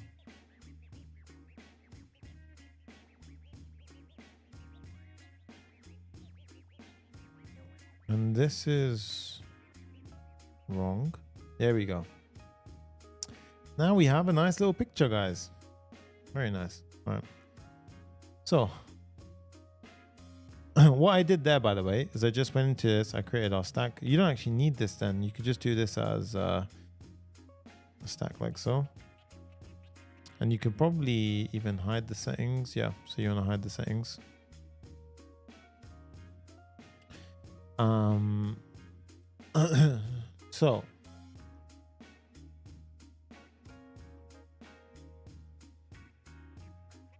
So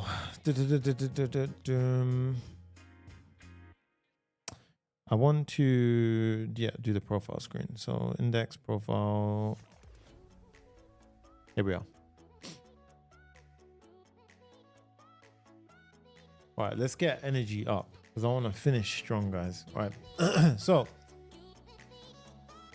if we're loading, so we're gonna have a loading state as well. So we have the workouts as well. Use state. There we go. Get workouts query results. So we're gonna have all the workouts we're gonna fetch. Let's go. Define query. This is effectively going to be our fetch that we're going to do. So I'm going to need to do a TypeGen. And then I'm going to have at some point, so this will have TypeGen now, bam. And then we're going to have a fetch workouts function. Client is going to be our admin client, user ID. So we need the user. User, there we go. Now, when we effectively load, we want the fetch workouts to trigger. Now we have all of the workouts. Then what we're going to do is we're going to calculate some stats. Now, stats I'm doing it a very simple way per render. Again, that's not the most optimal way. Really, you should do this at a use effect, but I'm just making it simple. It's a very long tutorial otherwise, right? So we have the total workouts, the total duration, same with join date as well. User.created at, we can use that as their join date, days since joining, we can do a math floor and so forth, right? So these are basically just some quick stats that we've got that can be used to pretty up the ending. We're gonna have a format join date. And then if it's loading at any point, we're gonna have our little spinners. Activity indicator, pull it in. Now, you see loading profile, boom, right? Now over here, what we're gonna do is in the safe area view, inside of everything, we're gonna have a scroll view.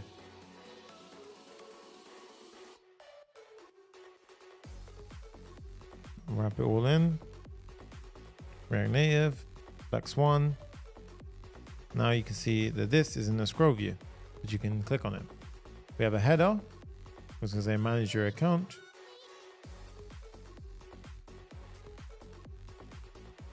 Look at, boom, profile, much nicer. User info card. Now this one is a very, very nice card. This one we've got from our stats. We're going to go ahead and firstly pull in the React Native image. So we've got this. So we've got the user's card. Now, what does this do? Effectively, it just shows their member since blah, blah, blah, gives their image, and it goes ahead and shows their email address and so forth of the logged in user. Okay. Now, after that, we've got the stats overview. So for the stats overview, this is quite a big one to be fair, but it's really nice. So we've got the stats, and then we're going to have firstly, again, another container inside there.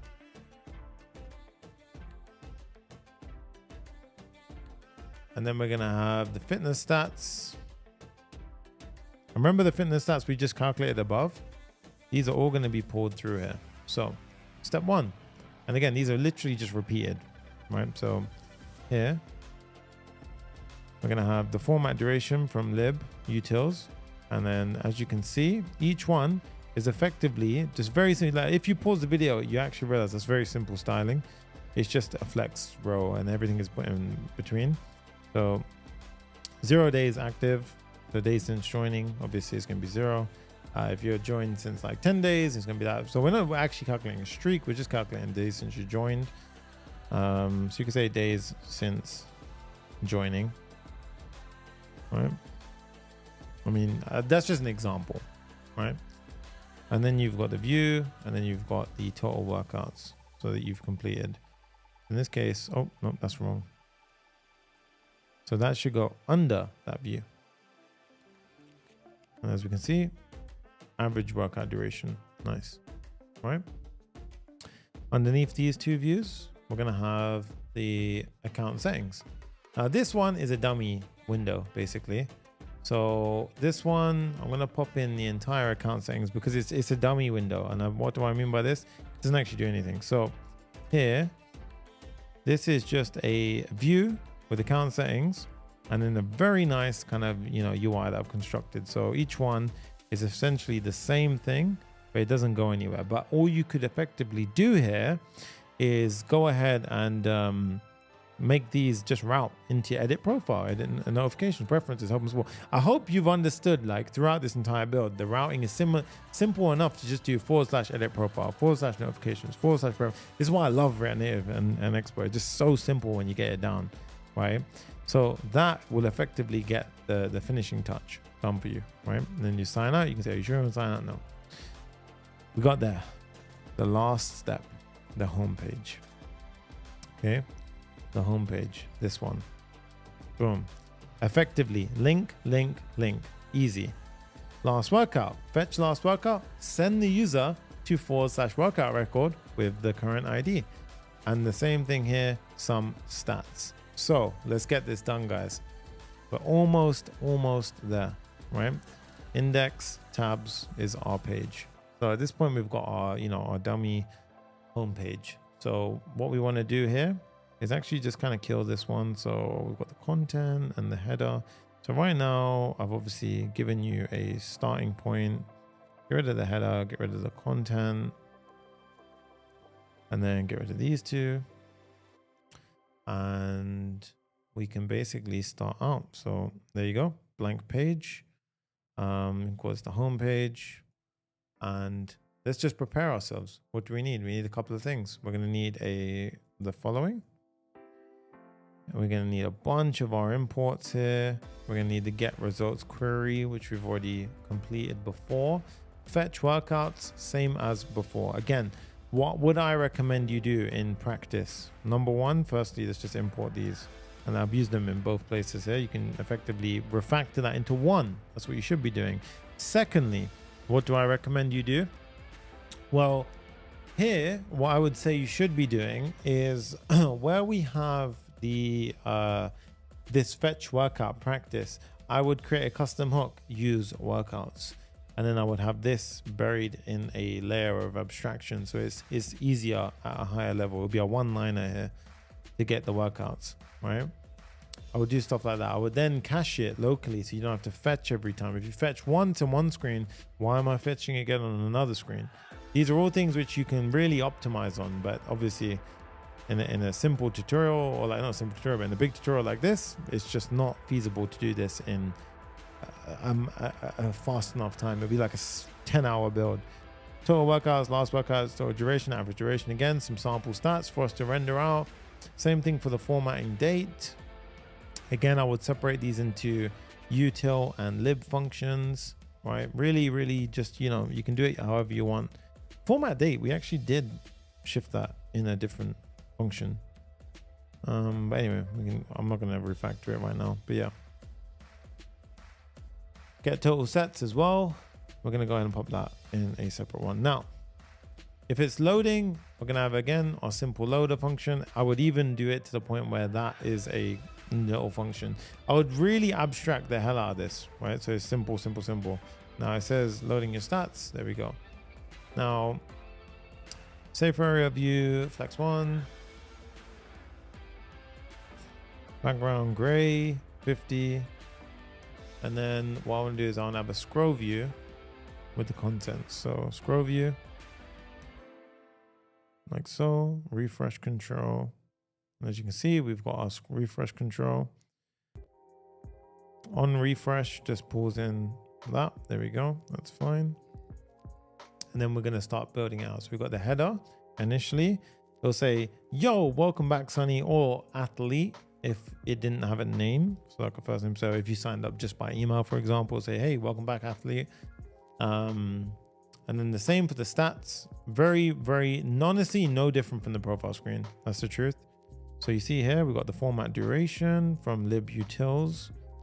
And then if I hit save, you can see like, it's just this. It's just presentational. You can pause it, see for yourself, build it out. Or all the codes in the Papa-GitHub repo, right?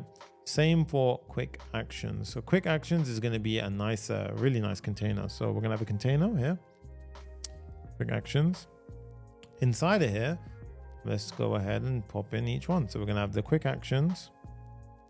And then we're going to have a start workout button. And all this is going to do, all it has to do is push you to the /workout screen. And now, pow, start workout. If you really wanted to, you could push it to the active workout screen and it'll take you right there. So if I genuinely just did active workout, now look at this, guys, bam, starting a workout. You see what I mean? Like, build an app right, and it's simple to go ahead and extend on. Like, it's just nice. This is why I recommend we do it this way. Instead of having like all these complex features, if you build your routes in a nice way, it can be a very simple app. And it can do a lot. And it's easy to maintain, it's easy to do everything. The next one is we're going to refer to it as the action grid. This is going to be the two actions, the workout history and the browse exercises. So it's flex row with a gap of 4. Flex row, because like I said before, it starts off as flex column. So the first one, workout history. The second one is going to be browse exercises. And as you can see, because it's flex row with a gap of 4, pam, perfectly puts it into perspective. And as you can see, workout, there we go. Lovely, right? And then we have the last workout section. So last workout is going to be from We actually got last workout from fetch exercises, and then it was here. Just grab the first one, which would have been, because it's sorted, it goes and does that way. Could you add a verification if it has new updates in the App Store? I'm not sure what you mean. All right, so after this, we got the last workout section. So I'm going to pop it in and then I'm going to show you. So effectively, we've already got the last workout. So it's presentational at this point. So what we're doing here is the main thing to pay attention to is, firstly, that is ugly. What is up with that? So it's outside of that view. Yeah. So we have the touchable button, and then we have here, router.push, history, workout record, and we simply pass in the workout ID from the last workout that was done. If I click it now, look, it literally takes me to that workout ID. Amazing. If I delete it, or actually before we delete it, yeah, I don't want to, we only have one account. But I mean, we can. Let's say we delete it, bam. There we go. Yeah. And then if you hit refresh now, boom, it's gone. All right. So that's kind of cool, to be fair. And then empty state for no workouts. So if there was no workouts, just like right now, then what we do is outside of that empty workouts, we go ahead and pop in the following. Say empty total workouts is 0. And then we will go ahead and pop this in. This is very nice, yeah. And then it'll take you to the workout screen. So let's say you're on the beginning of the app, you've just come here, ready to start your fitness journey. Track your first workout, start workout, boom. And that is it, guys. Boom, we have it. That is the last feature. There we go. Nice. Okay. Wow. Okay, so a couple of things to mention now. What you would do at this point is typically, you know, we do Vercel deploy if it's next.js. Now, this is under EAS, so it's Expo's app development, Expo app services, I believe it's called. But what you would essentially do here is, firstly, number one, it's in the repo. So if you need access to any of the code that we've done, it's all in the GitHub repo. So if you bought the GitHub repo or you're part of Zero to Full Stack Hero, you have access to the repo. All the code is inside of there. You can go ahead and go and get it right now and basically learn, build along, follow along the entire tutorial. Secondly, if you want to deploy it, go onto the Expo website and follow the entire deployment documentation. The reason why I'm not covering today as well is because, one, we're 4 hours 30 in already, but two, it will take a large amount of time. There's a lot of personal data that you have to upload and set up, but you effectively deploy your EAS web, which is essentially the server part, which is our API endpoints, and you effectively deploy the app to the iOS and the Play Store, the iOS App Store and the Android Play Store. And basically there'll be that whole deployment process. So that can take a bit of time. If you want me to do a video on that, I can, but right now I'm gonna cover that more so inside of Zero to Full Stack Hero first, until we start getting enough noise about it on the main YouTube channel. So in that case, until then, guys, I'm gonna run through the entire app, but this has been one absolute hell of a banger app. And remember, if you are doing during any of the preparation and the starting steps, remember, I need you to go hit those links in the description, the ones that take you to the Sanity dashboard. Oh, by the way, we actually need to deploy Sanity, so I can show you that actually. So Sanity right now can be deployed. So Sanity can be deployed right now, which is awesome. So firstly, we made a mistake here. So profile, what we've done wrong actually is we done the get query here. So get workouts query. So what I can do is I can actually get rid of that one and I can import this from history. And the reason why you might want to do that is because if you do, remember, any other names are the same, it will break, all right? So now if I do it, it should be okay. And there you go. So you want to make sure that passes, number one. Number two was Sanity deployment. So Sanity deployment is easy. You just type in Sanity deploy and literally it will go ahead and log you in. It will start setting things up. And now you can see, give it a name, fitness app, YouTube. Let's go ahead and do that. Building with auto updates, build Sanity Studio, extracting the manifest, and then boom, verifying local content, deployed, bam. Deployed it already. Look at that. So now what is incredible about this, guys, is I can literally go and to anywhere I am in the world, I can log in via my phone, desktop, whatever the case, and I can modify the contents of that app. Can we just let that sink in for a moment? A lot of the time, what people end up doing is they have a hard-coded database and a hard-coded this and a hard-coded structure. Now, your app can be out there, users can be using it as much as you want, and you can log in from wherever in the world and be like, actually, there's a really good exercise I can add in, bam, there. Now, what do I recommend you do? I recommend you build this app alongside everything I've done today. You add in additional features. It's the ultimate portfolio piece. I will show that. I'm going to go into in-depth detail on this inside of Zero to Full Stack Hero. So if you are interested in joining in that, then make sure you join us over at Zero to Full Stack Hero 2.0 over at popreact.com/course. What I'm going to be doing is essentially, we can essentially have an exercise on the next coaching call where we dive into today's build and we essentially go ahead and add in things like streaks. We add in things like, tracking the number of streaks that you've tracked in a day. Also, personal bests. How would we track it if you want to go ahead and when you add in a set, what did I do last week? Last time I hit a workout, what was my weight that I hit? Those kind of things, really awesome stuff. Also, workout templates. Say you built the ultimate chest day and you want to train chest again that perfect way. Boom. How do I save that as a template? All of these things. All of it would absolutely work perfectly with Sanity. Clerk, obviously, for the win, made it super simple. But this has been the fitness tracker clone, guys. I'm going to wrap up the only way I know how, by giving a complete demo of this entire app. I appreciate you guys. Magna goes, you are the best. Digital Alchemist. I see you guys, Siren, Sonny, Temple. Yeah, there's so much stuff going on. Oscar. But right now, this has been the entire fitness tracker app, guys. You can see if I click on start workout, boom, we can add our own exercises. Boom, we get all of this amazing UI. We can search for stuff, add our sets in, we can delete if we made a mistake there as well. And then it's just so clean. Let's just go ahead and add in a couple of sets right now. And then let's go ahead and add in a couple of sets here. So 55, let's do 99 of like 5. I don't know, I'm just adding in random numbers, 1, 2. And then look, you can go ahead and complete your workout. As imagine you're doing this during your workout, right? And then you can go ahead and complete the workout. Boom, save it. 32 seconds or so that was. Workout saved, or 28 seconds is when I hit save. 2 exercises, 5 sets. Bam, we get all of the exercise details. We've got the profile, breaking it all down. 1 total workout, 28 seconds total time trained. This is awesome. We have all of the exercises, bench press. We even have AI guidance on the form and technique where we have the AI coach, API endpoints, all of that stuff inside of them. So you can still modify them there. Yes, you can. With Sanity, you can always do an update as well.